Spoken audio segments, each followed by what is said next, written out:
Are you ready? Are you ready? Are you ready?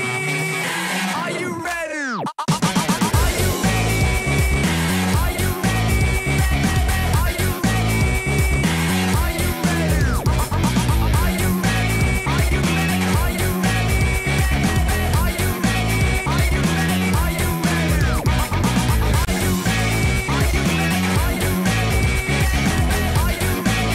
ready? Are you ready?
switches to the 16.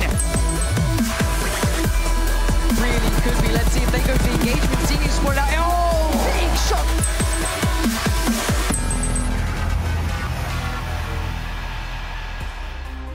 Welcome, ladies and gentlemen, because it is day number 2 of week 3 as we find out which of our 16 teams are going to be moving on into our final Super Weekend. It is the last chance for all of these teams to try and find themselves in the right spot, to bag the points, to get themselves in a good spot for the league play, as well as move on into that grand final. My name's Kyle Laris, your host, and I'm going to head over to the commentators for our first couple of games. We've got Imperium, we've got Maxman, ready to go. How are you doing? Doing pretty good. I tell you what, seems like only yesterday that we were at the opening day of the opening weekend, and it's amazing that we've come this far, and there's so much more to come. It's one might say it's the last chance. Some might say it's now or never. Yeah, one might say that. How are you doing, Maxman? I'm doing fantastic. Yeah. You can't contain yourself, eh? I'm great. Yeah. I love the fact that we were meant to keep this casual, and there's you just giggling like a schoolgirl. Like, It's just I watched myself in the cameras like, no, that How are you? looks so bad. I'm good. I'm very good. I'm excited to see I am. who's going to be able to move on to that Super Weekend. I don't think anybody really expected this, right? To see the teams in the bottom 4 that are in the bottom 4. Sure. And of course, anything could happen. It could make a big difference. Well, thank you very much, gentlemen. We'll get to you later on for our games. Now time to head over as I do a little sidestep, a little shimmy over to the desk. It's Erangel and it's Froz. Nice stepping. With yet another scarf. How many did you buy? 6. It's still 6. It's still 6. Yeah. Same, Did I same ask that amount. live or did I ask that in a rehearsal? You said it live. Oh, okay. Well, I'm going to keep asking him. Every time. Erangel, how's it going? It's fantastic. It's my favorite day of the tournament, guys. What is it? Say that every day. No, I think you no, can say it's that every okay. It is specifically the favorite day of my favorite day of this tournament because we have 3 Miramars in one day. Yeah. I think it's got a specific name, actually. Miramania! That's Yes, right. there Thank we you. go. You wanted it. Took some while. You had to summon it.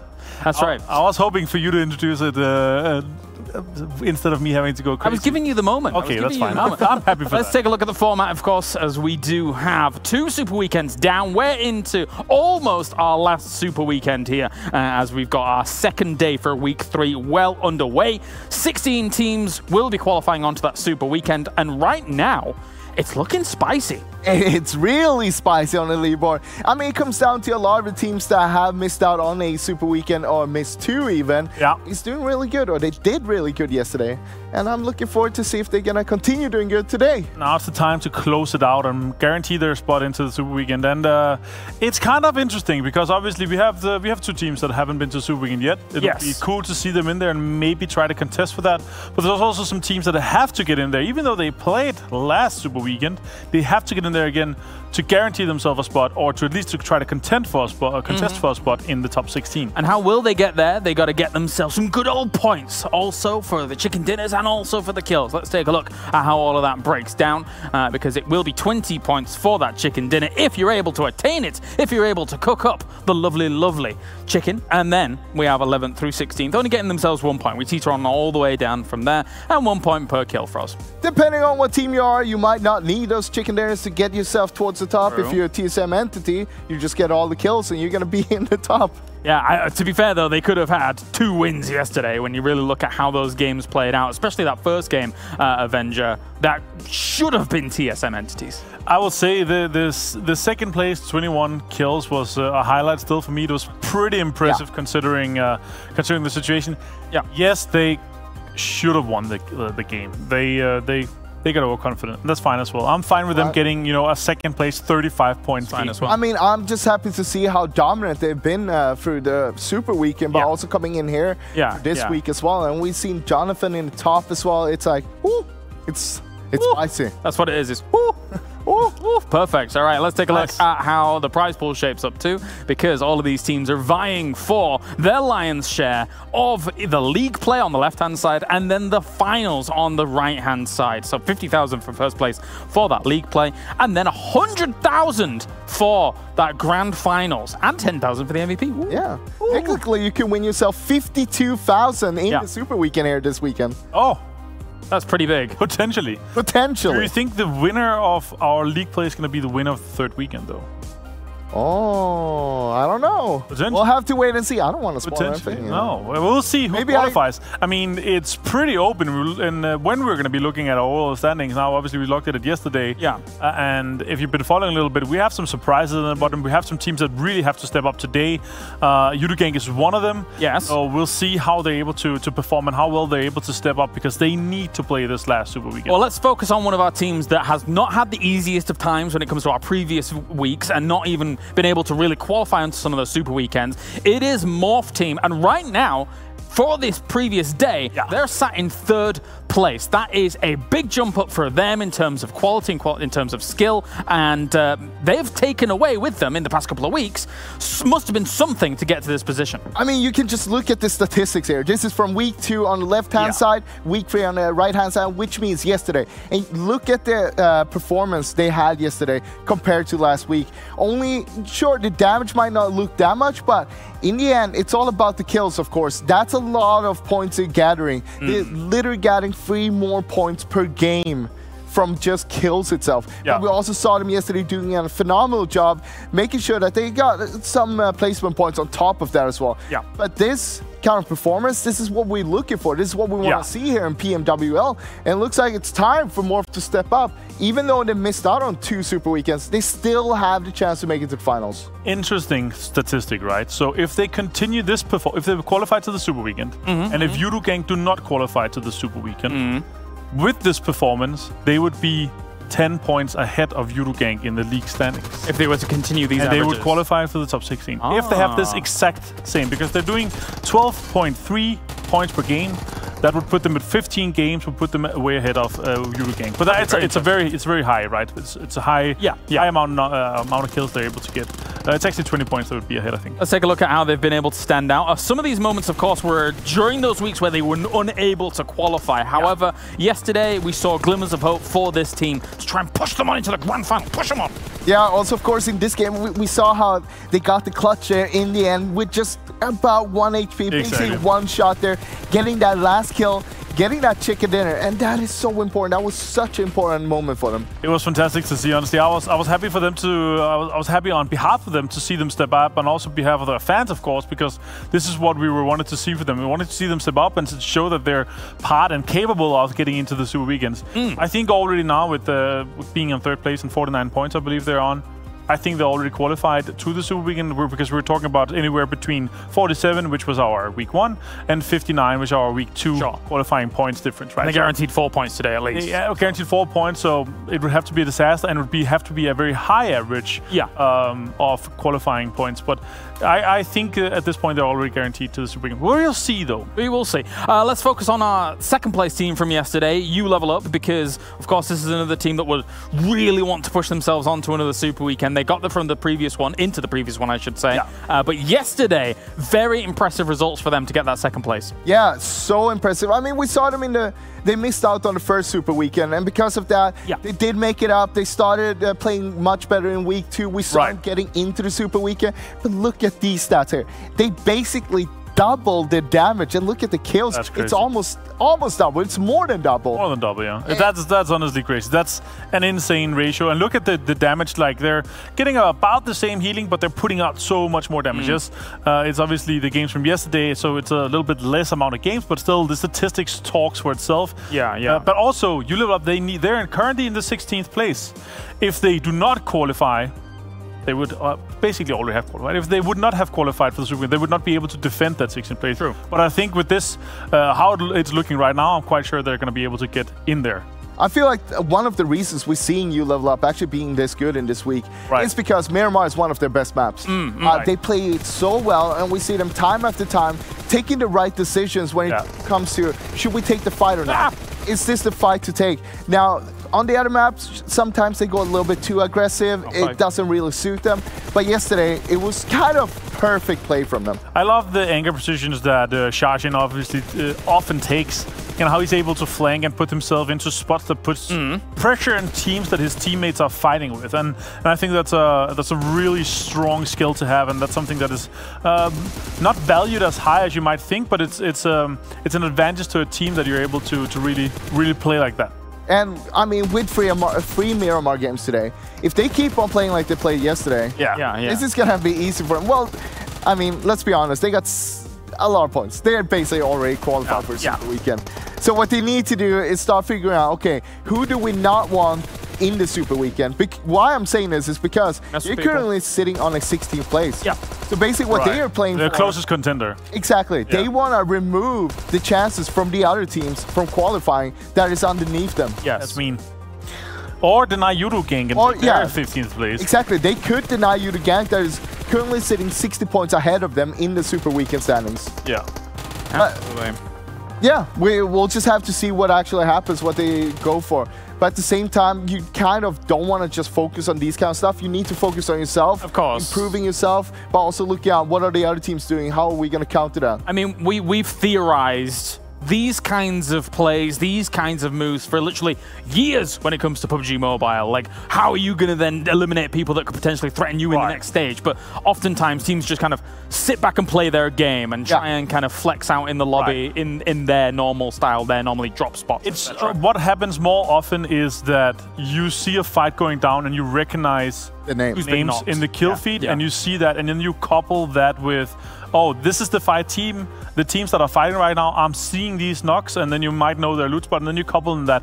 Yeah. And then you can set a gatekeep, or you can make a third party in that, and then you can set up a fight based off the other team, so like a third party after they're done or something like that. Yes. To increase the chances of you winning that fight or taking out that specific team that you might want to do, rather than taking the non-head-to-head. It's really rare that we see hot drops. Yeah. It's not worth it to take a fight because the placement points are so heavy as well. Well, let's break down some of the moments that we actually had from yesterday, I do believe. Yeah. Who's doing the first one? Well, we only got one today. I'm going to be showing you the RQ Athena win. Okay. Because the reason I'm going to be showing this is they played it so well yesterday in that ending. It's kind of amazing. This is the RQ we know, but except from that, we haven't seen much from him. So if we drop in here now, we're going to see they are up against a lot of opponents here. Why am I marking 6 people?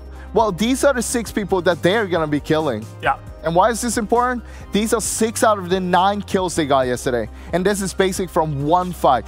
But what we do see is that RQ is basically having a triangle like this. The last player is back here, but we just don't see him right now. He's out of the camera. But you can look at how they're taking fight against multiple teams as one. They're taking out IND right away. They're taking out King of Gamers, but then they go on GXR Celts at the same time. And not only are they taking out all of the teams, but they're kind of controlling the whole situation. We can see that G9 right now, he's on the move over here. He's going for that flank, and that is such a good flank because he's not revealing himself, and that is because he gets the help from his teammates here, putting pressure onto GXR here, so they can't peek over the hill, because if they peek over, they're gonna see him, right? Yeah. But at the same time, they make sure they can't really peek over until G9 gets into a position. And he's in a really good spot as well here. Exactly. What we see from here is that he's putting down some nades over here. GXR Celts still have no clue that G9 is up there, but he's putting down some nades. He hasn't shown himself yet. This is also a crucial part. Not showing yourself, not revealing where you are until it's time to strike. Gunshots, because the nades can be gone out, and unless they are looking at where that nade is coming from at that right time, that could have come from anywhere, effectively, right? Exactly, and we saw him there. He took the shots. That's when he revealed himself. Ta-da! He didn't. Is that the reveal sound? Yeah, that was the reveal sound. That was the reveal sound, and he didn't. he got himself the knock there as well, of course, and then they just pushed up and took out the rest of the team. Did you think my Tadar like removed the illustration? Is that what you have more? I don't know why it disappeared when I said that. Did you have more to show? I did have some more. You did have more to show. Yeah, there we go. All right, we're back. We're back. So he gets a knock, but not only that, as he's getting that knock, he's still suppressing fire, making sure that the others can move up. And straight away, we see him move down. Yes. Now, this is the important part. We see them moving up here. 2 guys. Bear and Ernie's going to move there. DJE, he's going to put pressure from down here, making sure that they have several angles. And G9 is coming down from here. So they're pushing from several directions. And you're going to see Rox is the first one that's going to go down. Bear's coming down to help him. Straight up. After that, they go back up a little bit, make sure they have the high ground. G9 go and put the pressure on them, and the rest of the team can just come in and finish their It felt like GXR Celts really had no room to breathe in that situation for a long time. And sorry, I do apologize. Apparently, Magician Kylaris can make Telestration disappear. So I do apologize for that. Avenger, you going to say something? I just wanted to say this is also like them being fully aware of the kind of window of opportunity you get after you get a knock. The time to rest and to heal up, you have to take advantage of those 15 seconds where you're basically disabling one of the other players, and also one of the other guys have to go for the rest. So you're basically 4 versus 1 at this point. But also how, like, this is the RQ that we know. The RQ Athena that is super aggressive. Yeah, we want to see more of this. That we love. Yeah, exactly. We want to see more of that. But at the beginning of that game, it wasn't very aggressive. No. They just turned it on towards the very end there. Exactly. Yeah. And I think that's fine. I mean, I completely think that's valid, because I think having RQ having 3 guys is okay, but 4 guys is the ultimate package here. When they have 4 guys alive, they're so much better. Yes. Like it's obviously having the advantage, but losing a guy or losing 2 guys mid-game, it just completely turns them into salvage mode and then just go for survival. Gentlemen, time to look at the overall rankings, because this will tell the tale of the tape for today. We have currently first place TSM Entity with 69 points. Well done by them so far, without a chicken dinner. You level up Morph Team and Orange Rock with chicken dinners have put themselves in 2nd, 3rd, and 4th. Currently, our top 10 looking pretty decent. However, there's a few names in there, or a few names not in there, I should say, that we would normally expect. And this is the whole thing, right? Everyone's playing for different things coming into the Super Weekend now. Some people are going to play for the survival, make sure that they can get into the finals, but some of them are playing to actually make sure that they get a higher placement and more prize money. All right. If this continues as we had yesterday coming into today, the bottom 4 will not be going to our next Super Weekend. Currently, Udo Gank, T1, Bigatron Red Aliens, and Reject Scala. And I think the big thing to take away from this, Martin, is Bigatron Red Aliens, if they for some reason have as unfortunate a day as they did yesterday, the kings that sit on the throne would not be able to defend their throne by any stretch of the imagination. No. They would be taken over if they did not make Super Weekend. Yeah, it would be open kind of open lobby for places 2 to 6th place in our Super Weekend standings, or regional place standings, and one of those teams would win, because they have a lead. Yes, they're looking very good if they're playing, but if they're not playing, the other teams would take them far beyond. We saw that with Udo Gang. Udo Gang, you know, they went from in a top 4, top 5 position down to 15th or 14th, where they ended up after that 1 week they were not playing. So that just talks to how important it is to continue to be able to qualify. And they even had 3 wins in that weekend. Exactly. Yeah, let's take a look at the top 10 players by kills, of course, as well. We can continue to talk about this a little bit more, because this is very important. Because you see 3 of their 5 players in the top 5. Sorry, 3 of their 4 players in the top 5. So ultimately for us, I think all of us believe that we're going to see a recovery from Bigatron Red Aliens today. But if it for some reason didn't happen, if it was that 1% chance where arguably one of the best teams in the world does not qualify for a Super Weekend and doesn't get a chance to go for that first place for the league play, this is all very a mouthful. But you get what I mean, right? That's a lot. That's really important. That's a lot to take in. But yes, I do agree with you. That is the team that we know. This super consistent. We've seen them ending up on 1st or 2nd place whenever we're ending a segment here in the season so far. I'm talking about the opening week. Week 1, Super Weekend 1, Week 2, and so on. So, I mean, we're surprised to see them down there. Yeah, definitely. All right, it's schedule time. We've got 5 games coming at you for today, and we're starting things off with all the Miramania, baby. We've got 3 of them throughout the day, and then 2 Erangels. If you're a team that's able to perform well on Miramar, this is your golden opportunity. Or if you're a team that is very good at macro rotations and bigger strategy, which Bigatron is basically one of the best teams in the world. So I'm really looking for a comeback from them today. Yeah, Froz, yourself? I mean, I'm looking forward to see what you level up is going to do, because they've done so good on Miramar, but also in the position they're sitting in. Currently 16th place in the Super Weekend. 2nd place here. They're basically already qualified for Super Weekend. They can do what they want. I want to see if they're going to take their matters into their own hands. I'm excited for this day. There is a lot on the line, and there's something on the line for you at home as well. If you're watching in-game, you could potentially be top 100 with the amount of points that you're earning throughout that, and you could get yourself exclusive rewards if you end up in that top 100 as well. And that is that. But overall, I am excited. I am hyped, because this is an important day for a lot of these teams. They need to qualify for the Super Weekend. They need to be able to get themselves on towards that final. Let's figure it all out. Let's head over to our commentators. It's Imperium and Maxman. Thank you very much, Kalaris. And indeed, this is the last opportunity for these teams to qualify. For a lot of these teams, it's do or die. And they got 5 games to have an impact. Well, 4 games overall for every single team to try and qualify for this last Super Weekend. It's intense, it's going to be really hard, but the action is going to be present for sure. We've already seen yesterday that anything can happen. We've already seen teams turn the tide in day 1. Can they continue it on? Can we see the likes of Nova Godlike continue and make their way up into this Super Weekend? Can we see Morph Team and You Level Up continue to rise to consistency in their performance? Of course, with the fact that there's 3 Miramar games today, will that have an impact? As Miramania Imperium, the Mania is going to be continuing on. As there we go, first game of the day is going to be on board. The plane path is going to go from La Cobriera. I know that Blanc has a little bit of a hard time saying that one. Down to Impala on the eastern coast. Going to be a little bit hard for some teams that like to go mainly down south on the western side, but we've already seen worth plane paths on Miramar. It's not the worst we've ever seen. No, of course, like generally I think the plane trajectories overall across the board have been relatively nice and safe. Of course, if we saw phase 1 similar to yesterday in Miramar, where it ended up around Port-au-Prince, it would in some way complement the plane path, but of course anything can happen. What's important for all these teams is that they start off somewhat with a bang. We saw that from TSM yesterday, TSM Entity yesterday.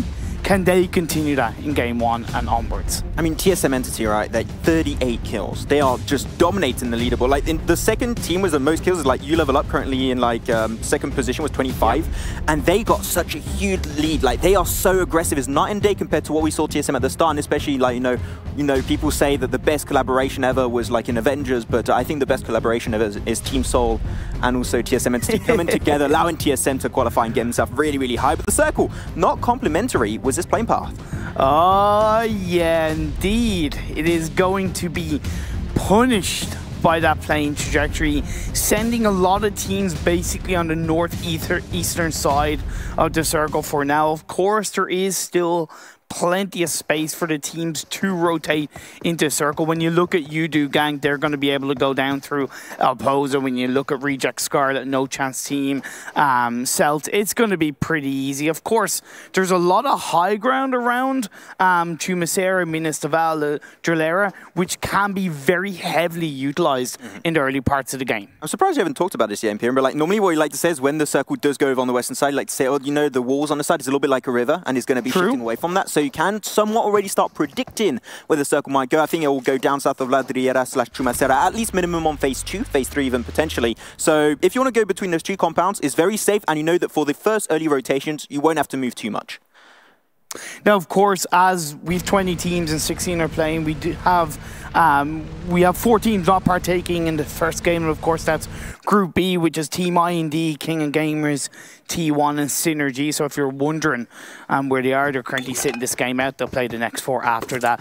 What I also find interesting about the stats from yesterday's games, and I don't know how much we've seen this across the board of the Super Weekend / League Days, is that 5 teams actually have more kill points than placement points. So it's not just TSM that are doing a good job from a killing point of view. You have Team Seeker, Freestyle, No Chance Team and Synergy having more kill points than placement points. Obviously, some of those teams have been disappointing with their placement points, but it's still nice to see. Yeah, I mean, I think it makes sense also because these teams, this is, as we said, like, it's do or die for most of these squads. So they want to get the good results in, so they are going to be going extremely aggressive because you saw these kill points come heavily into play Imperium. It can sometimes end up 1 kill point. It can be that close. Remember, we done like Gamers Without Borders, and it was Nova Godlike that overtook TSM Entity. It was 1 kill point. It's literally that close. So now these teams, they are thirsty. They are going for the kills. They're going for the engages because every kill does count. Talking about Nova Godlike, yesterday and even the last day of week 2 league days, we've seen them have a real turn of events. They've struggled, they really have. They're probably the team that have overall struggled the most in the PMWL, but with this turnaround, they currently find themselves in 9th place with 35 points from yesterday's games. Can we see them rise up again? and get into the last Super weekend. I mean, all the Nova Godlike fans, I'm sure they are supporting them. You love to see it. Just like actually all the fans of every single team, like the amount of support coming from every single person in the chat, you know, on YouTube, Facebook, or anywhere has been absolutely mental, and you love to see it. That is why we're part of Esports Imperium. That's what we love. The community is a big reason of it. And yeah, thank you guys for making this such an enjoyable experience, and it's really fun. And of course, you know, also don't be a Pikachu, but that's completely okay. Of course. Yeah, like, you know, it's like I said, you know, on my Instagram post today. If you want, you can follow EVT_Imperium. You're not going to plug mine? Plug mine, Imperium. Wow, okay. Is that like every single one of these 20 teams deserve to be here? They've qualified respectively from their individual regions, and they deserve all the respect and love that they deserve, that they've gotten, and to get to this stage. And when it's all said and done, they can hold their heads up high and say that they've competed in the biggest stage, the grandest stage of them all, as I called it, which is the PMWL East. And we even got a full split after that. Like, we're going to have so much action. 2020 is action-packed, man. I can't wait. You know, Imperium, he plugged his Instagram, so I'm going to plug mine. MaxmanCast on Instagram. There you go. Okay. It's always fun time. We put some memes over there and made references. It's pretty interesting, guys. But at the end of the day, we'll hashtag Watermelon Gang. Anyway. Hashtag Pineapple Gang. Okay, no.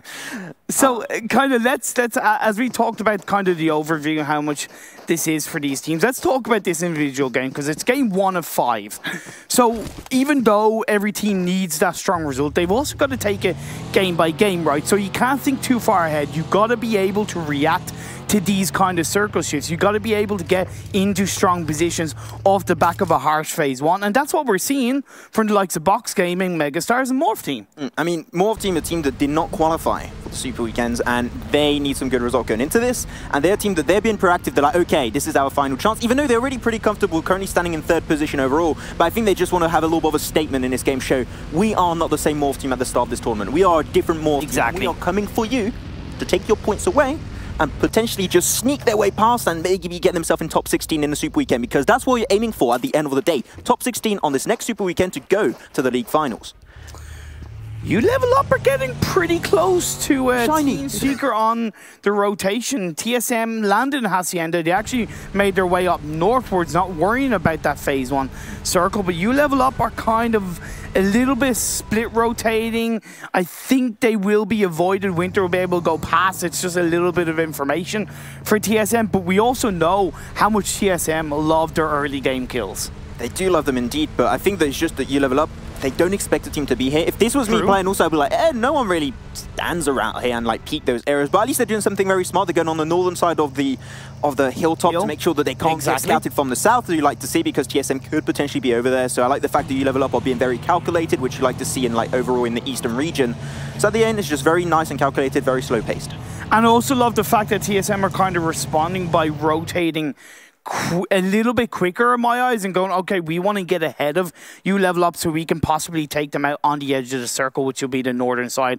Overall, looking towards the center, we have BTR, Galaxy Racer, Celts, Valdez, all basically in between Picado and Chumacera. Up on the northeast, we have Team Secret outside Graveyard. Reject Scarlet are making that rotation from Impala through the outskirts of Los Leones, will come in from the east.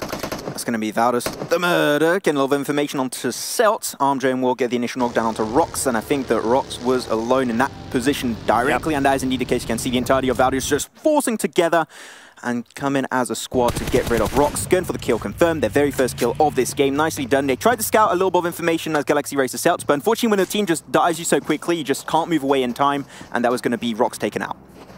Yeah, Celts, they always send Rox there. There's a little bit of a scout, and TSM have found You Level Up. I did say it's not quite on the edge of the circle, but like I said, TSM, they'll hunt for those kills, especially in the early parts of the game. Help raise their confidence and pick themselves up coming into the late game. I'm a little bit surprised as to why You Level Up actually going for the side of Crater Fields. That's an area that is hard to disengage from because you got to go downhill. It's good when the circle's on it, but when it's moving away, I'm a little bit skeptical. Great high ground play by Clutch God. Does get the nice knockdown onto Kamal. Nice headshot. Now they're going to send the entirety of TSM Entity. Got one player a little bit further down, which is going to be Chaxin. But yeah, I don't know. They were kind of asking to get himself in a really scary position. Chaxin is also going to be taken down because of the phase 1 blue zone. He's got himself... Oh, okay, he's got way more meds than he needs, but he will be fine, but indeed, yeah, I don't understand why go on the top of Crater Fields. Weird decision. Definitely weird rotation coming out from you level up. But phase 2 is definitely not weird of a shift. It's a very nice shift, shifting up north, of course, because phase 1 was quite heavily down south. A lot of teams kind of automatically went there. So you still have a lot of space in between Monte Nuevo, Power Grid, a lot of high ground around there, which teams can move in, like Nova, Godlike, and TSM Entity. Orange Rock, yeah, is going to get really close to another squad. It's going to be No Chance team on the west of the circle. Currently not in circle phase 2, so they will have to rotate eventually, but the high ground going over to Orange Rock as Anto going for a little bit of a split angle, which you like to see. Gathering information first, see where they are. I don't think they saw Heineken just next to the cliffside. If they do see him, they could potentially go for the push on him, or at least get a first early spray. Yeah. But No Chance, they're not peeking whatsoever. They're like, no, we're just chilling. We're just waiting.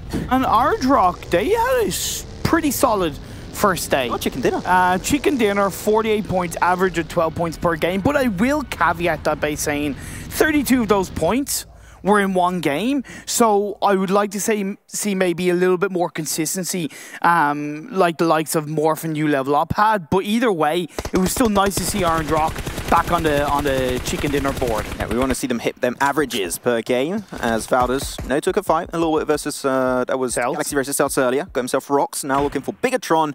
Bigatron, they got the high ground, they got the compound. This is a fight maybe Valdez don't really want to fully head on to, especially because they are center circle. Right now, you want to put pressure on teams around you. That's fine, but I don't think you want to breach it. You just want to chill on your mountainside and just hold on to that position. See where phase 3 will take you, because so far, fights at this stage not really worth it, as Andrin actually got knocked away.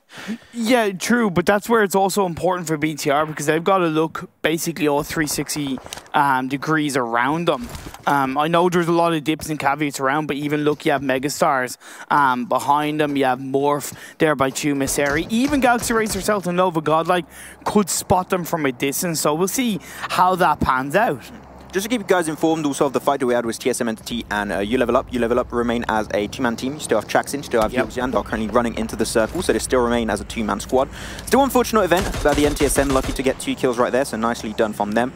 As another fight potentially will be breaking out towards Picardo. Team in Picardo, that'll be Team Secret. No Chance team, they're going to be a little bit sandwiched up. You have Orange Rock also to have an angle on them. This is very scary for No Chance team. Team Secret, one of the teams that have more kill points than placement points. We've seen them become ever more aggressive throughout the last Super Weekend, even last week's League Days, as a grenade connects up and towards Choconut X. UI is able to get knocked down onto Heineken. But at the end of the day, No Chance team are kind of a little bit separated. Well, not separated, it's only Choconut that's left standing. I like the fact that Team Secret are not sending all the players in this fight, because I think they know that this is going to be pulled into a 2v1. If you send the entire players and you get caught out by teams around you, it's a position right here that's really hard to disengage from. So I don't think you want to full send your entire squad. You want to keep that blanket of security remaining still in Picardo. Plus, I don't think they're fully sure that the last player of No Chance team is there. I think they have an idea, but they're not, going in blindly. Yeah, okay, they definitely have an idea. So UI comes in, shots are going to come through, the drop shot comes out. But at the end of the day, it's too much, and Team Seeker come out on top. No Chance team eliminated. Yeah, No Chance team, a team that is indeed in the danger zone, in the great areas I like to call it. They need to get them good results. The first game's not going to be for them, but that's completely okay. We still got 3 more for them to come. So a little sneaky replay coming on our screens, and that was actually Yuhai getting a nice spray. That's how we got in again. Yeah. There you go. I mean, a 4-man car rotation like that, always going to be risky, especially when you get next to Picardo. There's always a team in Picardo. You got to keep that in mind. We did see phase 3 shift down a little bit towards the southeast. Could we see Chumisera finish? It's definitely heading in that direction. The circle shift has favoured Megastars and even Yudu Gank, who rotated on the west really cleanly, I might add, down from the north to the west. So a nice clean rotation from Yudu Gank. Box Gaming were a little bit slow on their rotation down south, and they're going to have to disengage away from Valdemar. But it shouldn't be too hard, because there's nobody really around them for now. I found it a little bit risky, the Box Gaming went in Valdemar, because it's surrounded by high ground. It's just a little bit like the finish we had in Puerto Paraíso yesterday, but luckily enough, it did go towards Puerto Paraíso. If it shifts away, you've got to go uphill. If teams localize up there, it will be a little bit tricky. But luckily enough for them, that's not the case.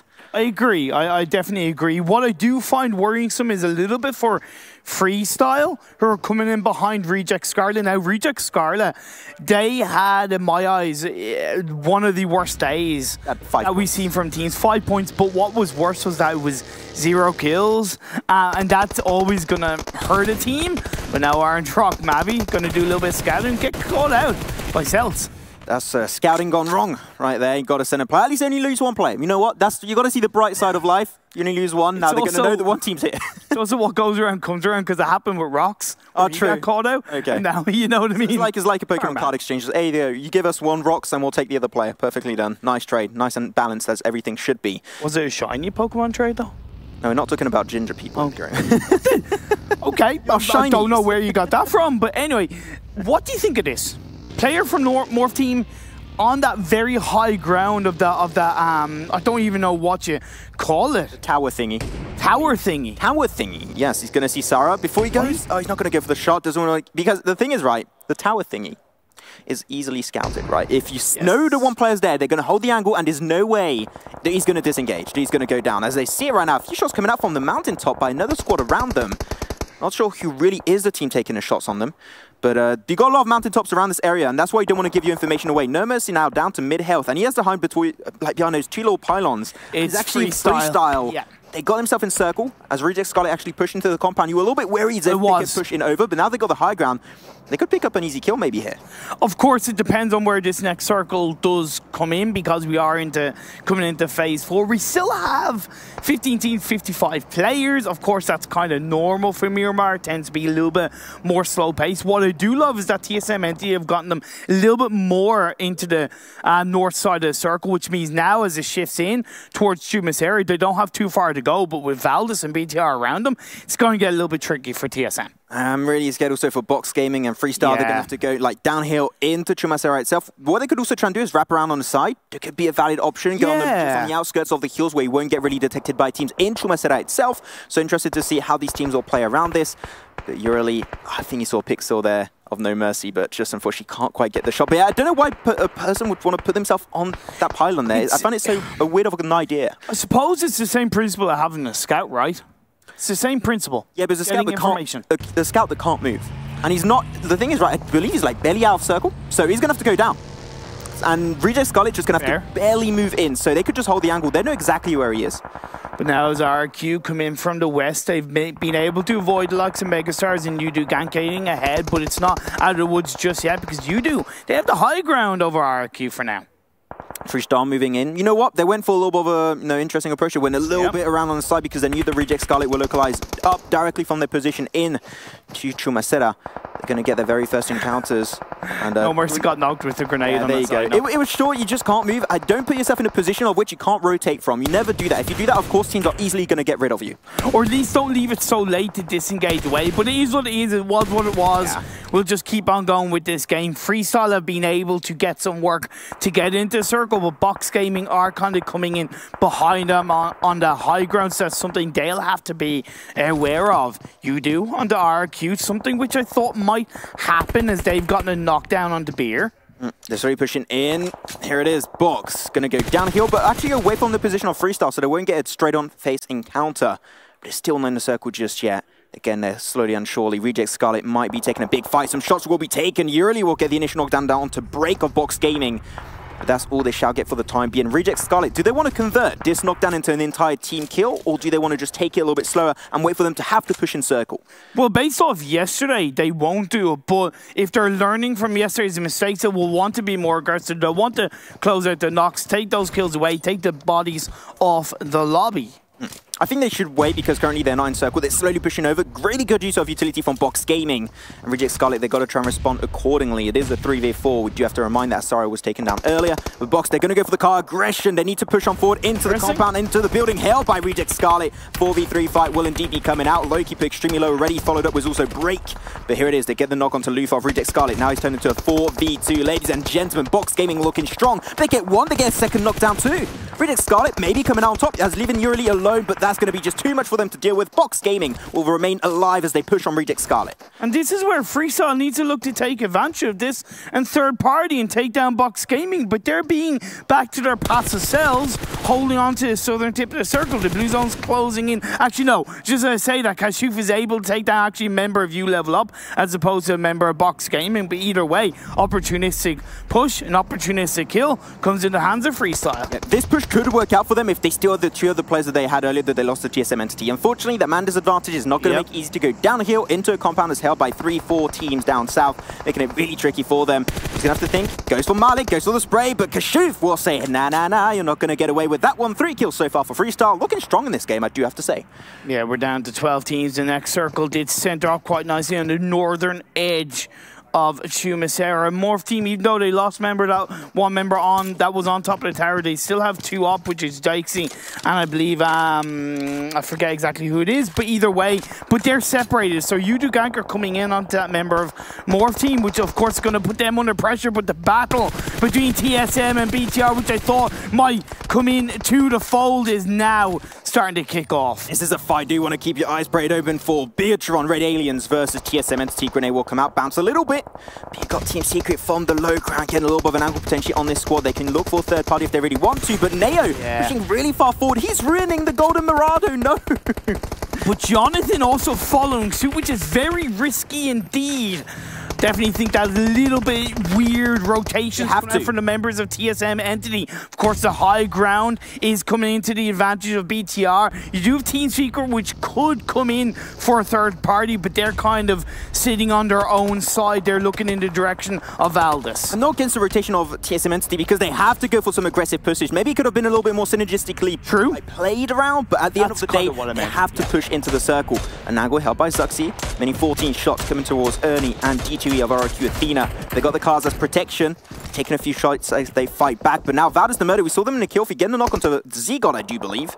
Was that Clutch God? But yeah, they're definitely having a lot of fights up north and many teams up in the northern side of the circle. So the fight and the team that gets there first, could they keep all the teams around them? And that basically leaves Jonathan on his own, the one-man wrecking machine that can pull out a miracle when it's needed. Let's see what he can do. Freestyle onto Yudu. Freestyle making that push through. It puts Yudu down to just one player, Drax, left standing. You mentioned many teams at the start of this game that started being more aggressive into this third week, and Freestyle has been one of them. So far, looking was like 5 kills, I do believe in him, and they're looking to climb up high in the standings. But getting another angle onto Box Gaming break will indeed be a casualty. The smoke run is really well executed. By the end, one member did get confirmed out.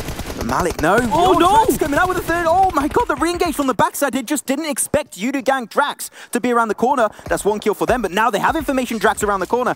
Are they going to go for the full push? They need to go there at the 3v1. Nice by Drax. Oh, you're there. Bye. See you. Take care then. Bye-bye now. Of course, he's now going to be spotted like you mentioned. Freestyle will still have 3 members up. TSM Entity go down to 9th. A little bit of a poor end to the game for them, but of course, it's still only 1 game down, 3 for them to go, and of course, they're in first place. Bigatron, they need to catch up. They've been so far in 19th position. Really poor performances yesterday, but now they are still remaining as a 4-man squad. You know what that means? Bigatron 4-man squad into the late game. Scary things about to happen for sure, but though, little grenade coming out. Like, you know, there are kind of questions about BTR. They're in 19th place. Look, at the end of the day, they're human. Every team has a bad day. Every player has a bad day. And at the end of the day, these are the reigning world champions. They know how to get it done when it needs to be done. And so far, they're looking like that. A little bit scared because grenades are a huge advantage into dips like that. Connection, they do connect one. G9 still going for the re-engage from the backside. He's not with the entirety of RQ. He's taking his fight solo versus Bigatron of Red Aliens, and that is definitely one hard feat to achieve. But Luxy, he knows he took a few shots. They got a few hit markers. G9 getting hit from another location right here, I do believe. I think it's maybe even by Anto of Orange. Yeah. Trying to heal up, and yeah, that's actually Scout is going to connect it from a distance. Nicely done. And G9, yeah, that was a fight that solo maybe shouldn't have been taken head on. And, you know, that's good for Orange Rock because they're outside the circle, so making their way in, that's essentially going to be less pressure they might be under, especially because Orange Rock are pushing their way in. So nice aggressiveness as Scout gets another knockdown this time onto Luxy of BTR. Freestyle, you also got yourself Box Gaming, Galaxy Racer Stats, and even Yudu Gang have to move into the circle. But Bigatron, Zuxi, they're going to be crashing on the mini shack of Ante of Orange Rock. It will be turned to a mini 1v1 so far as Raiden is slowly going to try and get involved, but does get confirmed out of the lobby. Luxy, Microboy, maybe you want to join the party at one point in time because Orange Rock, they're just going, so damn aggressive on that one play of Bigatron. Get the instant kill. Orange Rock, that was a great push. Playing together, you love to see it. True, and you kind of talked about maybe they should join. I think because they left a little bit too late, they didn't want to join now. But now as Luxy makes his way down, Valdez are going to go for the rotation. It's going to be Martin left in his own. He's going to get taken out. That's going to be the end of Valdez. We also lost Freestyle just before. That grenade from Luxy. It's going to be confirming 2 of Orange Rock, leaving Scout already solo. Another grenade, if they do have a second, could be a huge, and it connects once again. Bigatron absolutely stomping Orange Rock in this first game of the day. 11 kills for the reigning world champions. They want to climb out of the bottom 4, and they're certainly looking that way as another grenade by Celts connects onto the member of Box Gaming. Sprayed by MG, connects onto Loki, knocking him down with leaving Break on his own. That grenade really close to MJ. We're going to see Break also. He is remaining alone. Loki and Lewis both taken down slowly but surely as Yudigan get confirmed out of the lobby. And another great grenade from Break. These grenades are absolute boggers in here, and we love to see it. These East grenades are the best. And now we're down to the last 3 teams. RRQ and BTR, 2 teams who had overall poor days yesterday. And what do you know? In the first game of the day, they're in the top 3. They woke up on the wrong foot, but today seemed like they woke up on the right one. And Lewis slowly going to try and heal himself up. They will be remaining as a 2-man squad, as Break was able to get the res up onto Lewis. Had that med kit too. Perfectly full health. The circle did shift away from most squads, but Bigatron, they're the team that are currently closest to the circle. Of course, Box Gaming is relatively close to RRQ. Just over the hill, over yonder, it is 2v2. Box Gaming, they performed so consistently yesterday.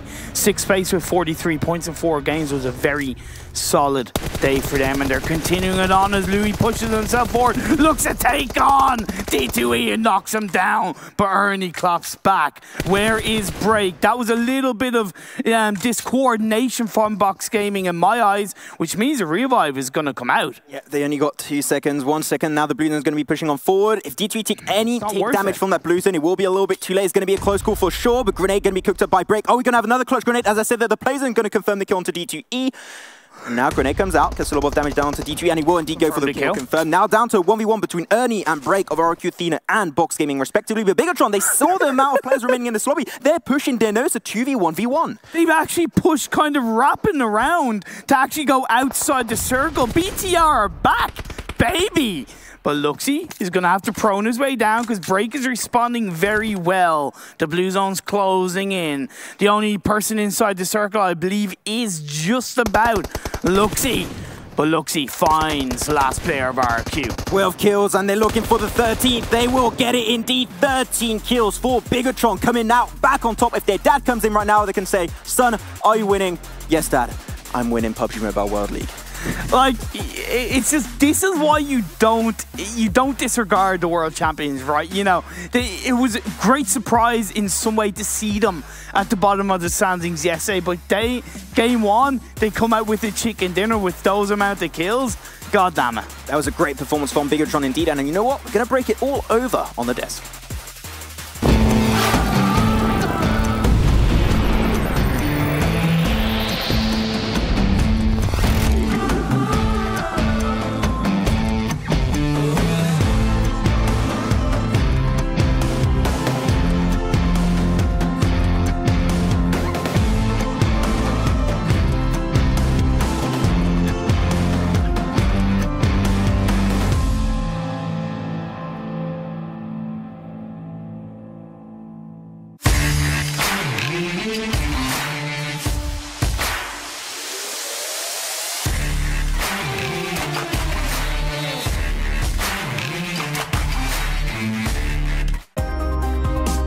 The PUBG Mobile World League is brought to you by the title sponsor, Qualcomm Snapdragon Elite Gaming, and the official beverage sponsor, Mountain Dew.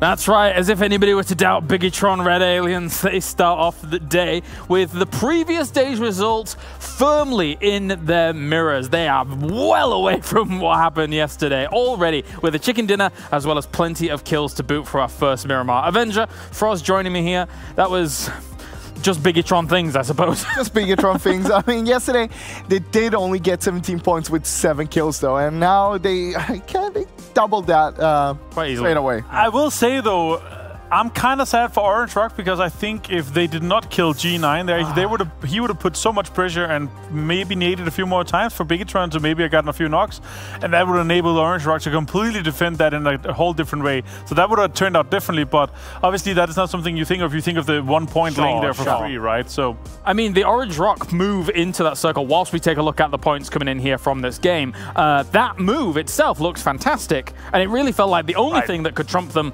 was grenades, and then grenades. They all came in and they all made Orange Rock fall down. I mean, yeah, that's kind of what we saw, right? They did a good move moving into the shack, but I want to talk about this, though. The statistics here. We see RQ, of course, with 14 points, Orange Rock with 10, Udagamp with 10, and GXR Celts with 10. Some teams that we know, this is the performance we kind of know them for. Now they're showing back that kind of performance that we want to see them be in. We've seen them being a little bit towards the dip, but maybe it's the rise again. Yeah, and then 7 teams with double digits, 3 of them on 10. And good to see Freestyle as well with 9 points. They're also trying to make sure that they stay up there in the top 16 to make sure they get into the Super Weekend. Yeah, let's take a look at our 9th through 16th as well here. TSM, Entity, and Team Secret find themselves a few kills here and there. Likewise, so does Morph Team. For an Overgodlike, though, only 1 point on the board. Likewise, some of these other teams towards the bottom really got to be stepping things up, especially a team like Reject Scarlet. Only 3 points there. They were in the bottom 4 to start the day. And No Chance Team as well also needs to step up. They're also in the bottom 4 at the moment. All right, let's take a look at the team stats here for Biggitron Red Aliens and see what they were able to put up. Oh, 2,450. That is nice. Yeah, we saw them fight a lot. I'm actually quite surprised they didn't take more damage that they needed to heal up, considering the damage they're putting out there. Yeah, it's kind of low. Because it was congested towards the south with a lot of teams, but also on the north side. The north side was where Biggitron was. Yeah. So looking at how this first Miramar played out, Biggitron is clearly back from what we've just seen from that. Well, they're on 50 points now. To say. Yeah, so they're probably going to be in like the top 3 or something. Like top 5 to 6 or something like that. Yeah, I think they'll be very good at the moment. Oh, let's look at Mountain Dew, do the do moments. Yes, James, take it away. No. Oh. No. No.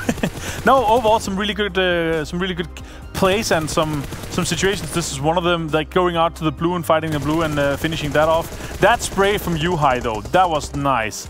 iShot's also getting some explosions there, and that disposed of No Chance Team really quickly. Unfortunate for them though.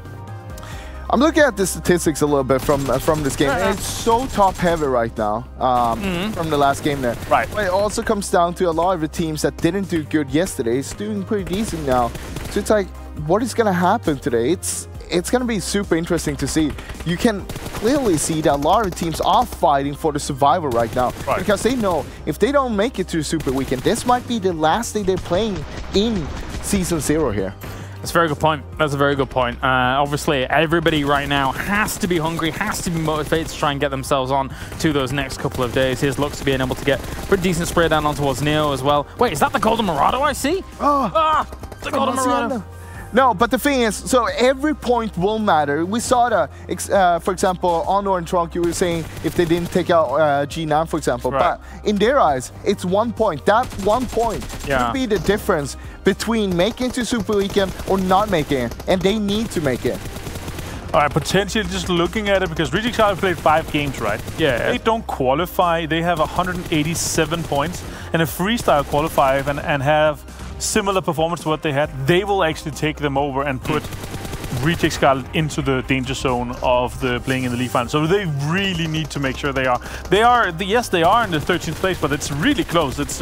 They're somewhat close to both where You Level Up, Yudo Gang, and Team ID is. So they really need to make sure that they get into this. So they have to step up in the last 3 games. Reject Scarlet, that is. And of course, then you have the teams that are currently not in the top 20 or top 16, sorry, for the Super Weekend. It's Freestyle, No Chance Team, Nova Godlike, and Morph. All 4 of them are trying to make it in as well. and some of them have to make it a little bit more than others. They need to put in a little bit more effort because they've had such a bad game so far. Talk about precision nades. That was like airstrikes. That was both Microboy and Soxy, or Luxy. It was one of them at least. That was nuts. It was insane. But we might be able to take a look at that later. Of course, we also saw G9 from Arkeofina trying to creep up on BTR there earlier. And if he was successful with that one, if Orange Rock did not put in some shots on him, he might have been able to take out Bigatron. It would have been a completely different ending to the whole game here. For some of these final circles, there was a lot of teams in the south or southeast, Martin. That caused some problems for some of those guys. Any teams that were up in the north, Bigatron dispatched them pretty well, gotta say. Yeah, I will say they were able to rotate really well. Luxy here taking down Ernie as well, finishing that off and putting Box in second place. Good for RQ though. We were looking, Frost and I was talking about, mainly Frost was talking about, we need to see them step up and have some of these games. If G9 managed to dispose of Bigatron there, and we're talking 5-10 seconds difference, where he might have been able to get one more or two nades off, that could maybe enable the other RQ guys to also get some more kills and get them into a really good position. But unfortunately, it didn't work. It's still the tendencies we like to see, the more kind of aggression, some of this anchor position and stuff. Sorry, you had a question? You want me to answer? No question. Okay. Let's take a look at the total damage. I'm not sure which question you even meant. We have 2,450 damage for our Bigatron, as we previously mentioned. Pretty equal numbers for some of these very teams, low though. for a lot of teams. Yeah, but look at a team like Freestyle right now. They are second highest damage here. Nice. And I mean, they ended up on what, 8th place? So that is pretty impressive. We saw them playing, of course, on the mountains there. We saw them shooting a lot of bullets. I think it was on one of the Morph members that was on top of the chimney as well. Oh, yes, yes. Yeah, for example, putting a lot of damage like that. They're not transferring those damage into knocks and kills right now, though. Only 5 kills. Well, I say only. It's pretty decent. Right. But we know that they can do better. I want to see that. I will say, though, Freestyle so far in 5 games have 40 points and 21 kills. That's a really good ratio. I really like that they're stepping up to this. And with 40 points, I would say they're sniffing at getting into the Super Weekend right now. We want to see, you know, to guarantee themselves 60 points. Sure. But 50 is kind of realistic to where our cutoff potentially could be. A little sampler of it. A little sampler. I like it. Let's take a look at our moment that we have to break down. Yes. Oh, it's not for us. Come on over here. My shot. Hey. Nice. Okay, so let's see what we got here. I gotta do with this first. There we go. So first of all, I want to point out that right now you see a car here that is Scout and Jill, and you see Anto down here, which is actually taking a really good position, taking a shack inside the circle to gatekeep Bigatron. They obviously saw one of the Bigatron members being knocked by G9, so they're fully aware what the teams are here. They are obviously extremely well at following the kill feed. So, and they're going there to, you know, back up and to make sure that they get shut out. So we'll see them. We'll play the clip here. Meanwhile, Soxy and Ryzen is trying to go to the shack here. Ryzen gets knocked really early on, and that's fantastic. That's great. And so now it's defend, and now Scout and Guild comes in, and they're gonna then push on, take down Soxy really quickly, and dispose of him. Which means Orange Rock is sitting with a fantastic position with 3 guys alive in the shack, and they're now kind of defending in a great position. But let's take a look up here. No, a little zoom circle. Love that. A little bit further up. Yeah, here we go. How many? I just wanted to point out here. Just about 5. So you can see here up on the minimap, you can see that they're sitting inside the circle. Bigatron have a circle that is pushing them, so they have to make a move, and they are pushing towards this. But now let's take a look at how they're able to get into a really good position. And the first mistake that is being made here is, we didn't see that, here we go. The first mistake being made is they're smoking themselves, which means they're covering their own sidelines and basically making it harder for themselves. Sure. And this is enabling Bigatron to get further up, because it's really hard to get into position here. And because you're standing already here, we can take Frost's new little... Oh, that's nice, yeah. They will just be able to throw a few nades. Actually 3. Both of them are throwing nades, and they're throwing them perfectly into these small windows there is. in a covered position, because remember, the other guys cannot see above this ridge here, so they're actually perfectly executing onto this. And I don't think Orangework thought about that. One nade in there, that's a double knock, one more knock to finish it off, and one more nade from Luxy to completely end it off. So 3 nades, 3 kills, easy peasy, and they take this position and they win the game from this spot right here with 6 teams alive before this. Because Bigatron had the high ground, Anakin. Exactly. You can't do anything about that. Oh. Yeah, unfortunate. Let's take a look at the overall rankings here, as we do have Bigatron moving up quite considerably, up into 7th place. I actually thought it would be a little bit further. Still close, though. I mean, from 19th to 7th is pretty good in one game. All right, I'll agree. We've got teams like Box Gaming moving on up. A lot of teams above them actually got some pretty decent points as well in that game. So, but this moves them significantly out of that danger zone that we were alluding to early on for us. Yeah, I mean, basically, they're kind of already through. The thing is that we see a lot of teams, it's a kind of a very even leaderboard we have right now, except for the top 3 maybe. And because of that, it's going to be really rough for the teams that is down towards the bottom right now.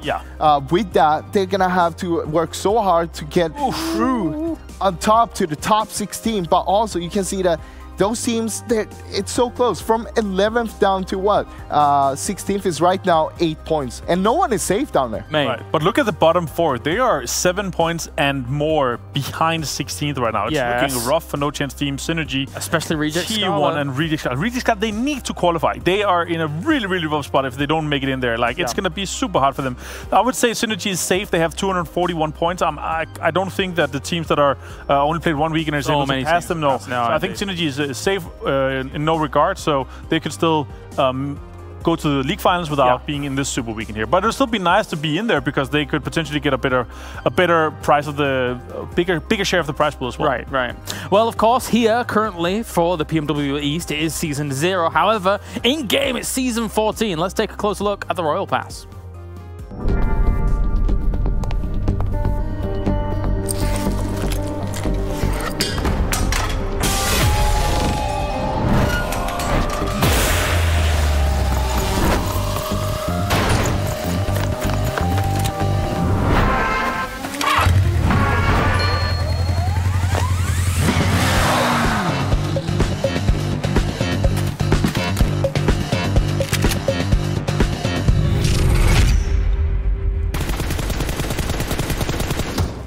Clearly not respecting the field of flowers. He drove right through them, probably hurting some of those poor flowers, but that's going to be by the by. Let's take a look at the schedule and see what we have remaining for our last day here so far. We will have 4 more games. Erangel, Miramar, Erangel, Miramar. Not going to say it. Bigatron Red Aliens have already got themselves the win on the bot. You know, you got to save. You got to save a mustard. Right, but I'm more, you know, I'm just going crazy sometimes. Yeah, that's Romania. Oh, he's done it. Yeah, Romania. But honestly, we're gonna go into a new game now. Yeah. And with only 4 games left here, we know we have a few teams down in the bottom. A few of them really good. We know that they can win the games. Now is the time. You need to.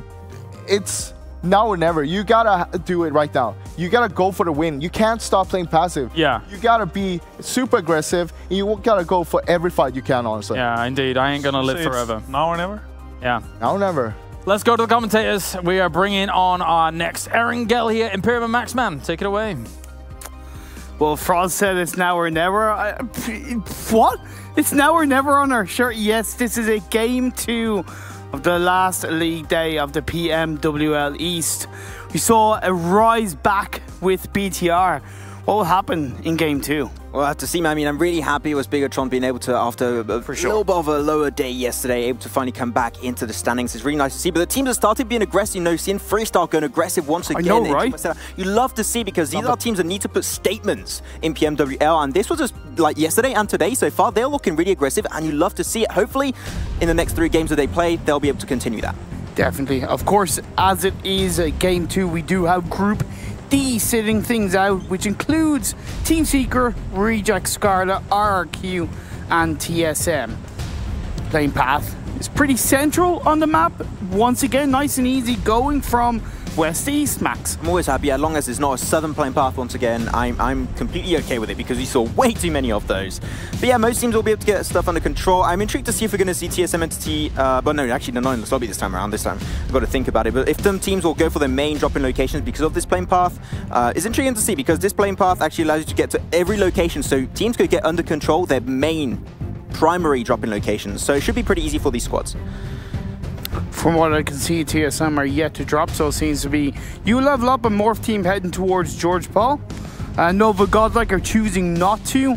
They're going to be split dropping around the likes of Gatka / Quarry area, which makes sense because Team Seeker are not in this game, so there's a bit more space available. But with No Chance Team playing and No Chance Team needing the points, they could punish Nova Godlike if Nova Godlike aren't aware in the early game. I'm just thinking right now, because Reject Scarlet and TSM Entity are not here, you know for a fact that Yasnai Pollyanna is free, right? Because those are the two teams that have to drop there. Are we going to see a team going to maybe take the opportunity to go in Yasnai and just play the safe game, knowing that no teams will try and contest it? I think it would be an original approach. As we pan on over to a few squads you level up, they went for the area down south of George Paul into the city area. Pretty nice location overall, but the circle did go pretty central, a little bit more over to the eastern side, but this is like one of the most central circles we've had so far. It is, but it's also a little bit tricky, Max, right? Because it's not much, but you still have a bit of Military Island in play. And the second you have a tiny bit of Military Island in play, it adds a bit of uncertainty to the game. So that's all I'm going to say. We could see Phase 2 shifting down south once again. Stranger things have happened in these circles. If we happen to have a military base circle, like, or even just Military Island in general, I'll become Watermelon Gang. Like, that's how unlikely that is. If we get a Military Island finish, as in in the island, I'll shave my beard. No, lies. I don't believe that, Imperium. No way. Well, Imperium without a beard is... Time will tell. Like, no. Time will tell. No way you're going to do that. Time will tell. Yeah. Well, I mean, we'll see. I'm really intrigued. Some broadcast. Come on, Circle, please. Let's get rid of that beard. Let's see, there you go. Okay, so Valdis and Roshawk, King of Gamers below them, because it's quite a centralized Phase 1 circle, it doesn't leave too much craziness for teams that have to rotate super heavily or super far away from where they're currently landing. So I think we'll have a little bit of a passive early game. It should be, normally, because, especially by this time, because it's, now or never, as our shirts were saying, it's teams that need to get good results. They want to avoid early aggression as much as possible. Phase 1, Phase 2, if they can avoid fights, they'll do so. And now, because we had like already 2 weeks of action happening, these teams have definitely had enough time to do their research, know where every single team drops. So there's no reason to have hot drops this time around, which is the case. On this game specifically, we have literally 0 hot drops. That's true indeed. Even though we have no hot drops, there are better teams once again around the southeast area of the map, right? So you have T1, Milta Power, you have Galaxy Racer Celta and Milta, you have BTR and Farman, you have Megastars and Novo. So Megastars as a team have got to be aware of this, right? They're going to know that Team IND are going to be in military base. They're going to know that Celta and BTR are going to be across the way. If I were them, especially because Phase 1 is still inside Military Island, just wait for Phase 2 to pop up. That could be a way to do it, to be completely honest. Like, it really depends on how they want to rotate, if they want to go more central or not. You know, Megastars and Team IND, they're teams that like mostly if possible on the edge. So right now they're on the edge in the circle. There's no reason for them to move, right? And you can still just wait and see how things are going to go. And especially because you know how Bigatron responds to the circle when it shifts away from them. They like to leave the bridge pretty early on to try and get a position towards the center of the circle. So Megastars would actually, kind of benefit from that if they just wait for the circle to shift away, force some Bigatron in the center of the circle, no gatekeeping happening, easy rotation for Megastars.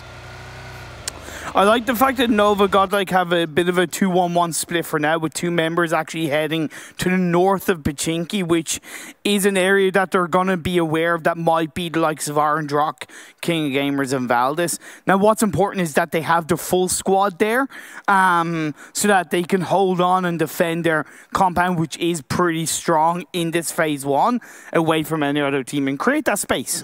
I'm also looking at Synergy right now. They're a team that like to go central and really expand themselves and occupy a really big portion of the map. I think that's what they're going to try and do this time around. Maybe just put themselves down south of King of Gamers. I think that for this team specifically, they like to spread out very thinly. I think the Potato Hill would be an interesting location, because if you can put your team spread out over different positions on Potato Hill, maybe not the entirety of it, but just one the area where there's the compound, where there's the building. I think that could be a location of which they could actually get a really good advantage from, because I think it fits their playstyle. I don't know if you agree with me on that one, but I think it works for them. No, I think it worked for them, but I think this circle also worked for them being in a 2-2 split, because they can react a little bit more effectively to phase 2 if it shifts, let's say, away from a couple of their players and into favor of a couple of others. So I think that's really strong, and I believe you're right. They seem to be heading towards Potato Hill, so credit where it's due in that way. Good call, Max. There you go. Man, I can put my nerd weed glasses on and be like, I told you. Yes, exactly. But it's interesting. A lot of rotations can be pretty much predicted by this time, because you see these teams play many, many times. One team that has an easy rotation normally coming into this game is going to be UD Gank. That is if they do not cross over the river, because the river still didn't play up north. Well, I would say if they want to go very, very safe, they do rotation that they do time again is go up north of Yasnaya. You know the Reject Scully and TSM Entity are not here. Exactly. Easily rotate in. Like, you don't have to cross the river. Cross the river only when it's the last resort.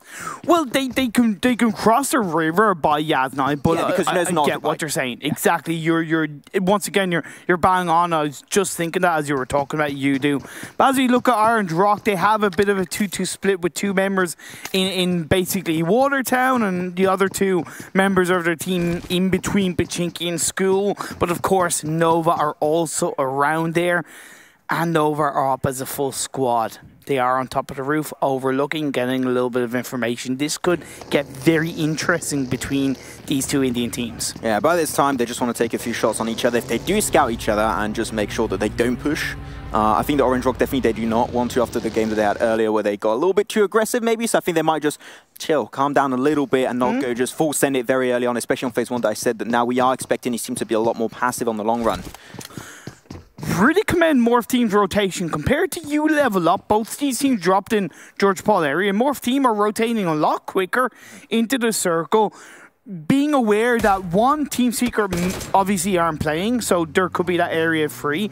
But even just rotating earlier, it's getting information quicker. You're preparing more for phase 2. We saw it in the last game as well. I love the way how Morph Team are evolving throughout all of these days. Yeah, it's been a true stonk performance since they changed dropping location from Mill to Power now over to the western side. It's been working way better because there are not too many teams. There are some, and especially as you mentioned, right, Team Seeker are not here, so easy peasy lemon squeezy for them to rotate in circle. You like to see it, but now we're starting to see true Eastern gameplay coming up, ladies and gentlemen. A lot of teams starting to go pretty central, not getting too close to each other, but just taking really good points of interest to make sure that the next circle will somewhat go in their favor. Pop off a couple of shots, create that space, get information. It's the Eastern way of playing, and personally I love to see it because it shows the intelligence, it shows the adaptiveness of these teams coming into East and how much they're learning against each other. Galaxy Racer South's going to be slowly moving up north of Freestyle so far. But one team I'm interested about, actually, rotation is You Level Up. They actually went up north of George Paul. They were down south of George Paul. They put himself in a similar situation to You Gank. Some intrigue, but it seemed like Kashuf's going to have information on Galaxy Racers, taking a few shots. Just one thing I want to point out. I do think that's a poor late phase 1 rotation from Galaxy Racer South. It's a good rotation, but when you look at phase 1 and the blue zone closing in to basically phase 2, it's a risky rotation because it could easily have gotten caught out by a number of teams. But phase 2 goes up, it shifts up north. It's going to be going up north indeed, and Megastars, I know, but because of this circle shift, Megatron, they're going to respond very, very fast. So they know they can easily rotate on over. The timing is spot on, as I mentioned earlier. That is when they know they can rotate on through. No chance, slowly trying to hold to the plateau area on the western side. Team ID might have to be a little bit cautious about that one. But now all of the north is currently available. You Level Up can get a really good point of interest up north. And Yasnaya Polyana, once again, no team's controlling that. And I think the teams, they're going to read the lobby. They're going to try and take control of all of the sides of Yasnaya. Also, my beard is safe because it's not military. But damn it, no! Yes! And talk about who else is saying yes. That's Yudu Gan catching out a member of You Level Up, coming into the blue zone. And that's where the rotation for You Level Up is by no means bad. But when you're coming in late like that, you don't have as much information, so there is still a high chance you're going to get caught out. Servi might get called out by the members of Galaxy Racer Cells. They're going to be jumping from the backside. Oh my wamu, Shinderu, Nani? Survey goes out, and there you go. Easy kill potentially for them. But South are going to fight back. Synergy are trying to go for the re-engage. They're trying to salvage up this fight and potentially get Survey back on his feet. But Ultron is a little bit too far from this fight. May want to get a little bit more involved in this engagement. You're going to have to join up right now as Rocks are going to build up with Ultron. We did see MJ get knocked down, so in fairness, this fight is going in the favor of Synergy because they're getting the revives up on both Survey and Zigzaw.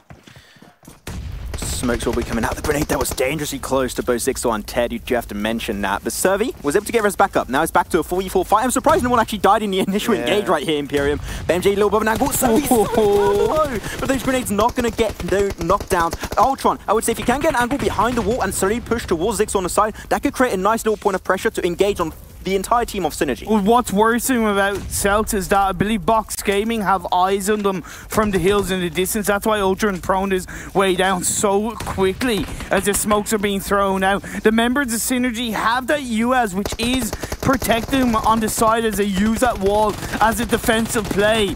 With Awesomebot X and Survey on the front line by the side of the house, they are forcing Galaxy Racer Celts to stay in that one building where all it's going to take is a couple of grenades. But have they used them all too early? I think this is a world record for the slowest breach I've ever seen. This breach has been going on for quite some time. There's a lot of respect from both sides, I do have to mention. It's pretty well played. And, oh, there you go. Great grenade from Awesomebot. Now, are they going to use this knockdown to take them an advantage? They have to. The 4v3, or they're just going to potentially use that to disengage. I mean, there's two options available at them, but I do think that here, going for the push would be definitely really viable, especially when it's a compound pretty central in the circle. But MJ gets a clap back on the Survey, so that's something that's going to push back the members of Synergy. Although as they go up the stairs, MJ's trying to hold on. It's going to be the closeout coming out. Synergy get wiped out. Celts survive. What a fight. It shouldn't have gone in the favor of Celts, but by God it has. I mean, Synergy, sure, you had a knockdown, you tried to push upstairs, but there's only enough room for one player at a time to go up the stairs. It's so easy to flush it out. You want minimum 2 knocks before fully pushing it and sending it up on the top side of the building. I'm a little bit surprised, but you know what? Galaxy Racer Celts surprisingly remaining as a 4-man squad, pulling off the reses, pulling off the heals. You love to see it. They will remain in this game. I think, without trying to go too deep into it, is more the fact that I don't think Synergy went up in that building as a unit. As a Survey went in on his own, he got knocked down, and credit where credit is due to MJ. He got another knockdown, I believe, once again on the Synergy, and it just became too much, and Celts came out on top. I love that fight, though. It was really, I hope the analysts break that one down. The circle did go then away down south. And you know what? This might be an Imperium circle. It might be a Potato Hill circle. We'll have to see. I'm definitely intrigued, and I think that team that has already taken down to control, that's Team IND. It's a really big error, hard to control. That's why I said Synergy would be good. Team IND maybe struggled to like hold really vast areas under their control, so I'm intrigued to see how that can potentially pan out for them. Yeah, that's the thing with that fight. We didn't really get to talk about Phase 3 shifting down south, so send all the teams that were north a little bit closer together. Freestyle reacting very well to that circle shift coming in from the east, followed by T1 behind them. Nova Godlike are in a pretty solid position, getting a bit closer to school and apartments, but I believe they are kind of out in the open, so that's something they're going to have to be aware of with Team IND behind them. But now, No Chance Team and Orange Rock occupying apartments. If the next phase goes against these two teams, it's going to make it a lot harder. Yeah, another fight that can potentially break out, that's going to be Yudu Gang and Valdez the Murder. Few grenades will be chucked on over from Valdez, trying to get the initial knockdown onto Yudu. But Yudu right now, they currently don't have also their last player currently is on the plateau. You might have to send him over into the circle for the time being. Have a sneaky replay coming out when Ryzen able to get a nice initial knockdown onto Loki of Box Gaming. Confirm the kill instantly. They're going for kills. They want to try and catch up their disadvantage from yesterday. And you know what? They're doing that pretty well because so far, I got to say, really, Bigatron Red Aliens currently standing in 7th position. They were in like one of the last positions, now 7th. That's a huge climb. 19th to 7th after a 33-point chicken dinner. You can't say more than that, but at the end of the day, it's also not to be unexpected from a team of their caliber. It's Bigatron indeed. But now it's Velmoth of Valdez the Murder. Looks to get a couple of cover shots onto Yudu, send them back, create that space, as we all love to talk about. It's just really nice play. Of course, you know, Valdez have a full squad, but they're not really together as a full squad. That's why it's so much more important that they push that space back. Actually, you know what? I was talking about the fact that they have one player on the plateau. Actually, that's allowed You need to send the other players and potentially taking a few shots towards Valdez the Murder so they can't really stop that rotation from happening. So very well executed by Yudu Gank as they get closer to the compound up north of this circle. You Level Up going to have potentially a few angles, but I think that You Level Up, they just want to move into the circle. Maybe a little bit more to the western side because not many teams are currently occupying the west. There's a lot of teams up north of this phase. Like, look at it. You see You Level Up, You Do, King of Gamers, Orange Rock, No Chance Team, Celts, and Valdez, and even Box Gaming on the northeast. If this circle shifts down south, it's going to be so much harder for all these teams. Guess we've seen a little bit of, yeah, beer. Okay, you know, those grenades are not going to work out for You Level Up. That is just a little bit too far away, but that's okay. But the circle, will it be an Imperium circle? Still in play right there, but Beatron, you know what, activating the circle magnet, they're going to be pretty central onto this one. Not many compounds running, though, and a lot of teams, you talked about it, a lot of teams up north, you're going to have a big cluster of squads that will potentially try and wipe out each other to just clear out some room up there. Some fights will be definitely coming out on this phase. It's also great for Celts because the compound area in which they took out Synergy in is by the side of the road where they have good clearance on the likes of Box Gaming, but they're also pretty well protected from the likes of BTR, so they're sitting in a really strong position where they can take out teams around them. But Orange Rock trying to knock down a member of Yudu, Yudu coming as a full squad on apartments. A new neighbor in apartment, and that's going to be Yudu for No Chance, and Orange Rock coming around joining the party as You Level Up. Just getting the score, just coming in nearby. They hear all the gunshots like, okay, we definitely do not want to get involved in this engagement. Wait, no, what? You Level Up? I thought they were going to do... Why are they going in? You Level Up? This is not a good idea. There's so many squads over here. Hey, apartments, baby. It takes up a lot of space. It occupies a lot of people. Who's going to come out on top in this area? As a knockdown already has come down onto a couple of members of You Level Up. As You Do are going to look to take advantage of this. I like this, but Drax, don't go too far forward. You're taking a little bit of damage. Gonna get a little bit of information first, then the entire squad follows up. You Level Up down to now 2 players, Jackson and Kimau. They can still maybe have enough time to get Winter back up as they're trying to get himself to the rooftop. They're still again cornered in this building. There's no way for them to escape unless they jump down to the ground. Kimau going to go potentially for Winter. A few grenades come up and Paranji down. Jumper will still remain extremely low though. But this is a fight that in the first place should never have happened really. That was a great response from You Level Up. All the while there was also shots flying out between Orange Rock and No Chance Team. So 2 individual fights come out across each other. I do also want to point out that Megastars are contesting Team IND for the Potato Hill on the southern tip of the circle. We have BTR yet to move away. Freestyler coming in on the south as well with T1 behind them. Interesting to see how that plays out. And even Nova, Godlike on the west, could in some way 5th party these teams in apartments. Yeah, a few fights happening down south, but it has nothing to compare really with the fights happening up north. You've got so many squads slowly getting involved. Even No Chance and Orange Rock might have to take a fight of their own. I see that Marvi just slowly pushing on forward towards the combat, well, towards the one building. Held so far by No Chance Team. Still, Jumper or Yudu slowly gathering information like potentially up the mountaintop because they know that the chance of actually shifting into apartment is very slim, so they're going to have to rotate and they're looking already to the future, which you'd like to see. Also, this is really like filling up a water balloon with water. Slowly but surely, this is going to get to the point where it's going to pop between all these 4 squads. There is a pretty much guarantee in my eyes that the next phase will not go towards apartments. Oh, sure. So tension is building up. Time is ticking. We saw Yudu go initially on the engagement to You Level Up. It's a great pushback by You Level Up, but will they be able to hold on? Scout going for the engage of Gamers. A few sprays. We see 1 or 2 bullets indeed connecting, but they will be able to get back as a 4-man squad. In the open though, this position here is really hard to rotate away from, but Scout connects it from a distance with the M4. Clean. That spray was clean. And now they're just going to have to heal up their wounds, but still, as I said, moving away from that location, when you have apartment next to you that has information on the compound, is going to be really hard for them to pull off. Still, King of Gamers will keep going. The last remaining player, Box Gaming, in the open beside Eagle. Less chance he's going to survive. And as the next circle pops up, what did I say? It goes against apartments. All these teams are going to have to move out in the next 40 seconds. Things are going to get crazy. Yeah. Things are not going to be great for You Level Up. Kamau gets confirmed out of the lobby. They're slowly getting pushed once again up against the corner. They do find an extra knockdown, and there you have it. You Level Up, in the first place, should have never got involved with so many squads getting himself into a apartment. But now that allows you to just really, with peace of mind, potentially move away from this specific building. But you still got to take mind that No Chance Team and also Orange Rock are around the corner. Last to arrive, first to die at the hands of you level up in apartments, but now it's still Erangel. No chance team and you do gank in these buildings as the blue zone's going to start closing in the next 5 seconds.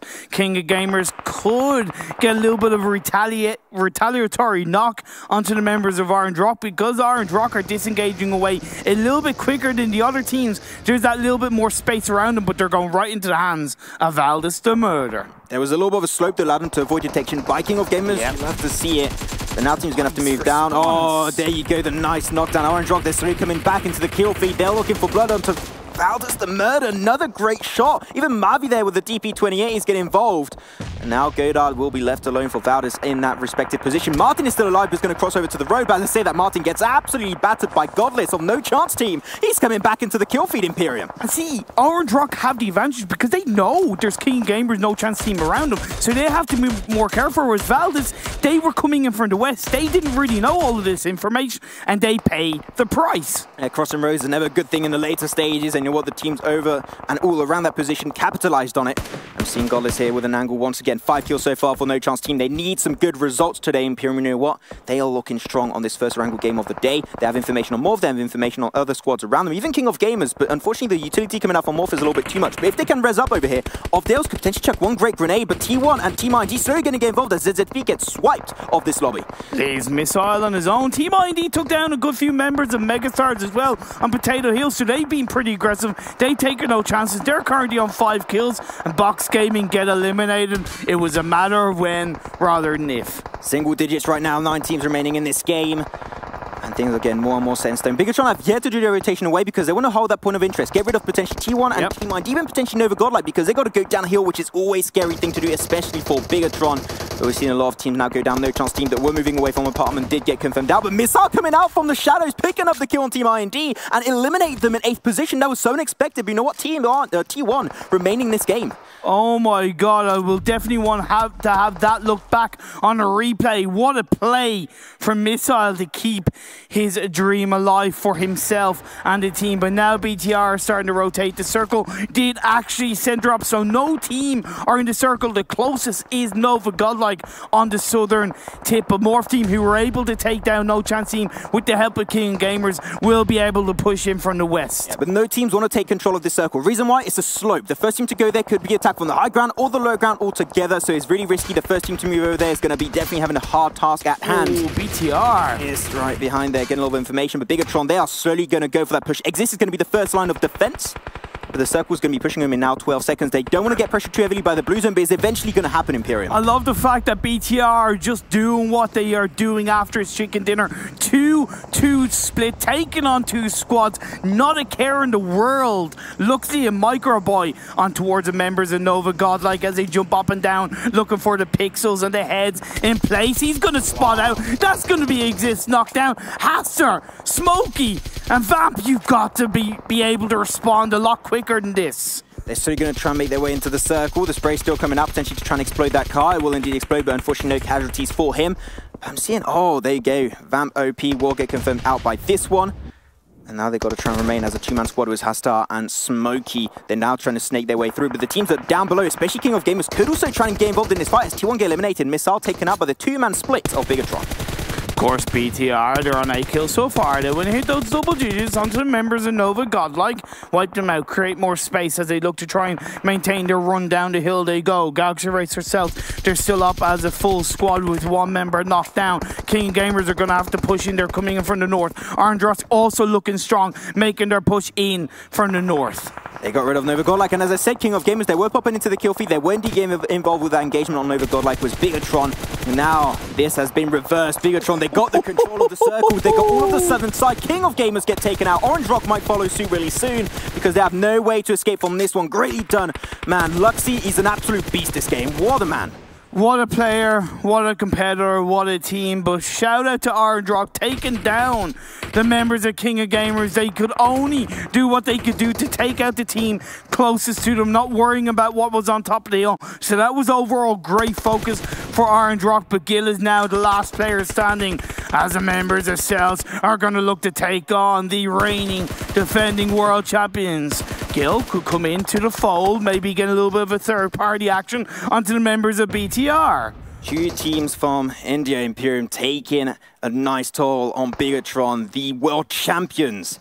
Will India be able to come out on top together? That is a question to be answered very soon. But I like the fact, as you mentioned earlier, right, they've been very split, and especially Luxy. He's going over on the western side, especially up northwest. He's going to go on an angle that no team's already expected him to come from. It's just getting that information, going down the hill. It's just so imperative for BTR to take control in the final moments of this game. It's blanketing South and Orange Rockets, giving them no room to breathe. There's only really 20 seconds before really Orange Rock last player can move on forward, or Galaxy races south, because then the circle's going to push on forward, and you know that when you're pressured by the blue zone, you sometimes do some mistakes, and you know Bigatron, they're going to capitalize on those specific mistakes. Just break them out. Great, that's the angle of Luxy we mentioned earlier. Great play from him, and now they only have to take care of one team, that is Galaxy races south, so Orange Rock get eliminated in 3rd position. Like, the thing is that Tanky and MJ, they're kind of in vertical spread, so they don't have no real position behind, but Tanky's able to knock down Ryzen. He's going to confirm that kill. Yeah, Ryzen gets taken out. They got to take off one born player. Tanky making it maybe happen for Galaxy races south, but they got the angle. Oh my god, the bolt action to close it off. There you have it, ladies and gentlemen. Huge stonk of a performance. Bigatron, back-to-back wins right here. Oh, what a way to end the game. I've never seen such a glorious finish with the bolt action headshot just to send the message to the rest of the teams. You can say really, Patsy, headshot bolt here, ladies and gentlemen, is now never, and Bigatron, they know it. A lot of great plays to break down. We're going to send it over to our desk.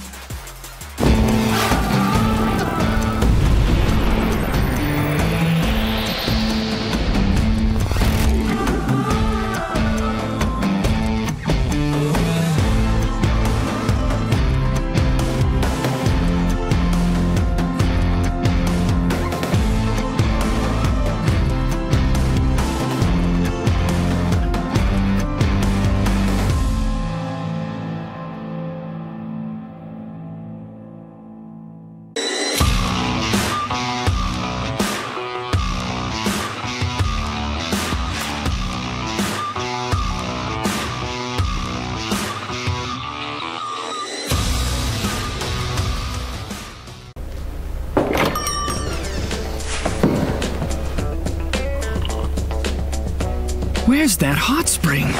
It's right around the corner.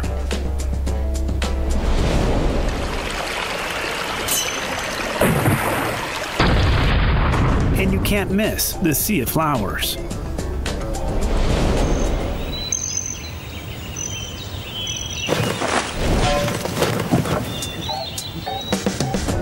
It looks really exciting.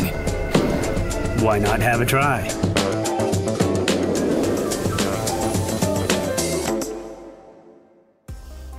Of course, there was a brief moment in this tournament where Bigatron Red Aliens was not in 1st place, but at some point during the start of today or the end of tomorrow, I don't know when it was, Bigatron was all of a sudden like, let me in! And they were able to take themselves a back-to-back chicken dinner to start things off. They were steamrolling this lobby. Avenger, Froz, Luxy was on a rampage. I'm out. All right, bye. What was that? That was crazy. Honestly, the back-to-back, I did not expect it after yesterday. I will say, after analyzing and looking at some of the games yesterday, they were both unlucky and they got dominated in some situations. Freestyle Baba completely dominated them. Yep. And he put them on their knees there and made sure that, okay, the respect is done. Freestyle is now respected. And Bigatron, they must have feeling really rough. Like, at that point, they're like, oh, this is going to be a rough day. Sure. And to come back to like this, the mental reset that requires is insane, guys. Let's take a look at the points coming in from this game. Bigatron Red Aliens once again just blasting 36 points in 1st place for us. Bigatron. Bigatron. Bigatron. They just set them up for the win time after time after time. They always go for the high ground. There's a reason for this. They know the high ground is so strong, and we see them time after time going for that high ground position, knowing that they can play that so well. It doesn't matter if they're going to die for doing it, because they know that's what they need to do if they want to win the game. And GXR sells 24 points, now on 2nd place with 0 chicken dinners. James. Yeah. Consistently consistent. Yes, let's go. The king of consistency. I mean, they had a 4th place with 2 kills in the previous game as well. But Orange Rock, though, again, bringing up here towards the top. We saw them in the last game, 6th place, 4 kills. This time, 3rd place, 7 kills. They're doing good. This is what we want to see from them. They're coming back right now. They're coming back strong. Yeah, and they're looking really, really strong with it. A lot of kills as well, and consistently in the top placements where it's really banging points. So that's great to see, and this is the performance we want to see. And this is the kind of warm-up we want to see going into the Super Weekend, because if they can continue this performance going into the Super Weekend, they're going to propel themselves up the leaderboard in our league plays. UD Gang getting themselves 4 kills on the board, likewise 3-Style 3 kills on the board, just for a handful of points here or there to keep them going. Let's take a look at Bigatron closer and see how much damage they were able to put up throughout this. 2,700 damage. Luxy was a madman in these final moments. I loved every part of it. It was just amazing to see. He was like, hey, Nova Godleg is over there. I'm going to take them on by myself. Microboy was, of course, a little bit behind. He was taking an angle. Make sure I can help you out if you want to. But Luxy said, no, you know, you just chill over there. I'll take care of this one. Yeah.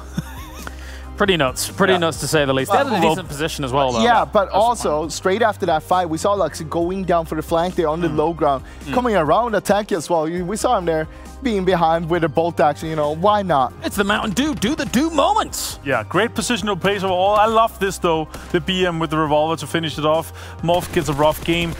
Jumper managed to get a few kills and shots here off to You Level Up. Overall, some really interesting moments here. Synergy having some rough times again, but again, they are looking pretty good overall. I like what we saw there from Synergy, though. They were trying. They were going for this aggressiveness. They were going for the breach there early in the game, and we saw how important that compound actually was. Because Jigsaw South, they held it down. They got a wipe on Synergy, but after that, they also got Circle on top of them. They got themselves a 2nd place a little bit because they had that compound they could play from that helped them out a lot. I will say, though, I think Godless also got a few kills in this game, and I hope we catch some of them. He's showing up again and again, even though they're having a rough time. This breach, though, and the plays here in the school area was one of the most questionable to me, because you're going into a position that has, you know, like 10 to 20% chance of staying in the next circle, and probably 5% chance of staying into the 2 next circles. So making a positional play that will not guarantee you to get into the, or being inside the circle while you have to fight is very questionable in my opinion. Well, we did have No Chance Team and Orange Rock actually playing the apps from the start there. But then You Do Gank, of course, and You Level Up joined in on the apps. I don't know really Easy why. Kill. That was the ones. But there was a really great moment from Orange Rock. While everybody else was fighting in the apps, they tended to, all right, we'll wipe out, we'll just go away from here.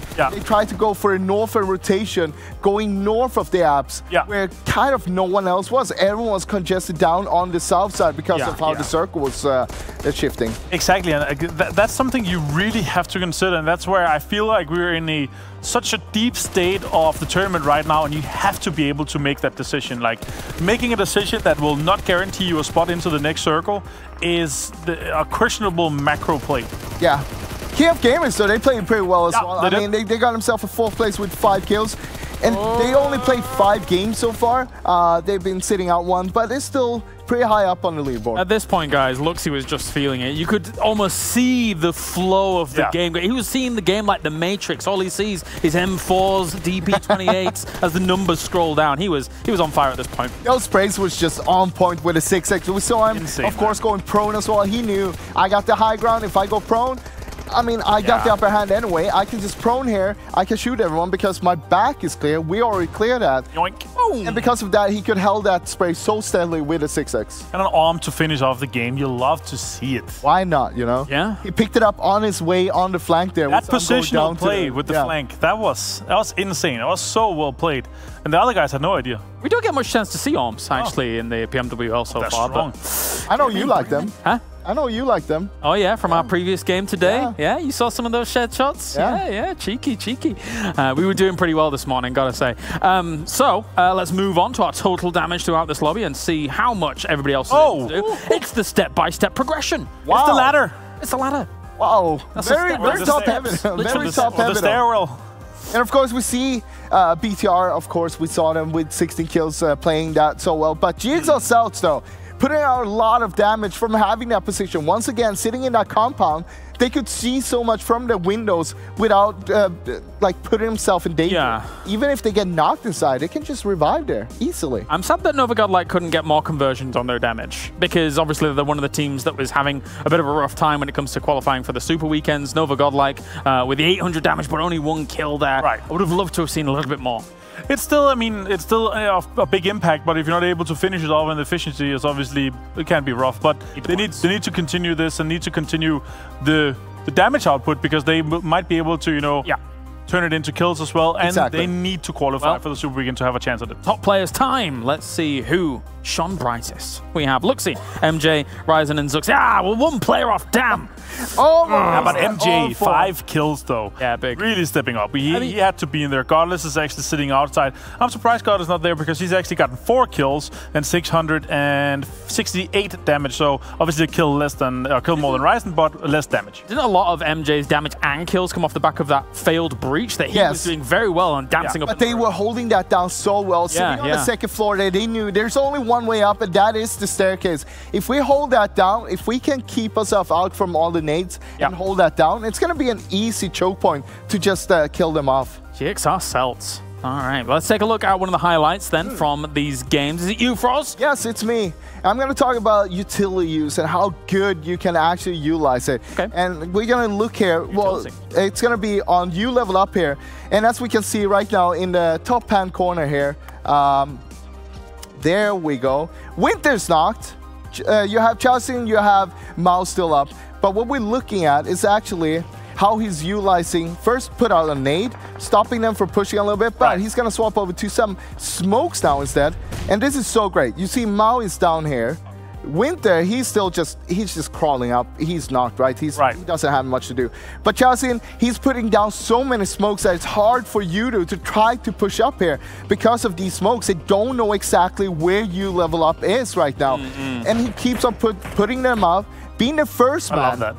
Being the first man, he can put down the smokes. Yeah. Mao, being the last man, he can hold the staircase in case they're pushing preemptively on the smoke before they actually bloom out fully. And then, of course, you have Winter crawling up. They got the rest off, but yeah, that's the end of it. They didn't do much more after that, sadly, but it was really nice to see how he was using those smokes. Not just from denying line of sight, it's also buying time and leaving uncertainty in your opponent's mind. Yeah, but like also you never want to push up a bottleneck situation like that. Even though I would say that the apartment situations here is actually one of the best ones that you can breach, because you can run side by side kind of. It's like it's wide enough for you to run shoulder to shoulder with your teammates, and you can often trade knocks quite easily. But using the smokes like that is such a big brain play. Like it's basically enabling your teammate to play anchor from behind, and also to make sure you get the rest off. Yes, it didn't work out in the end, but the circles was rough on them. It turned to go away from them, but it enabled them to be able to get more kills in the end and fight off these guys. Gave them a better chance for sure. Let's take a look at the overall rankings then and see if Bigatron's moved up to first place. Oh, look at that! Love the old, but a consistent team in GXR Celts moves up to second place. Orange Rock is back. They are back, baby. That's what we want to see. Orange Rock towards the top.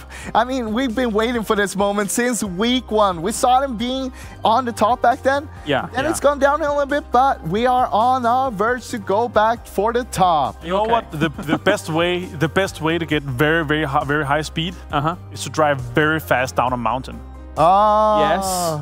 They drove very fast down the mountain. It was a very big mountain as well. So they were driving for a long time. Downwards. But now they have obtained such a high speed that now we're just seeing the very start of it, and it's a flat, kind of small line towards the so even though they're on ground, they've gained terminal velocity. Exactly. What you're saying. Maximum velocity. Fantastic. Here's our 11th through 20th. Nova Godlike actually in a position where they are doing well enough to potentially qualify for our Super Weekend, which will be huge for them. Yeah, I mean, we haven't seen them in a Super Weekend yet. We saw them in the opening week, of course, where they got to play all of the maps. But we want to see them back in the Super Weekend. That's where they belong. That's where they should be playing.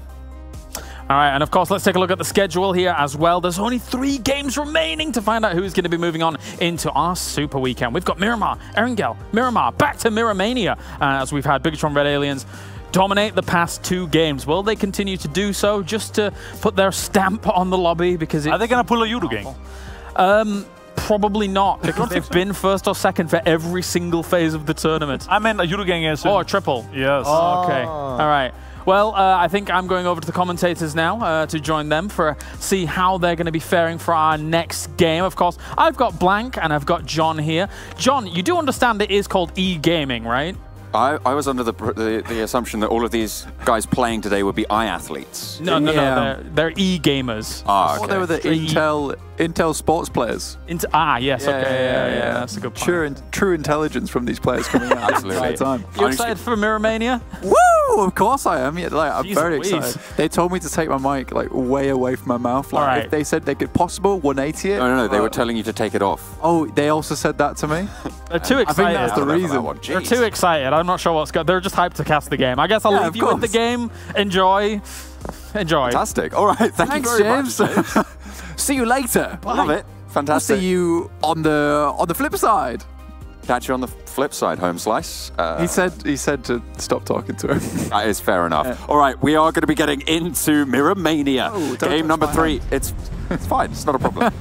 Into Miramar, game number 3 as we close out the final week of qualifications. Blank, we've got 3 more games to go, 3 more chances for these teams to get those points on board and get themselves into that super weekend, crucially for some of these squads. So this is 3 more potential bangers for these teams at the moment. So we can get those 33 pointers out, hopefully to maybe even get TSM Entity that 40 pointer on board. We saw them with that 21 kill point game. So close. They just fluffed the ending slightly. But either way, TSM Entity, Orange Rock, back on top. Love to see it. South Asia reactivated. I'd say, well, talk about reactivate. Let's talk about Bigatron again. I mean, they've harped on about it on the desk. Fantastic. Did you ever doubt for a second that Bigatron would be towards the top of the tables? I saw a lot of comments on social media like, what happened to Bigatron? Like, where are they? Why are they doing so badly? They got 15 points in a whole day. Where it's like, well, they can just get to number 1 just like that. Yeah, I mean, yesterday was a nap day for them. They were all having a little bit of a sleepy, resting up, you know, making sure that they could provide the best gameplay for us today before they head into the next Super Weekend. And I mean, I think they've been consistently in the number 1 or 2nd place for a league play or Super Weekend all the way. And I didn't think that they would let up anytime soon. I think it's actually interesting. I think they've come 1st place in all of the weeks so far, and then 2nd place in the Super Weekends. So maybe even if they drop down 2nd place here, it would indicate a 1st place finish in the Super Weekend. Let's see what happens. But yes, Circle drops down towards Los Leones here, Mr. John Allen. And most teams are okay with this. I mean, they've got a clear run down towards southeast, towards Puerto Paraíso and Impala. And most teams probably just going to take up residence fairly shortly. I think the major crunch point is this fight between T1 and Valdus the Murder and a TSM Entity over on the northern side towards water treatment, right? Because this is where you can have a real clump up of a lot of teams, and surprisingly, I mean, Valdus the Murder and T1 are still jockeying for position in this area, John. Yeah, San Martin is not the bigger of the 3 main cities here, or 4 main cities, I should say. It's a little bit more crunched and compressed. But what Valdus the Murder tend to do, and you can see them doing it now with Arm Joan up on the hill, is get a really strong vantage point into this fight. T1 tend to stay a little bit closer together, and both of those have their advantages and disadvantages when it comes to engaging with the other squad who's occupying the settlement. Obviously, if you're T1, you want to just go together, bulldoze your way through with the player advantage. But if you're Valdus the Murder, you want to keep them at distance. You want to keep them at bay. Utilize those sight lines and leverage those to win that engagement every time. Exactly. It's like when you're picking on the short kid and you just like hold his head back a little bit, can't get towards you because I'm a taller human being, and it works out very much in my favour. What you like to do on a that's me with James like every day, to be honest. Absolutely. I am just kidding. By the way. But the thing is with T1 is that they're able to get close and personal with Valdus the Murder, whereas it didn't actually work out playing this split kind of game for Valdus the Murder yesterday because T1 able to get singular picks which were unresurrectable by Valdus the Murder because no one was in vicinity to make it happen. So I think here the major difference for Valdus the Murder here has to be that all 4 members must stay alive before or after they leave this compound, because T1 have characteristically just chased down Valors of the Murder every single time. So I think they need all members alive to make sure they can fully take advantage of those off angles that they're incorporating into their own gameplay. T1 currently sat in 18th place blank with 5 games played, a 5.2 average, and that's a little bit lower than the boundary that we've been seeing for the last few weeks. Certainly is not the greatest of situations to be in. So perhaps disengaging, getting out early might be the way they want to go. Yeah, I think that might be the optimal approach here. I think the issue is for them is that they do really put themselves in a position of contention towards this north side of the map, right? They've got Box Gaming around you, characteristically very good in the early game where they're able to hold down a singular position. You've got BTR just to the south, you've got TSM Entity to the north. So I think really in this situation on Miramar, we've got 2 left. You're in a real tough spot. And I think T1, they absolutely have to be T1 fighting if they want to make their way out of this one.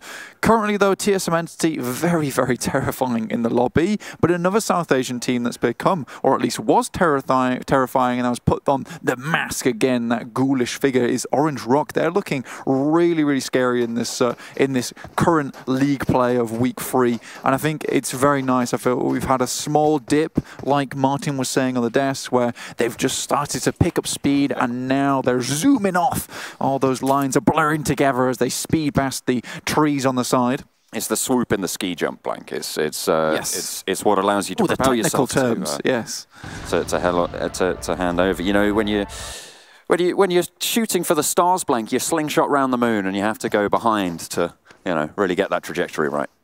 Yeah, I like that you. There's 2 metaphors there. You know, in there. Yeah, you really you threw out some confusion. I like that. I appreciate that. Though it did make mostly sense, and with your luscious voice, you're able to really sell that to me. I'm glad I made mostly sense. That's really important to me. Wow, you're mean. Oh, dearie me. Synergy, speaking of, well, being a little bit mean, they are not doing great either. Currently sat down in 19th position, and this is a team that you've talked about quite a lot, Blank, and about how they generally are relatively consistent performers, but the fact that they're sat on a 4.8 average, we know they can do better, but they've only got 3 more games to do so. I feel like it feels like in this last week that there's a little bit of impatience, a little bit of like very, very much wanting to make sure they get those high numbers. We saw that Assault versus GXR Celts on the first game of the day, which went very poorly, to tell the truth. And I think a lot of that comes from that impatience, or at least that desperation to try and get into that final Super Week and put some more good numbers. All things considered, they've been in the Super Weekends before. They've done really, really well, like in terms of consistency. Obviously, it's not towards the top, and that's why I keep saying that Synergy is this team on the rise. I don't think they're currently matching up with the likes of TSM Entity, who are just ridiculously good, right? With all the new situations and locations they're currently in with the new ping, etc. They're doing very, very well. But I think Synergy definitely can come out of this when they can get themselves out of this rut. Box Gaming currently just out to the west of Los Leones, near to Morph's high ground position.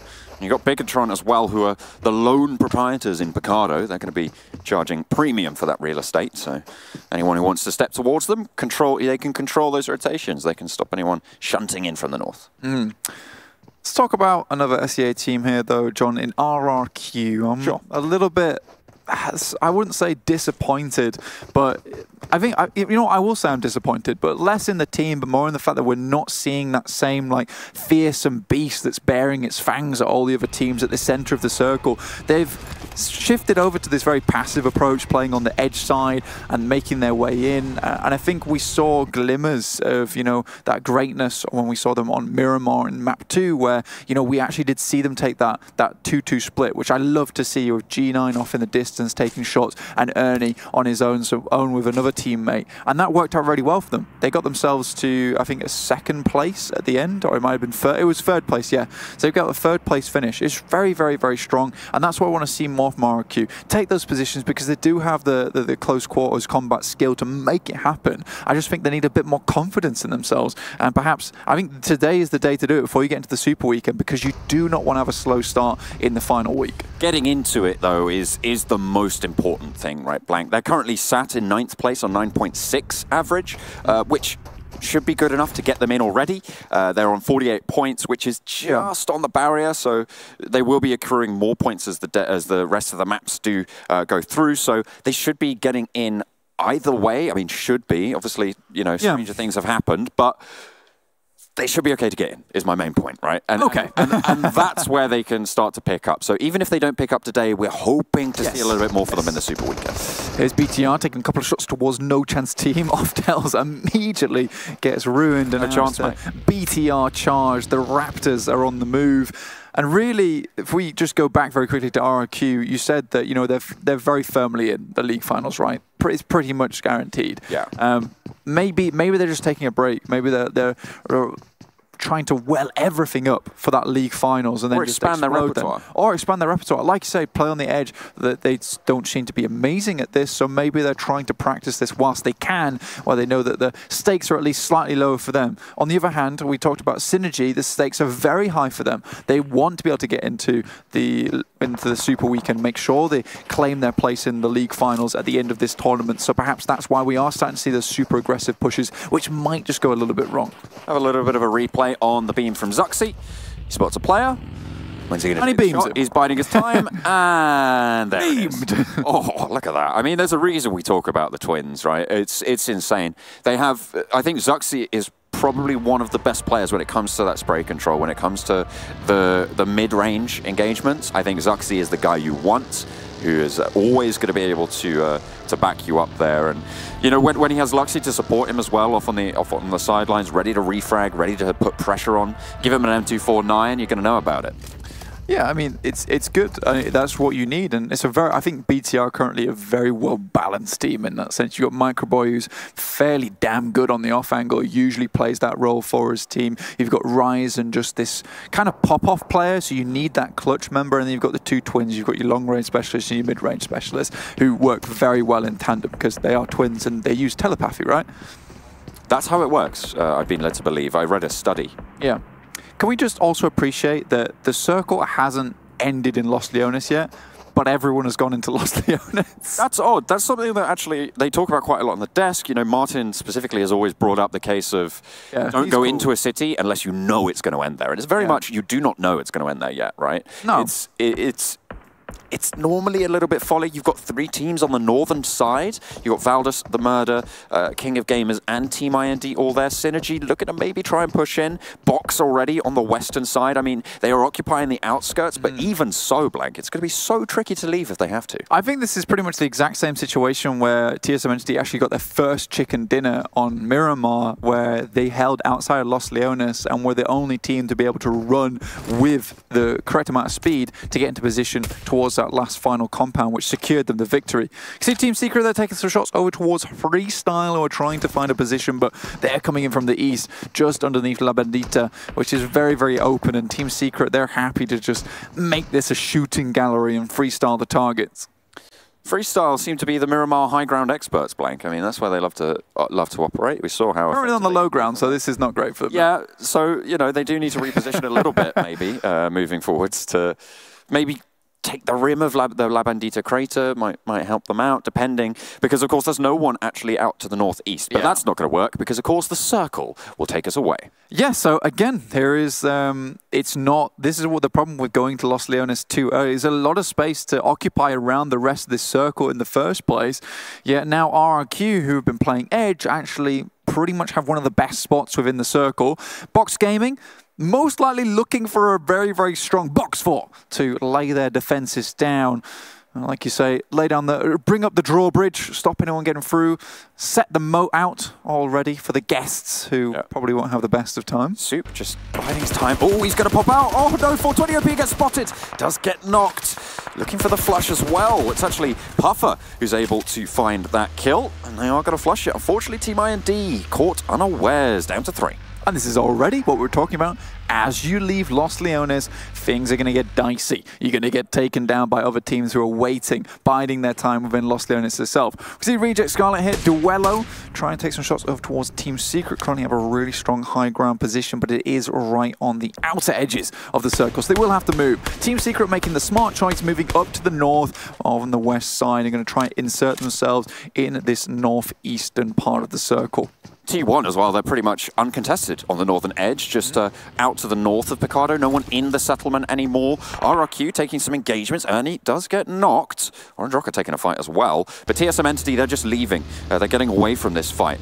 As, they don't want any part of it. They just want to keep consistent. You know, they're in third place. They've got 74 points. They're pretty happy. Currently, by the way, even though it is Bigatron at the top of the leaderboards, TSM Entity have the highest point average per game. Sat at 14.8 over Bigatron's 14.3, both of which are really strong scorelines. Huge numbers. But they are definitely on some huge numbers right now.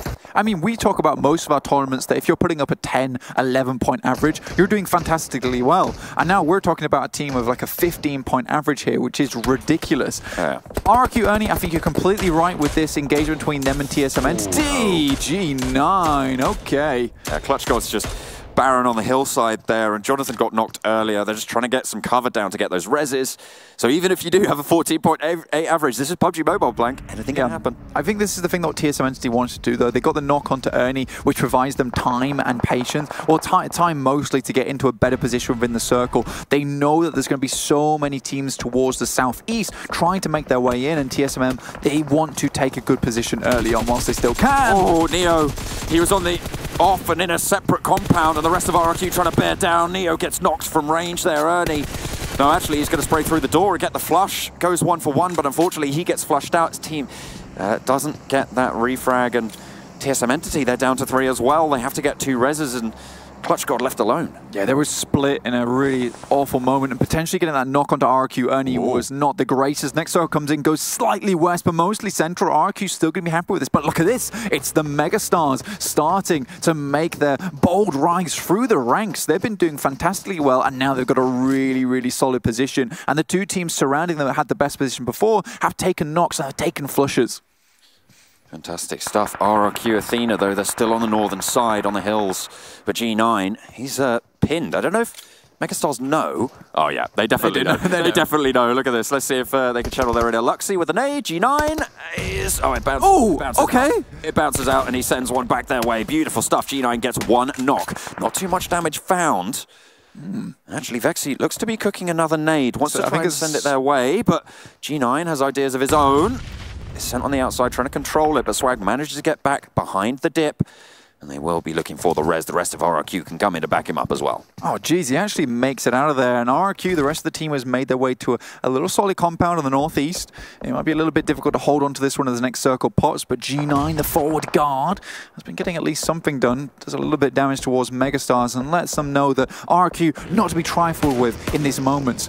Bigatron now coming in from the east side. They are on the edge of the circle. There are so many teams around them. Orange Rock to their south, as well as Valdus the Murder. I really do like their position, though. They've got such good ridge lines to control from, and Valdus the Murder getting peppered away. That's actually still TSM Entity with 2 players left in it. They're still taking fights. They're still gunning out. That's what you like to see. It's what you love. Luxie and Micro Boy on the off towards Valdus the Murder. As Synergy do get eliminated. Again, a disaster for them. We'll see if they can do more in the last 2 games. But Bigatron, they've been spotted on this ridge line, and Valdus the Murder, they're going to be on the lookout. JCZ very, very low, ticking away as well. Oh, yeah, no, it's Reject the Scarlet. Chiming into this fight from the eastern side. BTR being fought from all angles. I don't know how long they'll last here, fighting about 4 teams. Oh, dear. Reject Scarlet do spot them from uphill. And they are going to take 1 knock, but it's not a flush just yet. However, it might be, as down the hill they go. Luxie, it's all up to you, my friend. What have you got in the back pocket? Zuxie's a little bit far away. Ryzen being abandoned. Okay, Micro Boy left on the hillside. They're just going for the doubles. Yeah, I mean, it's Zuxie and Luxie to finish with. We see what these guys can do on Miramar, just the duo by themselves. Disarm Joan to knock Luxie yet, and now just Zuxie alive by himself. BTR in dire straits at the moment, and Megastar's still very happy in the center. RRQ have left that fight for the time being, but it's towards the south where I'm most worried. You've got Team IND amongst 5 other teams, all trying to make their way into the circle, just corral themselves northwards.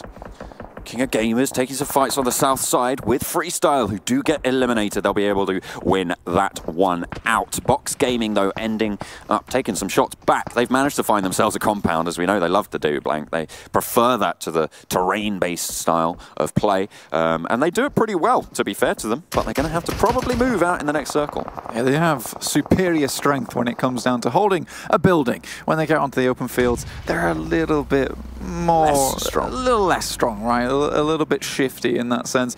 Megastars are still in the middle. Eastern side starting to pop off now, John. Wow, okay. Reject Scarlet take the first knock. It's Urali trying to move on in, who gets blown up by Valdus the Murder. No Chance Team and Team IND in very close quarters as well. And up the hill, Marvy's been spotted, last player for Orange Rock. I think Godless is scouting out the location. There's the box fort, a heavy northwestern shift. Massive northwestern shift here. And I was going to say RRQ, this is pretty nice for them. They'll be able to get a position, but it's T1. Ooh. Again, this team that has slipped by unnoticed on the north side, who actually have a really good position. Now we'll see if they can start to incorporate something like we've seen Freestyle do before in Miramar, which is take an aggressive approach and try and shoot teams coming into their zone. They need to hold out in a cone going down towards the south now. Both No Chance Team and Team, I believe it was Team... No Chance Team and Reject Scarlet, sorry, both eliminated in that ensuing fray. Unfortunately, Gamers take a self-knock there, a little bit of a crash, not going their way, but the mad dash that I'm going to be looking at here, Blank, is Box Gaming versus Team IND. They're both going to have to do a hard shift straight through Megastars. This is going to start to get a little bit difficult. Team IND racing past Box Gaming, as you can see on your screen. Snacks takes some shots, Luis goes down, but IND Snacks is out in the blue, will get knocked by the blue itself. PMA drops out in the middle of the field. I think he was under fire there as well.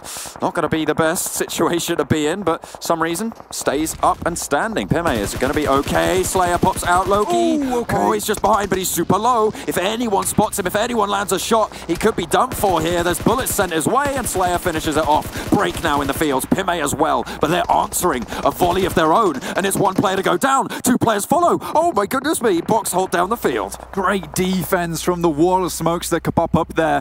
PMA, we know how good he's at long range, and Loki, kind of just the bait from Team INT, runs away whilst the two players from Box Gaming just fire back upon them. Fantastic stuff, but we spoke about how they were strong in compounds. They figured out the fields, it seems, this time around, Blank. We'll see if they can make the rest of the cross safely. Break, though, does get knocked. It's the Megastars who I said they were going to have to push through. All four of them. They've had such a strong position. Team Secret plying behind this warehouse, but it's RQ currently gatekeeping them on the northeastern side. That's King of Gamers going down, as well as Box Gaming. TSM Entity take a couple of knocks on the side. Beer 11 absolutely popping off, gets one knock. Throughout all of this, though, it's Clutchgod who stayed alive on the southeastern side as Bigotron finally do go down. Zuxi is going to fall. And now, Blank, we're down to 6 teams as the nades start to fly between Team Secret and RRQ. D2E on the ground floor. They're spotting out the angles. They're trying to find these covers, but they're not really able to spot them out. The soft wall's doing a lot of work, but Rex seems like it's not going to matter. D2E sprays it down, and iShots falls. That's Team Secret out.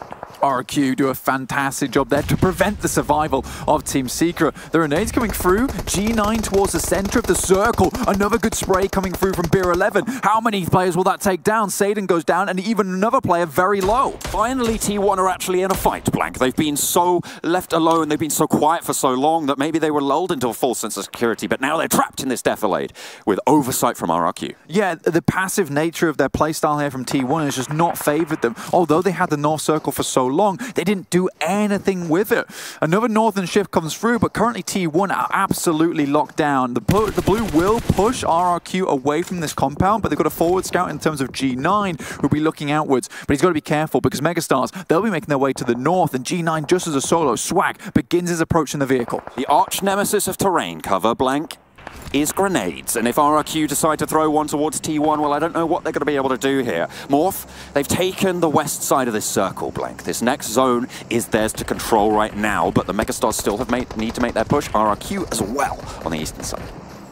Exactly, John, but RQ want to bide their time a little bit of patience, let the other teams fight it out somewhat, whilst RQ G9 provides a lot of information, intel gathering for the rest of his team. Morph Gaming, on the other hand, they've made their way into the top 4. It's been a far better week for them.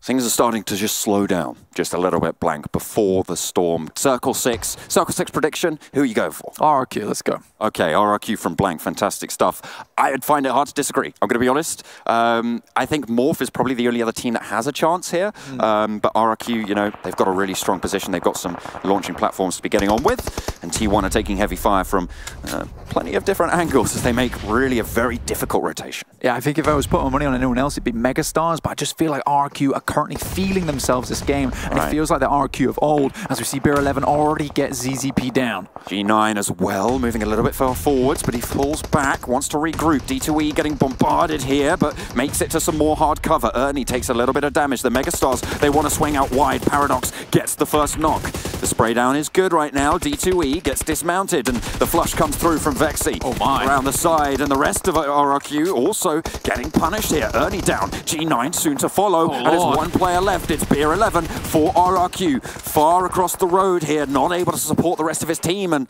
your prediction's looking pretty shaky right now. I would say it's completely wrong. Megastars, I said RRQ were feeling themselves, but it's instead the Megastars who are absolutely popping off. This is a crazy little game from Megastars. Very nice coming from the south side. No points for Blank. Sorry. We'll be getting on for the rest of these teams, though. 3 teams remaining. The desk is having a good laugh at your expense, Blank. There you go. Have that. Yeah, I mean, I called it, and they just get absolutely rattled down upon. Well played to Megastars. Clap, clap. Very well played. Okay, the play zone seems to be better than them in this situation. Certainly better than Swag. They should be able to get that res, but the next zone, again, going towards Morph, who have been just passively holding these angles. A lovely underarm lob there to take down Encore, and now Megastars, they're not looking as strong as they were before. It seems to be the game of hard pushes. Maybe it's T1's turn next to have survived this whole thing. Yeah, I know. I'm probably just not going to talk about any more teams here because I feel like I'm like the witch at the moment, just cursing everyone which way in next. So I'll just talk generally about the terrain here because we head towards the center and no one's currently in this. T1, they have to cross the row, which is going to be slightly difficult for them, but I don't think anyone's looking at them as of yet. Morph currently in a 2-2, so if Megastars can at least get one pick here, they might be in a better chance of winning this game, but currently with only 2 players, it's tough. T1, they're going to have vision on all of this. I mean, they're going to drop out some smokes. They will know where these teams are playing for. The off angle for Morph could come in crucial as they have the high ground into the next circle as well. They've got a really strong spot, and they know that the Megastars are going to be trying to push them from that angle. Exactly. Now just on the tree line. T1, they have this ridge side to play around, but Morph have got some backside members over here. They're just waiting in the wings with the snipers. Looking to pop any dome that dares pop over a ridge line. I would say so, John. It's going to get a little bit scary as they pop over the top side. Youngjun takes a lot of damage. 3rd place already, though, Blank, for T1. This is really good, considering they're towards the bottom of the table. They're going to be pushing up a little bit further. We'll see how much more they can get done. Youngjun out in the blue is healing up already. I don't know if they want to be able to do that. Megastars as well, trying to out-heal. It looks like it's Morph's game to lose right now. They're going to find 1, find 2. The Megastars eliminated. T1 soon to follow. And Morph, they play it by the book, Blank. They get the chicken dinner. They hold down the angles, and they make it happen. That's a mighty Morphin chicken dinner there from the boys themselves. Okay, well played. Really, really well handled. I was completely wrong at all angles of that game. But yeah, very well played to Morph there. Decent split from them. Fantastic stuff. Well, after that mighty Morphin chicken dinner, we're going to be going over to the Qualcomm Snapdragon Mountain Dew loving desk.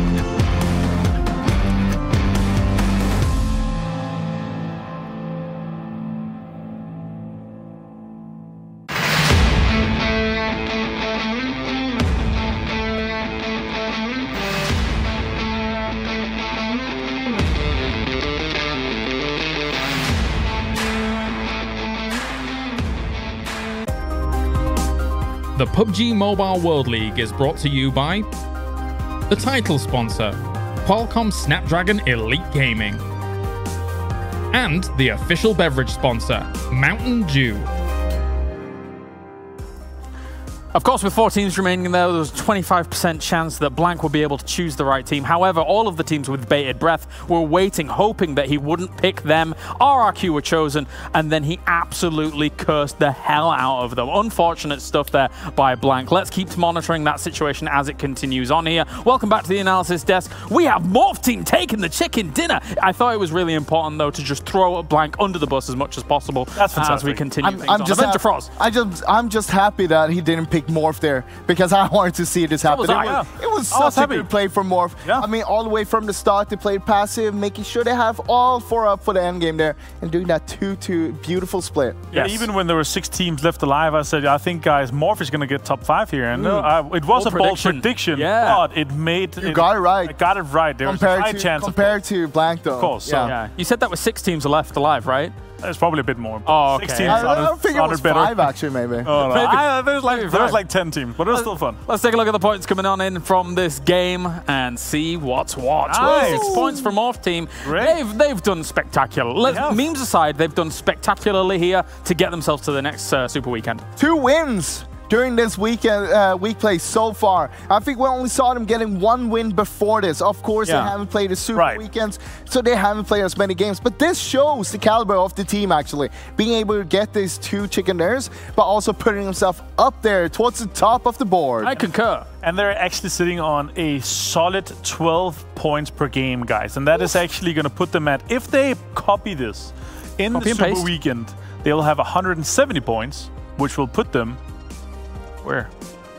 In the top 16. In the top Ahead 16. of Udugank. Ahead of Currently bottom 4. I like to see Megastars up here, of course, as well. We saw them playing good there. Yeah. They took the fight against RQ. They knew, hey, this is the time we got to do right now because we're getting pushed by the circle. If we wait longer, we can't do anything. So good play from them, getting themselves that 3rd place with 7 kills. Here's our 9 through 16. Team IND and Box Gaming getting themselves 7 points on the board, and everybody else gets the scraps. Sorry, guys. For Reject Scarlet, it is looking rough right now. No Chance team as well. They have No Chance team has 1 more game to go, and they're in 33 points. They need to win a game before it's looking like likely. Yeah, later on we'll take a look at the overall ranking and tell you how everything really shakes up down towards the bottom, of course, because our 4 teams at the bottom will not be going on to our next Super Weekend. Let's take a look at Morph team in terms of their numbers. Where's me magnifying glass? It's 1,200 damage coming on in here. Not too much healing going down,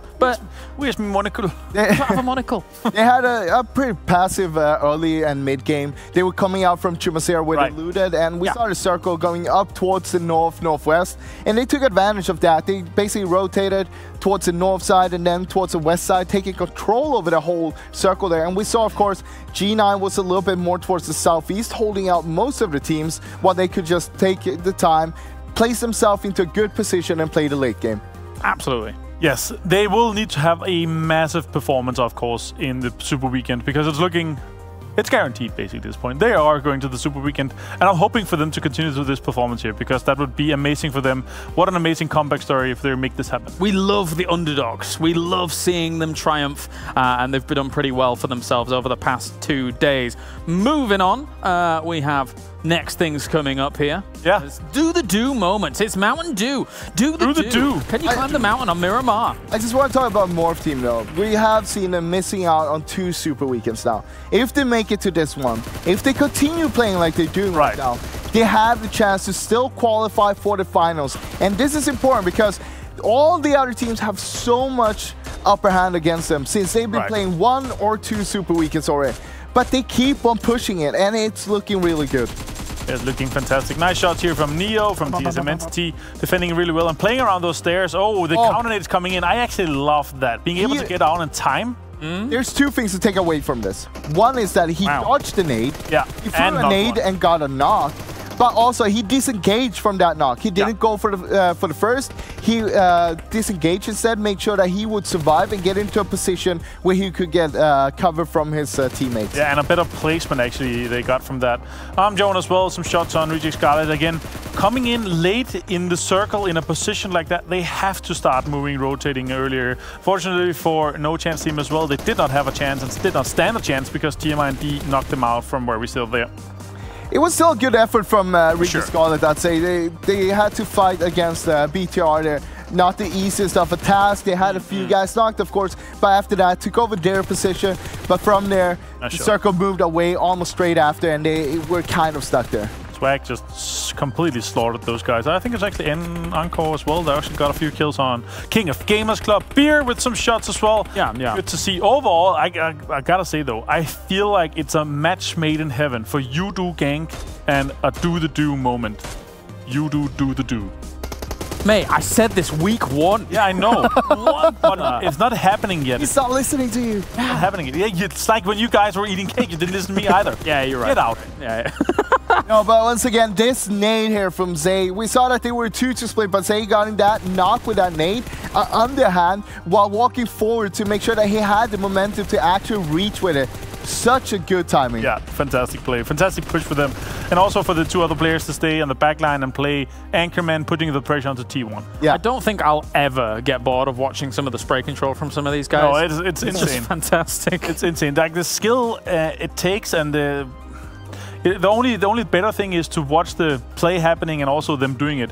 Remember when we were at PMWL in Berlin, where we see how they're sitting super comfortable, and still how they're how fast they're moving the gyro. It's just insane. All right, let's move on to the total damage throughout this lobby, as we have. Oh, perfect! 2,000. Very nice. It's very appealing. That's very. Let's say. Satisfying. Yeah, that's the one. Satisfying is the word. Yeah. Appealing. I don't know. I feel like Froz, you're literally a graphics designer. Come on. It's very unappealing because it's so uneven in a way. He wants numbers that are only dividable by 2. This is also divided by 2. Froz only wants prime numbers in his damage deal, all right? Only dividable by 8. That's right. Froz is all about. Why does that not say 1920? Look, we do get some spikes, right? Like RQFE now. Yeah. But overall, it's kind of Sanoka-like, right? Very even. A little bit, yeah. Again, it comes down to the teams actually stepping up, but we do see Morph in the top, T1 towards the top. That is not always the case. Sometimes, usually we see some of the bigger names that we see towards the top of the Super Weekend leaderboard, for example, that is being top there. But it's always great to see these teams stepping up. My question is T1 done? Are they not qualifying for the Super Weekend? Because they got themselves decent placement here. They have 2 more games. With just no kills going their way. And they're in the bottom 4 right now. Okay, listen up. So we have... Are they not in the bottom 4? No. Where are they? They're on 16th place, but we'll see that soon. That's very close to the bottom 4, though. I would say, though, look at those guys. Orange Rock, Morph Team, Valdez, and Megastars is playing their last game in the next game. Ooh, okay. So they have to... Obviously, Morph, Orange Rock, they're looking good. Valdez and Megastars, they have to cement their position to make sure that they are staying inside the top 6. Let's take a look at the top 4 players from this game, though, before we kind of allude to what may be happening later on. We have Zay popping it up towards the top 745 damage. Not too bad. Very varied, actually, our top 4 here. Yeah. Here, Vexy and Clutch Card. 4 different teams, of course, and it's the guys, it's kind of the same names that we're used to, right? Bear, Vexy, and Clutch Card. But we do see Zay up there, and that, once again, comes down to how good they actually played the late game. A lot of the damage they accrued in the whole team there was towards the late game. How they were fending off teams like Megastars, for example. Right. Gotta say as well, one of the guys that were not there, well, who was? I was looking.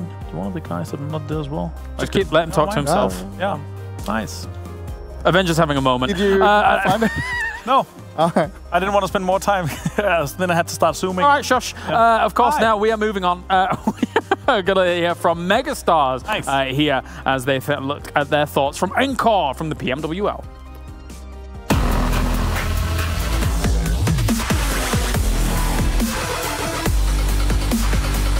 Hello, ladies and gentlemen. It's me, Kyle Aris, the host of PMWL East, and with me I have Encore here, who is going to be answering a few of our questions. So let's get into it.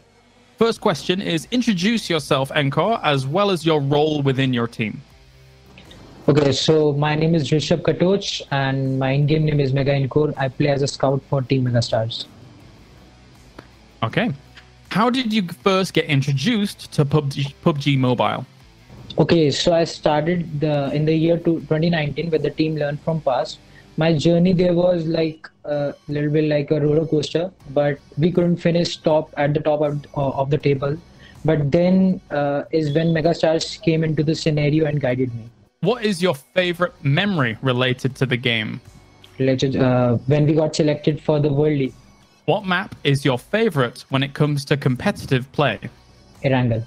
Which team would you consider as your biggest rival throughout the PMWL? It's from India only, Team Entity, TSM Entity. Okay. How would you rate your team compared to other PMWL participants? 8 out of 10. What is your favorite drop zone location and why? Nowhere F9. What is your preferred weapon loadout? M416 and DP with 4X. Okay. Well, thank you very much, Shankar, and good luck in the PMWL. Thank you so much.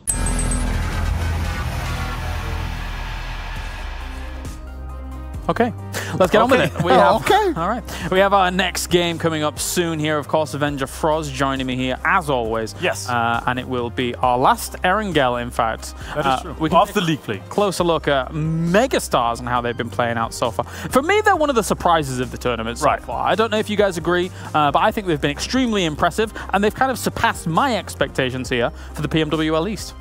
I don't know if they surpassed my expectations. I feel like they are kind of where I expected them to be.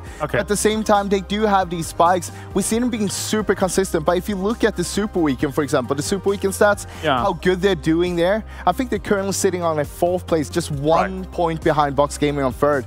That shows how good they are, though. Okay, it's time for the overall standings here as we move on. We have up to the top, it's Bigatron Red Aliens. TSM Entity takes the 2nd place spot once again, and Morph Team back up to 3rd place. 84 points on the board, tying with TSM Entity. Pretty decent. Woohoo! Yeah, so as I said before, Megastars, they are sitting in a great spot, 59 points. They have 1 more game, so they're guaranteed 60 points at least. And I would say that should guarantee them a spot in the Super Weekend. Look at 2nd and 4th place, though. Yeah. TSM Entity and Jigsaw South, 0 wins. We saw everyone else kind of in the top 8 had at least 1 chicken dinner. Both of those teams sitting up there without chicken dinners just shows their kind of consistency in the game. All right, let's talk about the big movers, though, here, because this is important for teams like Valdus, the Murder, No Chance team as well. It is their last game to put points on the board to move away from the red zone. It's their last chance to dance. No Chance team, they're literally playing their last game now. It is the last Erangel match, and they need somewhere, ballparking somewhere around, I would say 20 to 25 points to guarantee themselves a point, to be safe, because they need to be in there to fight, and they need to be in there to contest the Super Weekend. Otherwise, they are guaranteed to not be in the league finals. Yes. Look, we know they got it. They can do it. We saw them yesterday with an 11-kill game, getting on 11th position. Godless, the boy. They still have 1 chance. They're not No Chance right now. So 1 more chance. They got to do it right now. They got to step it up enormously. Yeah, all right. It's going to be exciting. The 1 Chance team. There you go. Let's see if they can make it happen. Of course, let's take a look at the schedule as well. 2 more games remaining right here as we have Erangel and Miramar on the way. Morph team just got themselves a victory. It's time to go to the commentary team here, and it's time to see which team blank is going to curse going into our next Erangel. We've got a Hubble Bubble Toil and Trouble here on the desk with me. It's going to be pretty interesting. Which team are you predicting this time, Blank? When we get to the game, I'll choose one. And you got to pick a team. Look out, when we get in, I can observe them, then I will choose one. No, you got to pick right now. No, it will happen. You got to pick right now. Not now. Before you've seen anything to do with the game, because that's the best time to make a prediction. Look, once they get out of the plane, the best time to make a prediction about a game is before you see it, before you see anything about it. Whenever I'm trying to do some analysis, I put a blindfold on. Do you actually? Yeah, absolutely. I've seen you actually. Have you not seen The Matrix? I have. It's like when he puts the blindfold on and he just sees through it. All right. Give me a sec. I've got to get my chant out, okay? Double, Island Trouble, Fire Burning, Cauldron Bubble, a wisp of a team smoke train with a chunk of Avengers Big Brain. Now I had a backpack of a Last Circle Snake. A Caster's Curse. Now I make. It will be freestyle. No, he's just, no. Oh, no, freestyle. I'm so sorry. I don't agree with him at all. I think you guys have been doing fantastic stuff. I mean, you've had some really good performances. You're sat in 13th right now, and this is their last game. How could you be so mean? Look, it's also a prediction as well as a curse. So it could go one of 2 ways. You know how a curse always comes with a benefit and not so much a benefit. So they might not get the playing path they want here as we're going up from the northeast, from the Primors. Steal your poem that you'd written out. Yeah, you did. Oh, that's unfortunate. Yeah. I didn't see that that's what you were doing, but I started off with Hubble Bubble. Oh, great minds, great minds. You did well. Fantastic stuff. So we'll see how Freestyle get on with the loaded curse behind them. The plane headed down from the south. It'd be funny if they're not actually in the game, wouldn't it? They're in this game. Are you sure? They're on the side. Are they just hidden? I think they might be hidden behind King of Gamers. But are they not in this game? I think they're not. I think I have to choose again. Oh, okay. We have to re-choose. Okay. All right there. Who should we give the curse to, John? We'll decide that later. Box Gaming. Let's give the curse to it. Let's give the curse to Bigatron. Yeah, I mean that's fair enough. I think it's the only fair way to do it. Yes. For the top of the table, Louis getting skeet shot right now, which is unfortunate. And Box Gaming, they lose their Spider-Man. Wow, that hurts. That does kill the man right there. Pulls out the Colt. It was with the Colt, and it was both cold as well. That was pretty evil. RQ very much central. Pachinki, they're at the center of the map. They have no reason to play the edge. This is why you're staying, RQ. Okay. Freestyle are actually in this game. Oh damn! I've spotted them. They were hidden behind several teams who actually dropped out towards the area to the east side of school, towards Yasnaya as well. There was a lot of players there, so we couldn't quite see the pink of Freestyle. But here they are, and they are going to be performing, hopefully, very well into this game to secure themselves into the Super Weekend. Yes, it would be wonderful for them. Yudu Gang, however, up towards Saverny as they head their way down south side, but they'll be okay for the time being. We've got on our screen here, we've got Freestyle. They're currently trying to make their way out. King of Gamers just outside of Rozok in school, and you've got Freestyle on our screen right now. Shuf as well as for Hurus Daruchu. I tried. In the car together. Effort. Thank you. Appreciate that. Nicely done. Actually, hey, look at this. Nova Godlike, they're doing the Orange Rock strat. They are doing the Orange Rock. They're dropping Sunken City. They've left Smokyo towards the north side. Maybe they've been, looking over those VODs and thinking, hang on a minute. This is good. It's pretty good. And to be fair, Orange Rock have been doing very, very well over the last couple of games. Sat on 76 points. They have their last game next game, so that will be coming through for them. Fantastic stuff. 76. That's currently behind the highest 7th place team. That's Bigatron 96. So they're 20 points behind, but below that you've got Morph Team 7 games, 84 points. So even closer there. They should be pretty secure into this Super Weekend. Yeah, I think they should be okay. They're not playing this game, so let's stop. They're not playing this game, so let's stop. Come on. TSM Entity towards South George. They are pretty happy with themselves over here for the time being. Yasnaya Polyana, Regis Scarlet don't have to worry about the Hunters. TSM Entity currently there with them. They can remain pretty happy with themselves, just chilling out. Team Secret, on the other hand, Yuhai is getting absolutely rattled down by BTR. It's unfortunate. We're seeing a lot of early picks here, Blank, and this is a mistake that Team Secret were known for in the first week, actually. Is splitting up, staying split too long and not regrouping, and in fact getting picked off one by one. So now it's a return to the Team Secret of old. Hopefully the remaining 3 can brew up something for us. That is the hope, John. That is the hope. Team Secret towards Gatka. I mean, Yuhai tends to sometimes head his way out early on and have a little bit of a check out of what's happening all over the place, but you know, this time he does in fact get spotted and removed. Now down to 3 players, but as long as they can stay nice and healthily together, they should be okay. No Chance team once again playing towards Quarry. They do not want to squander their chances this game by going up and having a fight with Team Secret early and going out. They want to get as many points as possible on board. No one currently in Rozok. That's obviously because we don't have Valdus the Murder in the game towards Rozok's side, so no one else is really challenging this. And Orange Rock, we know they like to dip their toes towards Rozok, but they're not here either. So Rozok is very clean, which is going to make Yudu Gank's journey to the south a little bit easier. Yudu Gank, a team that's crucially in need of points here. 36, and they need to push up about well, quite a few actually. They're on a 6-point average, which actually is 17th when it's sorted, when you sort the tables by the average points per game. So they are very much looking to try and push up, and we know they can do it. I mean, they got triple chicken dinners, right? Like they are not a bad team. They have so much strength, but it just feels like they've been curtailed so many times, and we haven't seen the pop-off plays that we've seen from them in times gone by. No, it is slightly odd that we're not seeing it out of them, but we want to see it back on board. Anyway, going on around take a quick look at the screen on your right-hand side here. You can, in fact, see Pachinki, Ruins, Rozok, and School. But most teams are actually, in fact, in this location. So we've got Box Gaming currently in the usual strat, which is like the yellow split, another slight mansion push towards Potato Hill.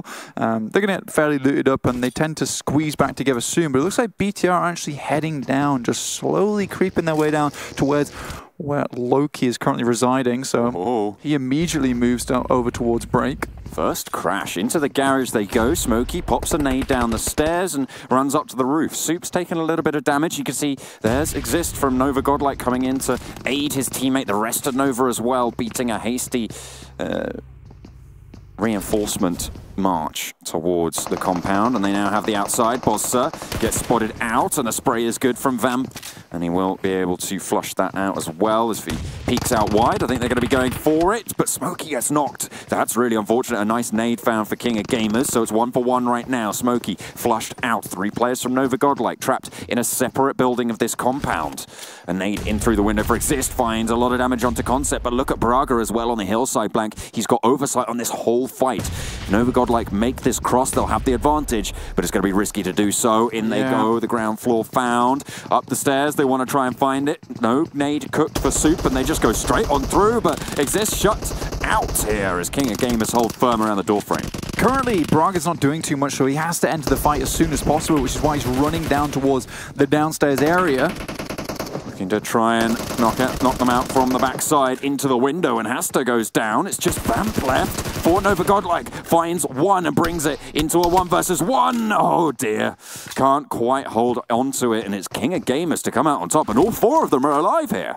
Yeah, in comes Braga though. He knew he had to make a move, and he comes down with S12K, which is generally better in close range to finish out that fight. So very well played to Braga to immediately identify that he had to run down from the mountainside as soon as Nova Godlike had made that push in the first place. TSM Entity currently on your screen right now, rotating past Mount Everest. Team Secret, they've moved a little bit in towards the east side, so they should have eyes on TSM Entity when they round this corner. And you level up, another team that we've seen doing very, very well as of recently. They're just on the northern bridges just outside of Georgia Pole. They're in a fanciful position in the sense that they won't have to move too much, to be honest with you, and they can kind of wait for this next circle to pop before they have to do anything. But they've been having some standout games, and it's been a level up from them. TSM Entity currently sat on the highest point average of any team in the lobby, higher than Bigatron. You know, despite the 8-point gap, they have an extra game in hand, which means that they will be able to accrue a lot of points, hopefully, in that extra game. 14 points average, which is really, really strong here. When you look over the data for the previous tournaments, that's as strong as pretty much any finish we've seen so far on this scoring system. So really, really great stuff from them. Obviously, it was a little bit of a worry in the middle of this tournament where they were sitting. Their performance is not as strong as they were hoping they would be. But now, this is the TSM Entity we know and love. Exactly, they're back on form, and this is fine. We shouted out the boys from Seoul and also 8-Bit the other day and saying that they were fantastic in relocating TSM Entity in such a short time zone to be able to get them back in a situation where they can start playing to their top level. And they started playing. I believe they've been trying to get new internet. I'm not entirely sure whether they're back at their old boot camp or back at their boot camp at least. But I'll check in back with that later. Yeah, we'll have to get in those DMs, make sure that we're up to date on the information. Yeah. Fantastic. Around the foothills of U Level Up, Mount Everest, it's U Level Up, and they will be rotating down south. Synergy have found their way to the top of Potato Hill, and this is something that I do congratulate Synergy for quite a lot of times, commend them for, is the fact that they're able to slingshot themselves into a decent position within the center of the circle. It's just they struggle to hold on to this center circle, and ooh, Horshan doing a little bit of a style points. Loop, a little style points there. But Synergy, they get themselves towards the center of the circle, and it's just their difficulty at holding onto it for so long. They are moving out now, trying to scout around them. They should know that Bigatron and Box Gaming towards their south side. So taking a fight with both those teams at the same time, maybe not wise. So just find a little area where you can find a ditch or a place on the hillside just outside of Potato Hill and hold that down. Synergy have left Potato Hill. They've gone a little bit further south here. Aye.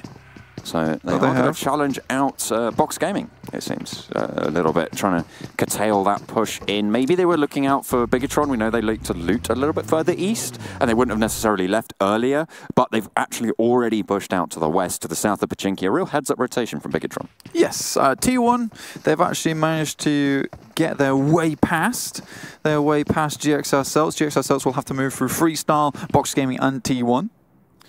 Team IND, they're going to be crossing the bridge on the western side, and in fact, it was you level up to guard them one time, and it seems like they haven't actually returned to doing that, so Team IND will get a free crossing back to the mainland from their loot spot down in Sosnovka military base. And they'll be gifted a loot crate, actually, just across the way if they spot that one out. Nicely found there. GXR Celts, they're making a rotation on the eastern side of the circle, but there's so many teams out there with strong spots.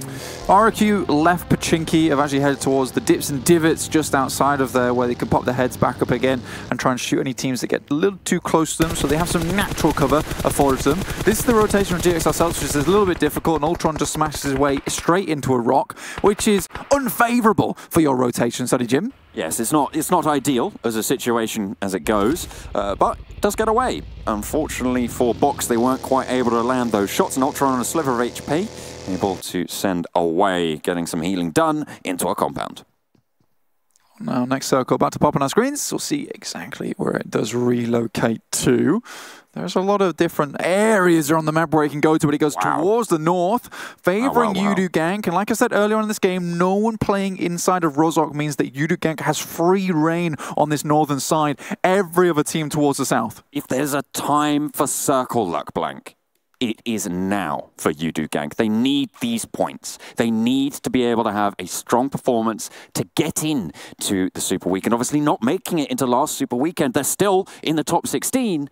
But only just, you know, there's teams knocking down that door and trying to push up and take their spot in the finals. But let's be honest, John, if luck is given to any team, it was Yudu Gank yesterday on Miramar, where they were literally given 2 loot crates in the final circle, and they all died to a single player, Youngjin, on T1. So I think Yudu Gank need a little bit more than luck. We need to see the Yudu triple chicken dinner Yudu, and need to see Jumper back on form, back on top, if they want to win this game. But right now, like you say, they're in the best position to do it. All the other teams trying to make their way in. T1 trying to make an inventive rotation over to the north side of the map and trying to insert themselves inside of Rozhok. So it'll be up to Yudu Gank preventing this from happening. Okay, they managed to get the res off onto Sirvi, but now they have to take the fight with Reject Scarlet. 3 kills total over the last 2 days, but it seems like they want to get a couple more here. Lufa hits the deck around the sidelines. They've got Urali as well, further up the hillside as Sirvi gets knocked once again. Austin holds down the angle, gets the first knock, full HP as well. Looks for a second and finds it. Urali trying to send around the side of the rock, but it's Austin to hold it down. Look at reload the Micro Uzi. They haven't managed to get the frag yet, Blank, but finally they're able to dismount him. Sirvi's low. They're looking for the flush, but in comes the rest of Synergy. They know there's only 2 players left for Reject Scarlet, and they're going to have to go for the reses. They need to stay in this game, Blank. Where was the rest of Synergy during that fight? Austin did a valiant fight versus Reject Scarlet there to keep them in this fight, but it's BTR who come into this fight to third party. They've just rocked up now, John. 4 players at the base of the hill. They want to summit this mountain. Reject Scarlet lose 1, lose 2 as well. Duello very, very low. There's Bigatron looking to try and sweep this one away. You're right, Blank. They're just wading their way into the fray, but Reject Scarlet run away, tail between legs, could not dismount a single player. They hear the screech of the Raptors and they're like, we want nothing to do with this situation, and they leave their damaged prey to Bigatron themselves. How unfortunate is this for Synergy? They go straight from fighting the lowest placed team to fighting the highest placed team in this tournament, right? This is the worst swap in the history of swaps. Probably the worst trade. The worst trade you could imagine. You hate this trade. This trade is the worst. This is all my homies, they hate this trade. You gotta stop, man. I'll be coming for you after this show, bro. I'm telling Understandable. You. Anyway, freestyle. They're behind your boys, BTR, right now. They're behind your boys, BTRs. Synergy still trying to stay alive here, but Bigatron in a decent position. I mean, they took the hillside by force. It was real strong tactics coming out. Oh dear, Austin burning. Gets beamed down. Microboy lands the headshot. Beautiful stuff coming out from Bigatron. That's a solid utility there, and he just burns him down. Free loot found, and they will be looking for the rest of Synergy, but they're hunkering down. Look at Microboy. Zigzor knows exactly where he is, but does he want to strike? I don't think so. Any movement might give the game away. Microboy takes a little bit of a tag, actually, across the way, so maybe Zigzor could get a flush, get a point here, but Ted drawing this attention. He gets it and looks for the flush. Not quite able to finish it off, but now Bigatron, they're alerted to his presence. Zuxi around the side, onto the back of the buggy. Oh, he changes seats. Oh, but it's Ryzen to get the knock. Okay, Zuxi careens himself towards the fight, switches to the back seat, doesn't land the shot, but the rest of his team's there to back him up. He's done that before. You know he's done that before, don't you? I mean, it's a set play. Yeah, it's a set play. Immediately slams the buggy into the tree, stopping himself dead, and then jumps into the back and puts himself in a really fantastic position. And it's very hard, even harder in PUBG Mobile, to make a really good 180 flick and also hit him with the accuracy. TSMNT actually going down in 15th. This is not what I expected. Not sure actually who took them down there. U-Level also slamming onto RRQ. Yeah, level up, getting the worst end of that engagement. One knock is sent in return on the southwestern side, the exit to the north side of Pachinki here.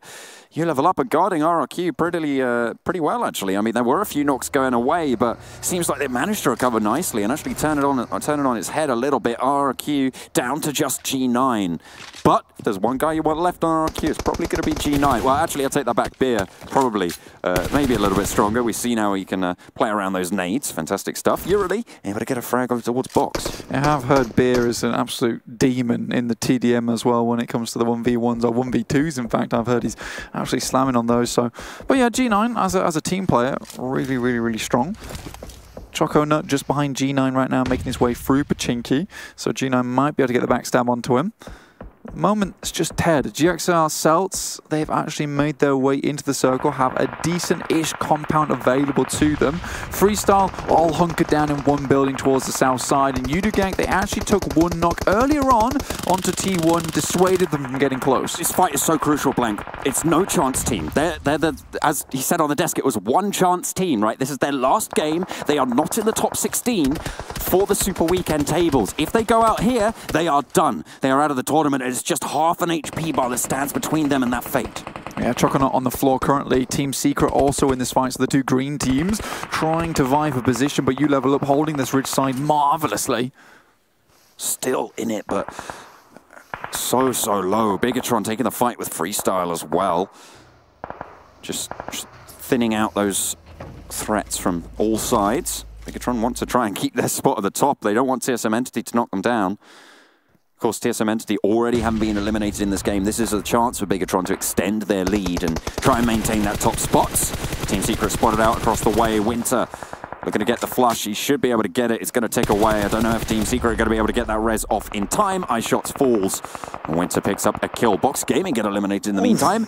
And it's a Udo shift. This is the Udo shift that they were looking for. It's a time and time and again, they were being gifted more and more landmass towards themselves. They need to take it and take it faster because you can imagine Team I&D is wanting to make their way into the circle. So Fredo, as well as I believe that is Drax there behind him, want to make their way to coordinate themselves with the rest of Udo, but this is a big fight, like you were saying, just Heineken remaining now, and Offdel's also alive on board. Two players standing between them and elimination. This is not the situation you want to be in, Blank. A long rotation against 4 other teams where you have to get all the way across an open field with only 2 players remaining for your tournament life. This It's a scary spot. It is very scary. I would not forgive anyone for predicting against these guys. I think that they are going to have a real tough time of it, but everybody else is actually leaving the area around them. Maybe they're going to find a crack to sneak through. I don't know how possible it is, because you level up at just over the hillside. Half HP on Heineken, about 75 on Offdels, and he starts to take the fight. Chassin able to get the first knock, and now it's just 1 player left. Offdels tries to take the fight, and he makes it happen. Half HP, but he's getting shot from the back. And that's it. That is No Chance team down and out. Freestyle also going out there. No Chance team very much unfortunate. There's a sad time all in all, but Freestyle's trying to make their way into the circle, went for a big Raz, hurtled towards the center, but not able to do it as well as BTR currently are doing right now, taking pretty much center spot with Yudu Gank. Okay, T1 vying for the ridge in the center of Headshot Valley, which is what I've lovingly deemed this area. It's so open, Blank. Only the Defilades can protect you, but even those, they're not going to be safe, as T1 going to find out across the way. So many shots can be found. Nades being sent either way, across to T1, across to GXR Celts. Missile living up to his namesake, careening himself over and actually getting blown up in the process. Gets knocked out in an open field, and now T1 are just getting peppered from all sides, but so are GXR Celts. ZZP holds it down for now. They're really in a big, risky situation here. Yeah, one player I believe might... yeah, he's dead. Youngjun goes down, just as EZP remaining with only bandages, but he should be able to get a quick resupply here. Zuxi also going down. It's Luxi as well as Microbite on the edges of the circle, so Yudu Gang able to secure this position. They've got a nice little hillside to play from the top of. Yudu Gang set in 17th, and this is the game they were looking for. They're in top 6 already, Blank, and with the teams above them, Valdus the Murder obviously not playing in this game, and T1 having already just getting eliminated now in 6th place. This is their chance to leapfrog. This is their chance to make the push. It's time for them to try and get up there. They're on the western side. John currently Team IND wanting to make their way in the circle. The circle favors them finally. Yudu Gang have to leave their position. Remember, they've been taking a few shots on towards these teams, so they should have a bead on their location and start to fire off towards them. So they know that Yudu Gang needs to start doing some damage soon to secure the path into the circle. Level Up was healing out in the blue all of this time. They finish out in 5th. Nicely done, 12 points for them, but 4 teams now remaining. 12 players alive, Blank, and we'll see just who's able to control this next zone, as you say. King of Gamers with the high ground in this next circle. King of Gamers up top, looking down towards Team IND. Braga goes for the immediate spray. There's nades coming from all over. Smoke does go down, but a little bit of vision coming through from King of Gamers, knowing that there must be more teams within this lobby off towards the east side. IND still controlling this for the time being, but it's 2v4 and it's looking unlikely. Difficult decision now for Yudu Gang to make. Look at how open this rotation is. Jumper mounts up. He's going to go first. Drax with the backup, trying to anchor their position and cover these rotates. They need to be so disciplined now, Blank. They need to keep their wits about them. Braga watching the open fields as well for King of Gamers. He's spotted out Federal. He's looking for Jumper as well. Goes for the first couple of shots, but doesn't quite land them. And that's the backup that you love to see. The immediate suppression coming back in response there. King of Gamers can't quite find the shots, and you do make it to the edge of the circle. Luxi and Microboy trying to hold down this flank there. IND Trans takes a huge amount of battering, and that is IND out. But like I was saying, Bigatron currently on a sinister flank on the eastern side, looking towards King of Gamers now. You can see Microboy here with the ghillie suit, and will serve him well towards the later parts of the game. But Yudu Gang starting to expand out into this circle now, John. They have to move over this ridge, Blank. They have to go straight across this open ground. They need to try and dismount King of Gamers from their position. They need to get that side swipe. Yudu Gang, they're sending their backstop in now to regroup. They're closing the Caterpillar. Starts to squeeze back together. Mamparang takes a little bit of a squeezing himself, but just about survives. Fredo looking to go for the spray into Braga. Braga slips beneath the hillside, and now it's BTR actually moving out towards King of Gamers. This is bold. They got Microboy behind, supporting Luxi as he moves out. Oh, but it's Microboy to go down now. It's just up to Luxi to see how far he can go, and he won't go any further. 2 teams remain now. 14 kills found for the King of Gamers squad. Fantastic performance from them in the open fields, but Yudu Gang, they are so much more in need of these points right now to try and send them up the leaderboards. What a pertinent game here for Yudu Gang, and Drax survives with a sliver of HP. That will give them more members to make this last push work out for them. They have a few off angles, and Yudu Gang finally get the zone once again as it moved away from them before. King of Gamers, they have to move over the dip side, so these grenades are hugely important. They have to weaken Yudu Gang now. If Yudu Gang can stay alive, stay up, not get knocked, then they can take the shots on King of Gamers as they descend the hillside. They just need to wait this one out. They've only got to wait 22 seconds, Blank. It's so down to the wire.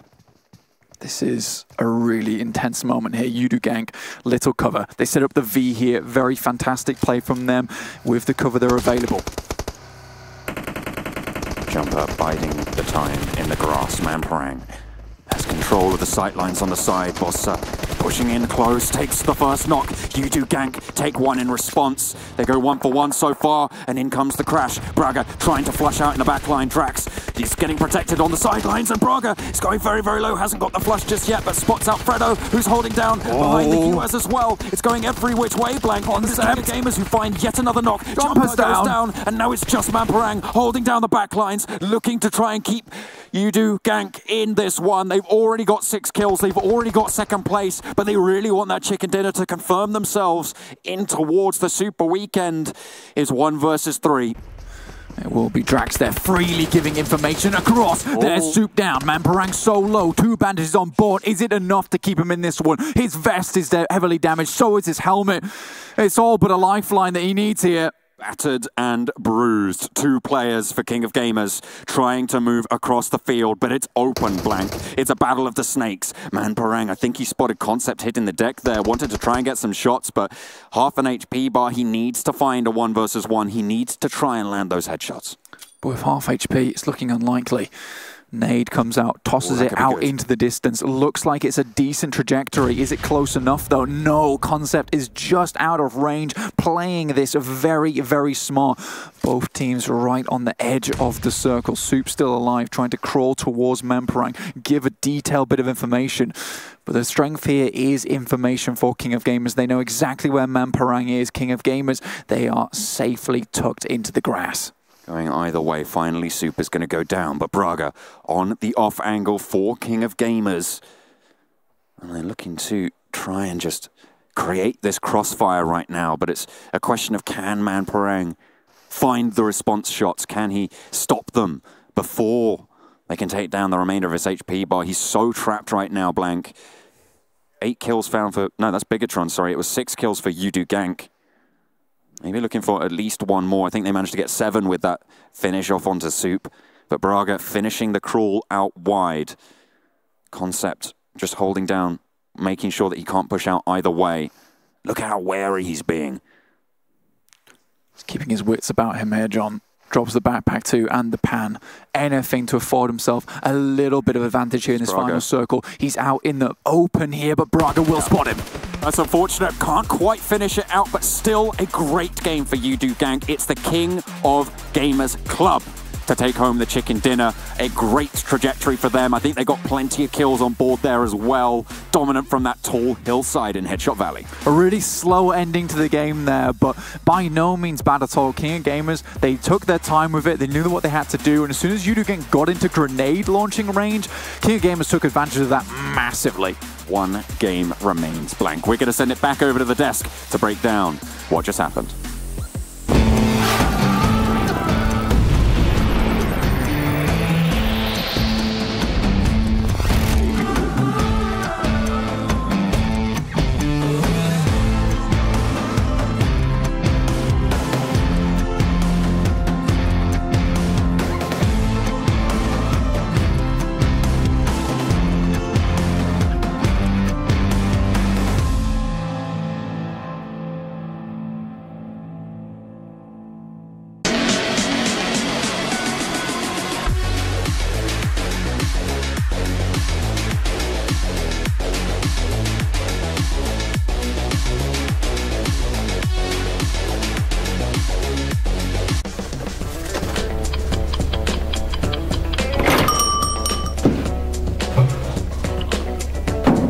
I found nothing.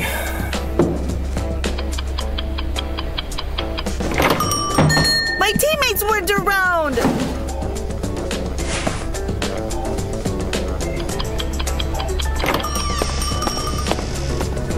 Have you ever seen a chicken dinner in just 15? Wow, it feels so good! 1 more?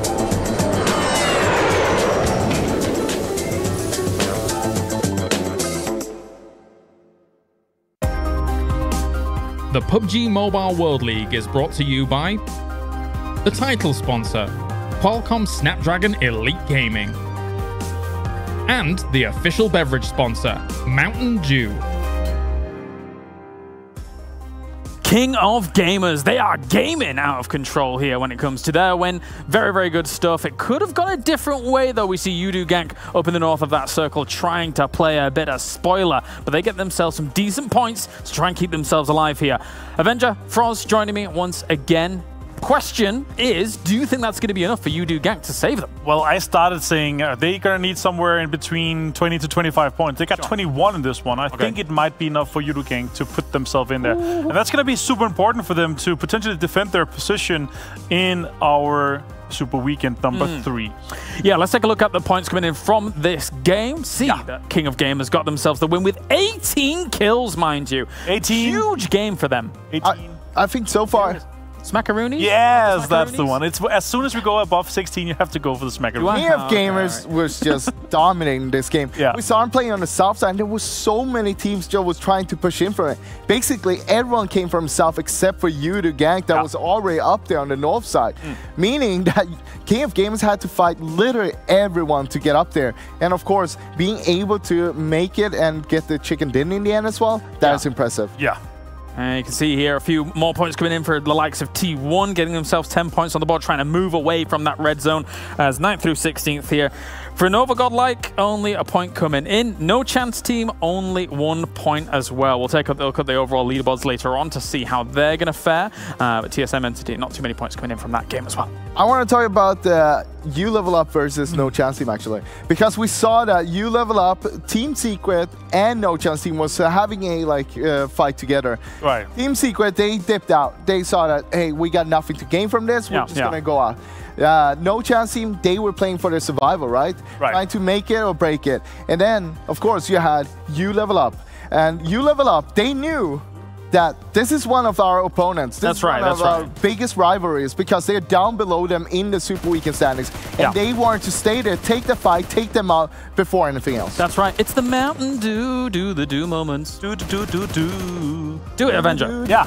So, overall, very interesting game, and especially when it starts going north into the fields, right? Because that is where, when you have multiple shifts in the same direction, that's where you have to start thinking, we have to do something different, and we have to start making some rotations. We actually saw some really good plays, we saw some really good rotations, but a lot of the teams ended up fighting on the south side of the circle, and it ended up costing a lot for a lot of these teams. Nova Godlike tried to defend this compound, eventually it took this some time, and Synergy, guys. A fight with Reject Scarlet turned into a fight with Bigatron, the worst swap of times. Yeah, according to John Allen, that was their worst swap ever, and I mean, it was a pretty bad swap, but you can still make it work. They didn't make it work this time. Top 5 worst swaps, I'd agree. Top 5 worst swap. Yeah, yeah. They should have used the Uno reverse card. Oh, right. I think that's yeah. Maybe that's what Reject Scarlet used, so they swapped themselves with somebody else. Oh. They actually did kind of swap position with Bigatron. No, jokes aside though, overall, a rough game kind of. In general, this area where you have the road in the middle in like the 4th circle, where you have to decide what side on the circle you want to play on, that's where I really want to see some of these teams say, okay, it's been very south heavy, we should take a rotation. That's what Yudu Gang did, that's what some of the other teams did, and that's what I really loved. That was the fight that we saw there between the 3 teams, of course, and we know exactly what happened because I literally just said what happened. Yeah, okay. Say it again. Frost, good stuff. Say it again. Say it again. Say it again. It happened. Okay. What? Reject Scarlet managed to get themselves into the halfway point of Pochinki and School and managed to survive a little there. Unfortunately, though, for No Chance team, they had a rough game, and that was the last game, so we'll see how that shapes up on the leaderboards. Speaking of rough, everybody in the south, rough. Yeah, and basically there was so many fights in the south that we saw a lot of the teams actually sacrificing their vehicles early on, getting them blown up, losing tires and so on. So it made it super hard for them to rotate out, especially when we had a hard shift towards the north there. Right.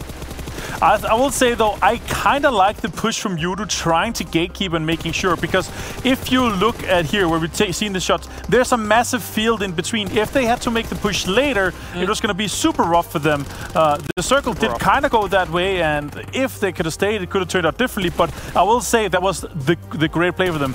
King of Gamers just played that ridge perfectly. I feel like one of the best pushes there in the end was actually Braga taking the buggy and just going behind them. I like that. I like that a lot. Just kind of bringing the pressure onto them, being able to confirm kills straight away off the back of it. Also, it really did feel like Memperang base he was aware that the flank was going to come, but it's so difficult to anticipate that actually exactly the right angle, etc. Yeah, but I mean, you hear the car obviously, so you try to save as much time as you can. At this point, like, you know, there's 3 alive, and there's not much you can do. You can hope for maybe somebody's gonna make like an aggressive push and try to send it towards you, but there's not, like, the game should have been won before that. It should not have been won in the 1 versus 2. It should have been won in the 4 versus 4. Time for the overall damage from this lobby. Let's see who did what. Huge damage from King of Gamers, getting 3.4k. Oh my god, they are topping it so high. They basically got more than double the amount of. You know what, guys? I feel like production had to cut it short. Because 3,400 feels like it should be all the way up through. Can we move the bar up? Can we get the bar up a little bit? Is that possible? Yeah, it should be bigger. Can we do that live? It's basically just below the it should be a lot bigger. I just wanted to go off the screen. I've been informed we can't. That would have been great. I feel like it's we don't want to, but 3,400 damage, guys. That's an amazing damage output. Good efficiency as well, but this has been a massive impact for the rest of the lobby. I mean, it's just insane to see them putting out that much damage, especially coming out like against so many teams on the south side. Right. It's literally impossible. Like a lot of the times we don't see one team being so dominant when it's congested like that. Right. We see a lot of teams taking out each other instead. Right. It's time for not only our top players, but our huge players coming in from this game. The top four will be... Oh! Let's go! We get all four! Everyone, yes! No, not team stats. Stop production. We're going to sit here for a moment. Players. We can see it in top. This is our top 4 players from this match alone. They're gaming. Woo! The first team to get all 4 as the top players. Wait. Do you realize that there's been so many great moments in PMWL East? There's been so many awesome chicken dinners. There's been so many awesome things. And yet, the thing we've been most hyped about this whole 14 days has been 4 top players from the same team. That's fantastic. This is so amazing to see. Yeah, it is cool. It's kind of cool. This is so rare as well. Like you can say that free chickens back to back to back is rare, but this is even more rare, and we get to see it. Everyone gets to enjoy this moment. I enjoyed this moment. Yeah. I'm going to be honest. I enjoyed 18 kills. Out of 18, they have gotten 38. 18 of those in just game, guys. In 7 matches. They have 1 more match to go. They could potentially beat Bigatron for the weekdays. They could. They're 14 points behind. They are 11 kills behind. So if they manage to get 15 points, they will actually win. Oh, easily doable for King of Gamers. Easy. Yeah. Easy. Do you think the cameraman hates me right now because I'm like stepping as long as Blank doesn't predict them? Do you think? Oh, Blank, stay away.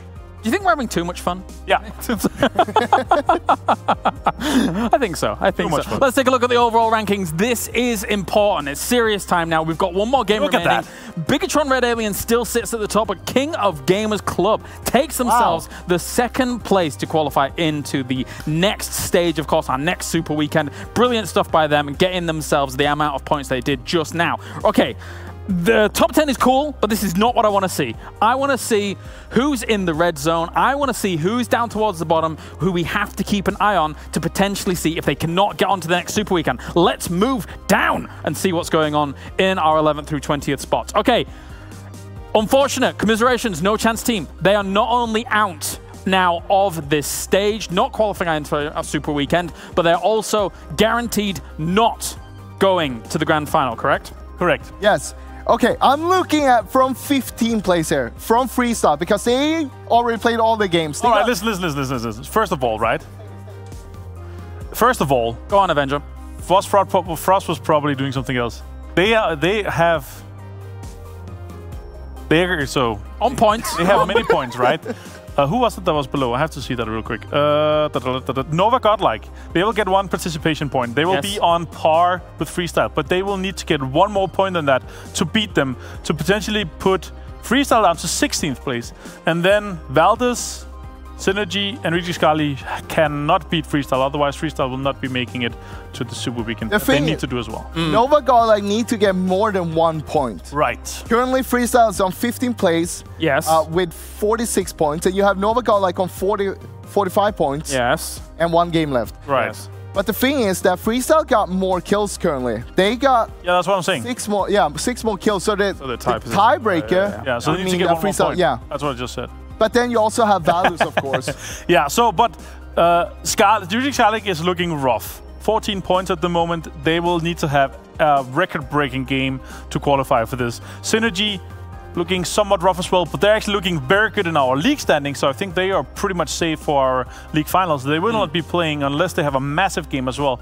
They will not be playing in our Super Weekend, so they need to have massive games. And for Reject Scarlet, they're currently sat in 13th place in the overall rankings. That's for scary. Super Weekend, so they really want to be able to secure themselves a spot. There is so much going on in this last game. Thank you very much, gentlemen. It's time to head over to our commentators for one final time of the day, maybe for the final time for some of these teams. Let's get it going as we have John and Xander to bring us the game.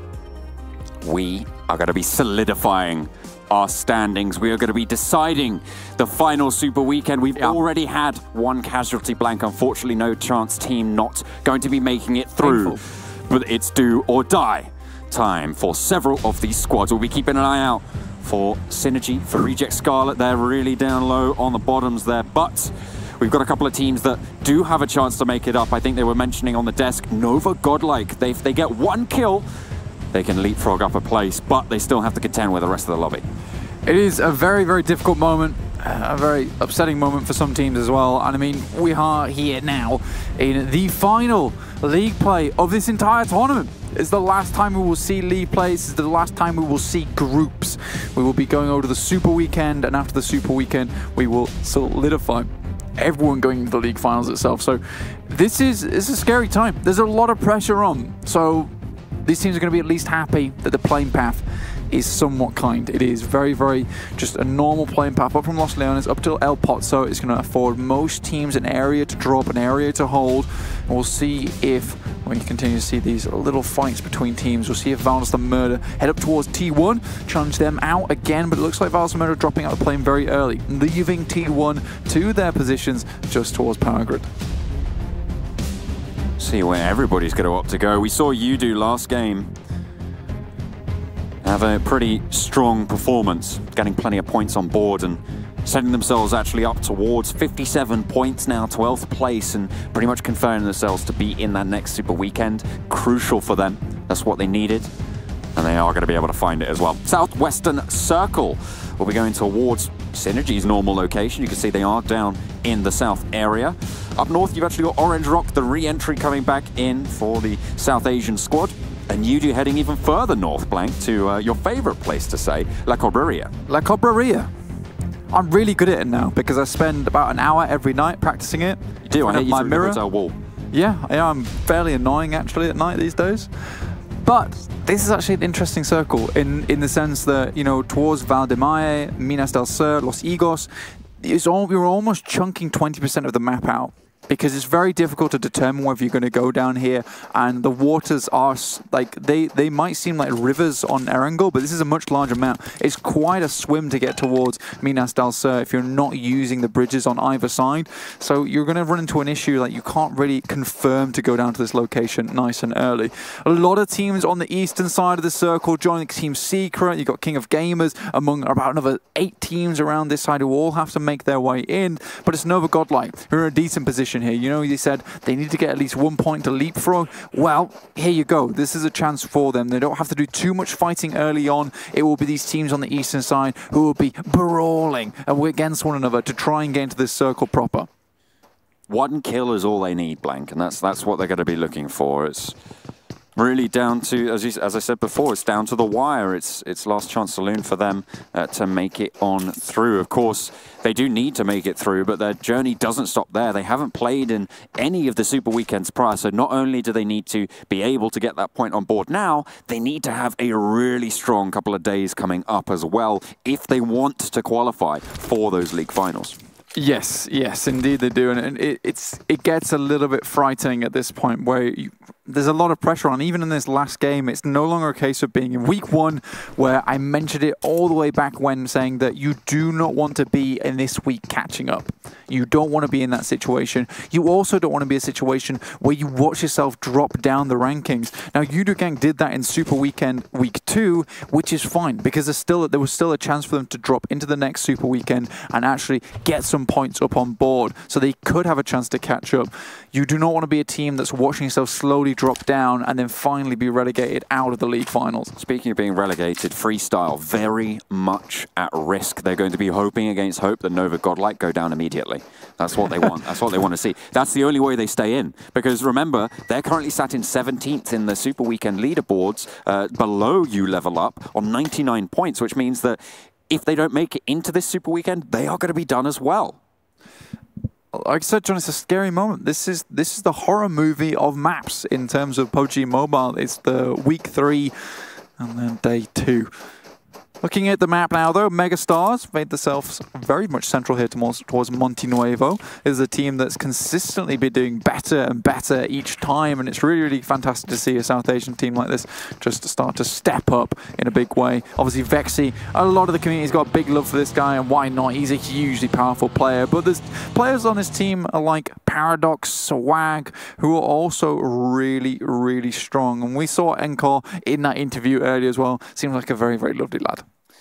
We talked a lot about the battle at the bottom, Blank, but we've got to remember there's still a battle going on for that first place spot right now. Bigatron, they've played out all their games, and in hand, King of Gamers have one more match. This one in particular, Blank, they're 14 points behind, and guess what their average is per game? 14.3. Which means that they are likely to draw. That's their mean. That's their mean. We'll have to see if their standard deviation is tight enough to give them the advantage. Yeah, Bigatron aren't in this final game, which a lot of teams would be happy with, considering the fact that they like to say that Miramar is their favorite map. So King of Gamers, they'll have some ridiculously massive team to worry about coming up upon them like the T-Rex. But you do have TSM Entity, you do have Orange Rock, and let's talk about Orange Rock, in fact, because they've been having these games recently where it's just been getting better and better. And we mentioned at the very start of the day here, Orange Rock starting to pick it up. And it feels like when we mentioned yesterday to throw some positive comments at that team, throw some positive comments over at Scout, because we knew he was having a slightly rough time. But, you know, that seems to be working out really well. So, you know what, big props out of the community. This guy is back on track, and so is the team. Teams that have become more back on track, Morph. Fantastic stuff coming out from them. They haven't qualified for either of the previous 2 Super Weekends, but right now, they're sat in 5th place, Blank, with a 12-point average per game. That's a phenomenal turnaround for this squad. I don't know what they've been doing, how they've been analyzing, but it seems like the time off, they've been using that wisely. They've got that research on board, and they've changed something. They've added a little spice to the mixture. I mean, even when you're not playing, you need to be making sure that you're taking into all facets of the game into your account, right? And that includes rotations from teams. This includes learning from teams and experimenting and improving your gun skill. And it feels like you said, John, there has been not a single moment that's been wasted by Morph, because there is this distinct improvement from this team, and it's lovely to see. Yeah, certainly. But they, again, have a very long journey ahead of them. If they get through, they're starting on 0 points in a lobby that's minimum 100 points in 16th place. Yes, so it will be tough. It'll be tough. But what it will mean is that they're at least a team that is learning massively from this lobby. Because remember, this is literally season 0. We are going to have more seasons. Really? Praise PUBG Mobile gods. Ooh, we will have more seasons, right? Big fan of that. I'm a huge fan of it as well. I mean, I do enjoy working this job with the boys. You know, it's good. And all the players in game and all the community at home. Thank you guys for watching. Huge shout out to you. That's what it's all for, right? Yeah. And I see the more tournaments means more chances, and you know it'd be lovely to see Morph team maybe come back or even pop off in this Super Weekend. It's not unheard of. Orange Rock moving south, very close to T1 right now. You can see that just to the west of Power Grid. Closer to Ladriera, it's going to be Nova Godlike, the team that we're really keeping our eye on, and they're going to be close to the Megastars, a team that has been stepping up so many times. Yeah, Megastars, talked about it a bit earlier, but Orange Rock, like you're saying, rotating parallel to T1. This time, T1 obviously, they had a free drop spot in Power Grid. They were able to loot up and get gone as soon as possible. You can see T1 taking some shots over to Orange Rock, missing most of them. Orange Rock with that terminal velocity, just a little bit too fast for the boys from T1. Marvy's moving. And he's melting away into the background, apparently. Marvy, he does take a little bit of damage at range, but we'll be able to heal that up. The party bus goes up in flames, but there is a teammate around the corner to pick them up. They'll be able to deliver him to safety, hopefully, but they might all be in the same party bus. This is a forgivable 4-man stack up in a vehicle, Blank, because they don't have any other options. It's not great, but I'll allow it. Yeah, and really, other than T1, the only other team within close vicinity here as the next circle comes on our screen is Nova Godlike. So should be able to get into a decent position, maybe scout on Monte Nuevo for some more vehicles. One team I want to talk about is Synergy. Remember, this has to be a real slobber knocker of a game for them if they want to get into Super Weekend Week 3, but they're changing things up right at the last moment here. We know they like to play center, but right now they're on the edge. They're on the edge of the circle, so this is different. And I think that's what it takes. It takes a bold change, sometimes right at the last moment, to make something happen. So well, they are still in their vehicles, so we'll see if they... Oh no, they have dropped out. You're right. Okay, fair enough. They're changing. Times they are changing, and it's great. Love it.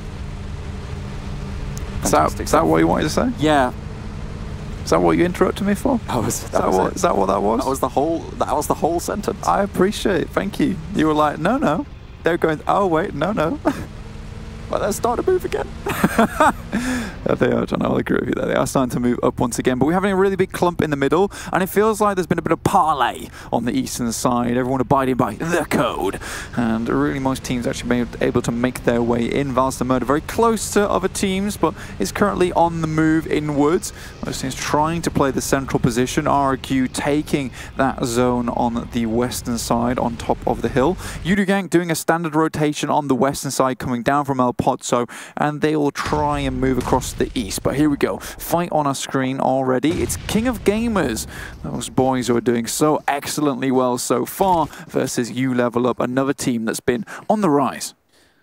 They're trying to get those 14 points blank, and it looks like they're going to start off pretty strong. Okay, fair enough. Huoshan goes down early, and it looks like they want to flush this one out. They're not going to waste any time whatsoever in trying to pick up the kill point. But, oh, he sends back from the ridge line. The rest of You Level Up on very split angles here. Across the way, you've got Xiaoxian, but then you've got the flank coming in close range from Mao.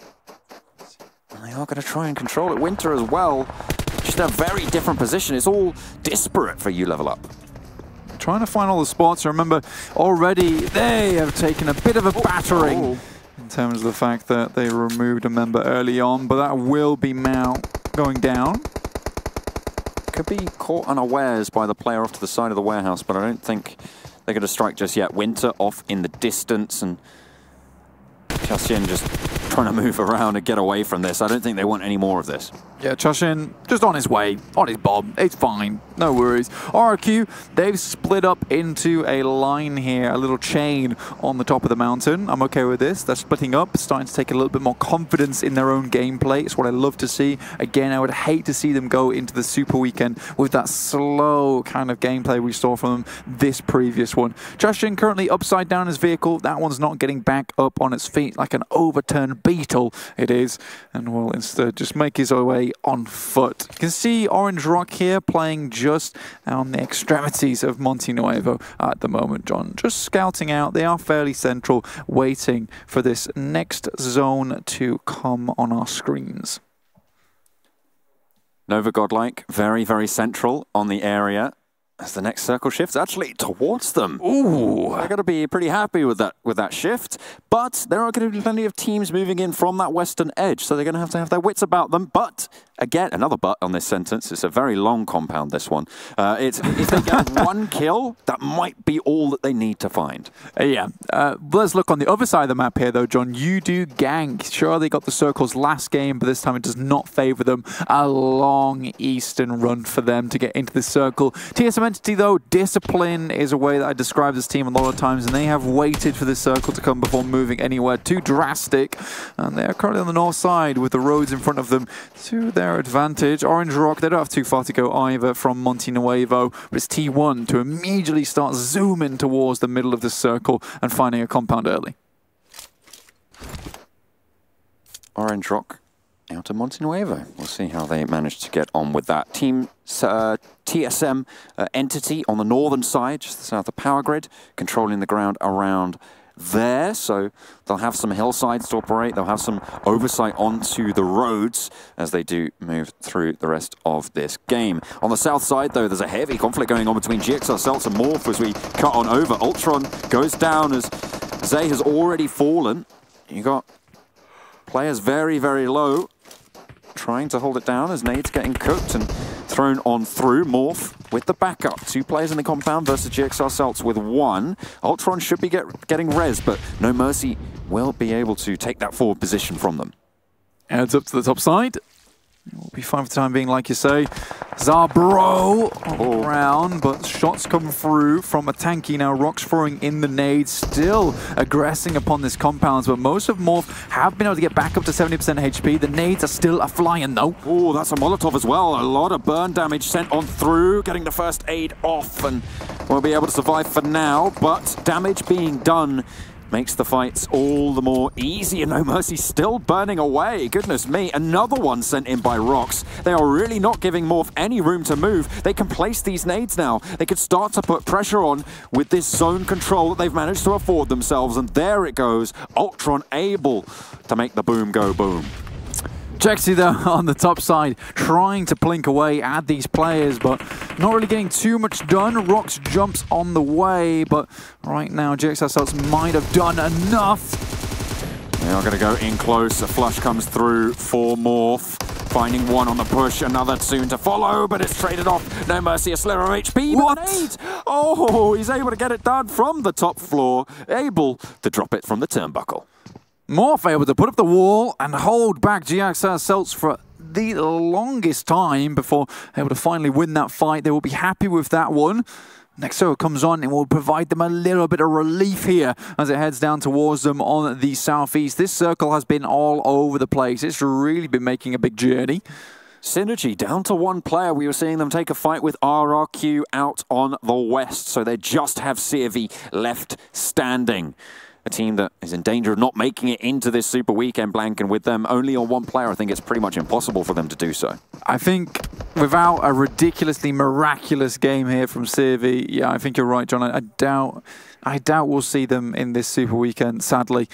Morph, though, still very, very happy. We're going to get the rankings on our screen. You see Reject starts towards the bottom. Synergy in 19th. They're going to have a real strong game, a real strong Snaker game to make their way in. It's Valdez the Murder are really pushing for that 16th spot to get into the Super Weekend. And currently, they're in the circle and decent position with 4 players. It's both Nova Godlike and Valdez the Murder vying for that spot right now, Blank. And they should both look to be pushing Freestyle out here, but only time will tell. We'll see what ends up being the case, as Reject Scarlet are going to have to hold off TSM Entity. And it's going to be a pretty tricky task to do so, especially when you're a 2-2 split and you're getting peppered from the sidelines by Jonathan. They know how to make these work. Sarah already down. It's really looking shaky for Reject Scarlet. TSM Entity just playing around these ridge sides and playing a lot more cautious. CRV down. That is Synergy's run over. They will not be going into the week 3 Super Weekend. But TSM Entity, like I was saying before, much more cautious, playing it slow. After we saw them on the first day on Erangel, trying to zoom it in, getting a little bit overconfident, and immediately it feels like they've really patched up these mistakes, let's say. See if they're able to move on through the rest of Reject Scarlet. I mean, the guys only have 6 kills in 7 games. It's not going their way, if we're honest. And I don't think Duello is going to be able to hold off one of the heaviest fragging squads in the lobby. Does manage to take down Clutch God. Okay, fair play, but does go down and flushed out. Easy enough for TSM Entity. Orange Rock taking shots towards Yudu Gang, but the fight that I'm interested in is Megastars versus RRQ. RRQ down to a low amount of members right now. They got a couple knocks on board, but this fight still rages on between RRQ and Megastars just on the outside of the zone, so the blue will push them. TSM Entity still not done though. It's Jonathan taking shots over towards T1. T1 tipped the hat towards TSM Entity, but a whole barrel of lead is sent back their way in response. We'll see if they're able to hold down. Of course, TSM Entity will have to move down south. Yudu Gank taking heavy punishment down to 2 players. Orange Rock as well on the northwestern side will be vying for control there. RRQ are going to have to push in pretty much in a straight line towards the east, Blank. Orange Rock here with the flashlights out, begin the sweep down towards the south side. Gill jumping up. It's the single party bus. It's treated them well so far. Clutch God goes down, and Jonathan's gone down as well. Reject Scarlet, they're not out of it just yet, Blank. I mean, they did make it all the way here. They've got to have some skills. They're displaying them right now, and actually that's Jonathan flushed out. Morph going to be continuing the fight onto Reject Scarlet, but Z-God goes down? Okay, TSM Entity. They may have got a little bit overconfident again.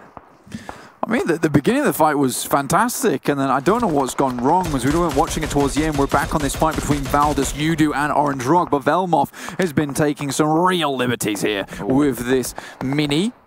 Oh dear, Udu gank do go down, eliminated as well. TSM Entity go down as well.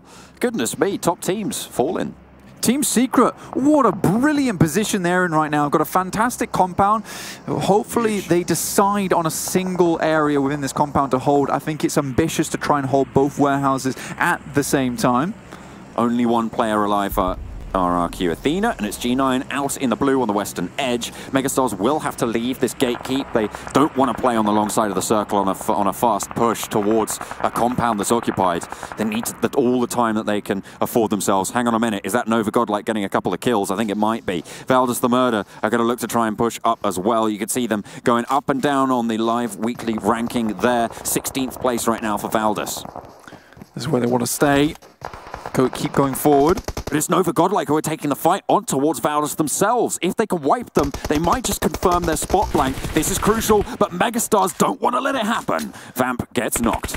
Coming in from behind here, the flank, the swipe of claws onto Nova Godlike. Megastars, they want to secure their position going forward into the east of the circle. They want to fight in those final battlegrounds of week 3, day 2. Megastars looking to send on down and actually try and leapfrog Nova Godlike's position right now. Valdus the Murder with 2 knocks, very, very split. Smokey gets spotted out on the hillside. Vexy able to get that flush as well. And they're looking for Exist. Nova Godlike. Oh no, they get eliminated. We'll have to keep track of where they are, but I don't know how likely it is that they're going to even make it forwards now, Blank. G9 though, with a spray on towards Swag, quickly moves back out again, but it's Mega to immediately put down G9, and now they can begin their approach. But Martin, the third-party specialist, he's still out in the zone, but begins his approach in now, hurtling towards the back of his team. But here, Team Secret, still slightly split here, trying to hold down all the angles. I reckon this is more for intel gathering towards these beginnings of the latter parts of the game, right? Intel, so crucial. Making sure that you have the right rotations on board. Let's take a look at these standings here, Blankers. Valdus the Murder right now, they're on 46 points. Nova Godlike, you can see they're on 47. 1 more point needed. If they go down here, they will be not looking to make it in. I don't think it's going to be likely the Reject Scarlet get enough points to leapfrog them. And with plenty of knocks going their way, this might be them going down. Yeah, it's Team Secret starting to lay their claws into the back of Valdus at the moment. That's more points being accrued, and with the placements going up, they've already made their way through. Brilliant stuff for them. We'll see if they're able to get any further on up. Reject Scarlet looking to stay alive as well. Remember, they were thinned out by TSM Entity earlier. The zone is going to shift again towards the compound occupied by Team Secret. Satan with a nade in hand, trying to throw it out. Satan drops up again, but it's Lufa to immediately remove T1 from the game. Reject Scarlet still in this one, John. They're going to continue going, and Morph controlling the area around Valdus, but they haven't pushed in just yet. They have to move through, and they'll have to find the fight. Reject Scarlet with 6 kills so far. Why haven't they done this before, Blank? Why have they done this before now? It's too little, too late, in my mind. I mean, maybe the pressure's off. Maybe they're finally able to play without all of that stress on their backs. But Team Secret, they've got a wonderful place in this zone. Team IND trying to make their way in from the east, and Valdus currently trying to battle against 2 teams at the same time. Team Secret keeps sending bullets their way, but Morph, they're the ones trying to make their way down towards Valdus themselves. Valdus take yet another knock. Goddard in the hurt. Mad Toy now starting to enter the fight with the SKS at range, the 6X. Looking to line it up, but doesn't quite get the knock. A lot of damage found. Team IND started to crash onto the back of that compound as well. And Team Secret are going to have to hold them off. Morph now close up and personal with Valdus the Murder on the southwestern side. They're forced to take this engagement, Blank. They need to get some damage in before they get the push, otherwise they're just going to go down. That's exactly what happens to Jexy. He swings out wide as well, Martin, again, but he can't get it done. That's Valdus eliminated. No mercy with none of that for Valdus whatsoever. Team Secret, though, they've got Rex and Yuhai. Yuhai, a highly respected player in the SEA regions, fighting off against Team IND currently, with Mattoy holding down the long angles with the SKS you mentioned, with the 6X on board. You got eye shots on an off angle. Right now, Team Secret have really set up this hold very, very well. They've got all facets that they need.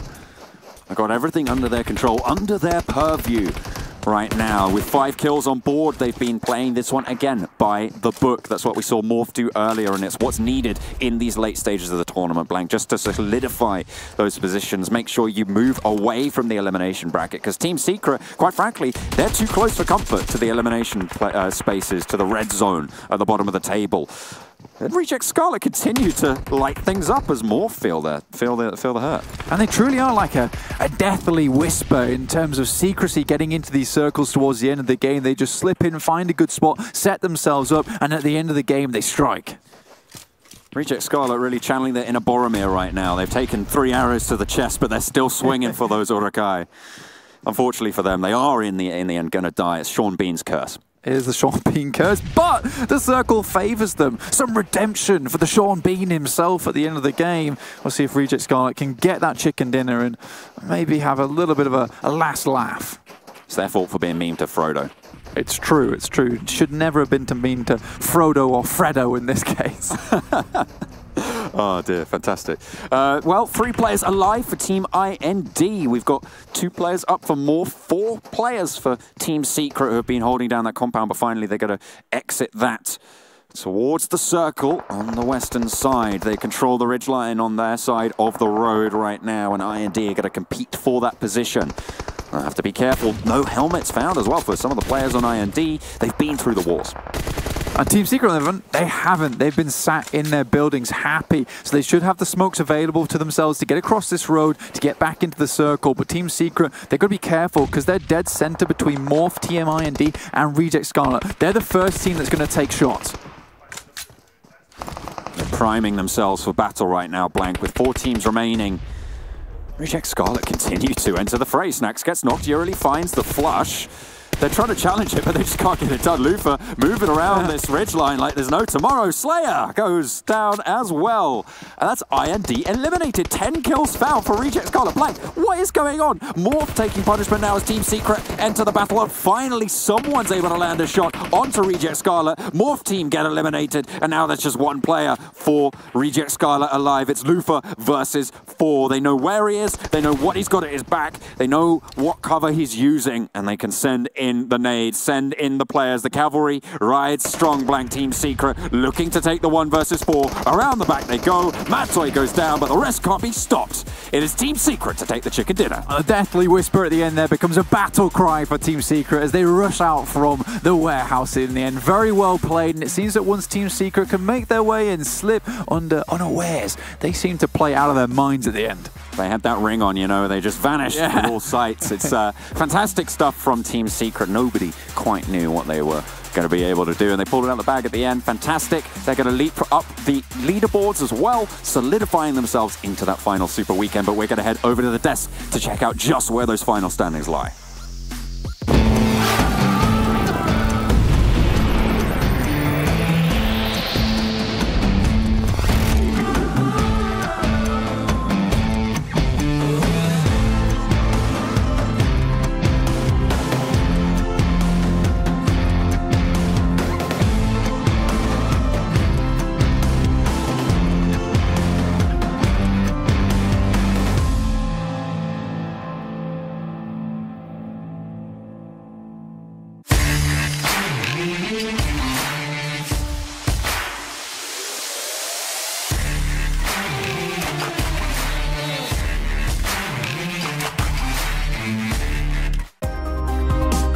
The PUBG Mobile World League is brought to you by the title sponsor, Qualcomm Snapdragon Elite Gaming, and the official beverage sponsor, Mountain Dew. Team Secret going from strength to strength as always here in the PMWL East. They didn't have the best of starts, and then they got even stronger and stronger and stronger, and another chicken dinner on the board for them. Great stuff coming out. Avenger, Froz, Team Secret going pew, pew, pew. They had a rough week, but coming back with a chicken dinner in the last game, good to see. Yeah. Good start. I mean, we still have the Super Weekend to go, so they're just warming up, maybe. Great time to warm up, great time to get started. They showed us what they were capable of in this last Super Weekend. I'm pretty excited to get them kind of started on this, or ending on this high note here before we go into the Super Weekend on Friday. How many points did Team Secret get compared to all the other teams in this lobby? Let's see. It's like a riddle. That's right. We have 29 points coming in for them. 24 points for Reject Scarlet. It might not be enough, though, even to push them off that bottom position. Morph Team, 18 points. They have had a stellar couple of days. I mean, Morph Team and King of Gamers, I feel like, is the winners of this week. And even though, sure, Bigatron, they won it, but yeah, Bigatron. Well, the other two teams, they have been doing a phenomenal job this week, and it's good to see. We're gonna come into a super weekend, coming up warmed up like this. That's what they need to have. Yeah. Let's take a look at our 9th through 16th as well here, as some of the teams that were looking to avoid not qualifying through into that super weekend there are actually in a bit of a rough spot here. We may end up seeing that over on the overall standings later on, but just a few points coming in here or there. King of Games will not challenge for the top spot here for the week after only getting themselves 3 points. Only 3 points. They needed 14 points, as John Allen said, to actually break Bigatron for this week. But, I mean, still, 3 points. They had a super good week play here, so I'm pretty happy for them. Are we still in the position where Bigatron has always got first, second, second, first, second?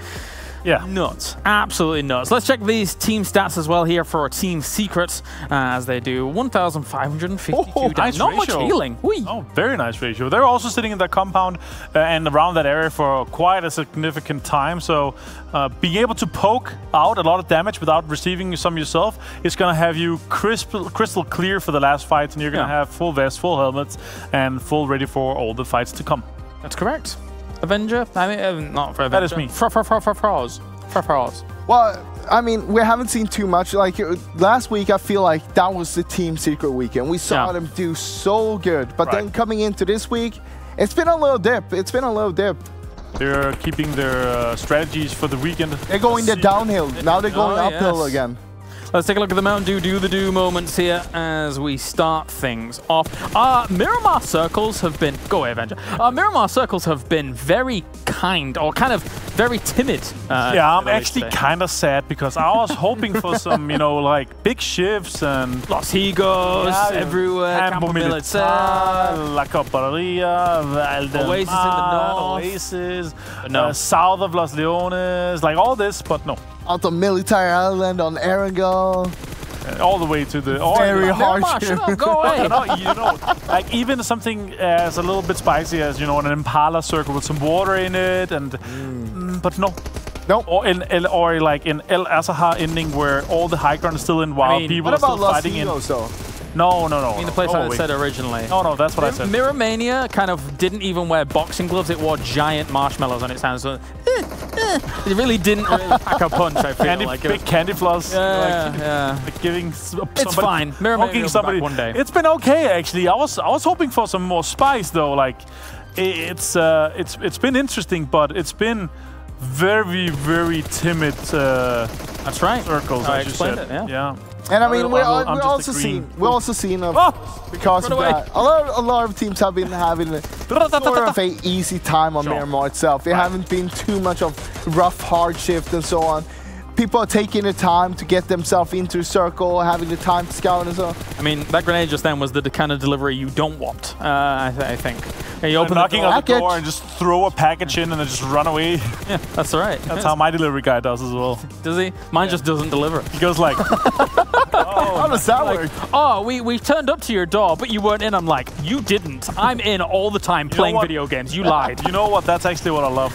So I've signed an agreement that they can just put it in my garage. Ah, that's nice. That's a good play. Yeah, so because I'm often home when I'm getting deliveries, right? So I just signed, you know, like, well, if I'm getting delivery, I'll get a message notification and everything. Another one that got a notification was when Morph Team, they got shot by Reject Scarlet. They actually managed to get 10 kills, guys, and I think that's an impressive performance. We will see if it's enough, though. Team Secret, they managed to shut it down and managed to get a lot of the Morph kills and also managed to shut down Reject Scarlet. I can't help but feel that for Reject Scarlet, it might be too little too late. You get this performance in the last game, but the hunger was there at the end. I'm curious to see the overall standings later on. Yeah. I mean, the games this week, it just hasn't really been there. No. It hasn't been the Reject Scarlet that we'd like to see. We know that they can pop off. They just showed us what they can do. We saw them perform extremely well in our, or above average or mediocrely in our Super Weekend. So them not being able to perform in our league days here and qualify for us, it's kind of sad. And it could mean that they are like, if they're not qualifying for the Super Weekend, it will mean that they're not able to defend their position in the league. Froze, guess what's next? Overall, wait, where are we? Oh, you were so close. You were so overall close. standings? No, overall damage. I was gonna go there, but I wasn't 10 damage. I just, you know, I wanted to. We've been here for. Look at that, though. All right, what do you think? 2098. Yes. Yeah, read off more numbers, Avenger. Go on. No, once again, of course, we see 52. We do see that Regis Scarlet, even though they didn't win the game, it was close. They got themselves a lot of damage. They got the most amount of kills, of course, in the end. But will it be enough? That is the big question. Big question. Yeah, big question. That's a big question. It's not a super question because we are not in a super weekend. That's correct. Otherwise, it would have been a super big question. Yeah, definitely. Here's RRQ as well as Megastars getting themselves quite a lot of damage done throughout this. Very, very even for some of those teams up towards the top. So that is Miramar. That's how that's gone down. It's kind of potentially sad. We might be losing some of our teams. It's gonna be spicy right now. Done with the weekdays. From now on, we only do Super Weekend and Finals. Yes, that's very true. That's going to be exciting. Let's take a look at the top players from this game, though, and see who stand out. Luva with 1,013 damage. It just might be too late. Yurley up there as well. They got 5 kills each, guys. That's actually very impressive. I was kind of cheering them on for the last fight, where they could potentially have taken the chicken dinner as well if they managed to take out Team Secret. But there are 2 strong Yuhai also up there, managing to get 3 kills. Sabril, a new name that we see here in the top players, of course. First time he's showing up here. Will it be the last? I hope not. I hope not too. I actually had an interview with him a few days ago. Very nice guy. Very nice. Very nice guy indeed. I mean, with the performance we've seen from Morph, this kind of weak play here, I'm super excited to see what they're going to bring for a Super Weekend because they missed out on 2 Super Weekends. Correct. And we already know that they qualified for a Super Weekend. Okay, listen up. I have a theory now. I have to share. Go on, mate. You ready? Before we go with more stats. Morph, with this performance, they have to beat Reject Scarlet with 181 points. So if they get 181 points, they will beat Reject Scarlet. Yes. And with the performance they've had so far on 12.8 points per game, that would actually put them ahead of Reject Scarlet. So if they have the same performance in the Super Weekend, it will be harder, of course, I know. They will actually beat... They would just beat them. Exactly, just beat them. It's literally a few points they're beating them with. All right, let's take a look at the overall standings. Now, to start things off, it's our 1 through 10. So, of course, Bigatron Red Aliens, number 1, blah, blah, blah, and they do well. King of Gamers getting themselves second place. Morph Team, third place. Huge win for them in terms of morale boost, I feel. I mean, not just a morale boost, but also in terms of what they can put up as a team. Because they haven't really showed us that. They haven't showed everyone at home what they can actually do. Not here, at least, but now they have. And this is what they're capable of. All right. Exactly. Let's then move on to see who is not going to our next Super Weekend. Bottom 4. That was close. 1 point again. And Nova got 1 kill and 1 participation bonus point. So they got 2 points from this last game, beating out Freestyle with just 1 point. That is unfortunate. If they didn't get that 1 kill, Freestyle would have made it. Because Freestyle had more kills. Wait. And if Reject Scarlet had somehow beaten Team Secret with all 4 kills, that would have been 10 more points. That would have beaten 6 placement points, 4 kill points. That would have put them at 48. Okay, so let's think about this. Right. No chance team. No, they have no chance. Unfortunate. No chance anymore. Our commiserations. Synergy has quite a lot of points. 241. I think they would be safe, they are even safe. though they're not playing. So that's currently a 10th place in the Super League, Super ranking. Right. So they're 241 points. We're talking 30% more points, 20 to 30% more points that Bigatron had in their best week in the Super Weekend. We're talking highly unlikely for anyone to beat that. I mean, Reject Scarlet. Okay, so listen up. Reject Scarlet, right? They're on 181 points. Actually, they're 187. They're on 187 points. Morph Team have done 12.8 points per game. Times that up with 15 is 192. they would beat Regis with us the exact same performance that they've had in the week this year. They would beat Regis Scarlets with 5 points. So Morph needs to step up massively. Yeah, to beat that, and they need to have the same performance they've had. And we're talking a top 3 performance in the weekdays. Yes, that's number one. That's these two teams, Nova, Godlike, and Morph team, are starting at 0 points. Yeah, they're gonna have to have big performances to try and push people off of their spots for the grand finals. Yeah, I mean, towards the bottom, of course, we know that Yudogank is sitting on 161. Yes, You level up past 103 points. 103. So these two teams would potentially not have to perform for these guys to... No, that is 15th and 16th place that we're talking about. Right. All right, well, that is that. Thank you very much, gentlemen. That is our current breakdown of the situation here in PMWL East. And of course, coming up, we will then eventually have our Super Weekend, and then we'll be leading into our Grand Finals as well. But it's not only about qualifying for the Grand Finals, there's also a lot of money on the line, Avenger, for a #1 for the whole league, for the Super Weekend points that you're adding up, etc. So we're extremely close in our all standing still in our league play, in our Super Weekends here. So there's tons of difference in the price. 50,000, 25,000 for first and second place, and then it trickles down towards. So all of our top 5, top 6 has massive amount to play for. And even the teams that are sitting, in our top 10, they could potentially have a really good weekend and jump in. Ross, final thoughts? Final thoughts. It's time for a Super Weekend almost. We got 1 day before that happens. I don't know, honestly. I don't know what's going to happen because we've seen so many shakeups throughout the weekend, I feel like, throughout the whole season so far. I'm just excited. I just want it to be Friday right now. It's going to be good. We're going on 1 day hiatus, ladies and gentlemen, and when we return, we will have our final Super Weekend, not only to determine who's going to be our league champions here for the moment, but then also who qualifies on through to the Grand Finals to be our proper PMWL East champions as well. Thank you very much, ladies and gentlemen, for tuning in around the world. We are going on that 1 day hiatus, and then on Friday, we'll be back, same time, same place, to bring you our next Super Weekend. See you then.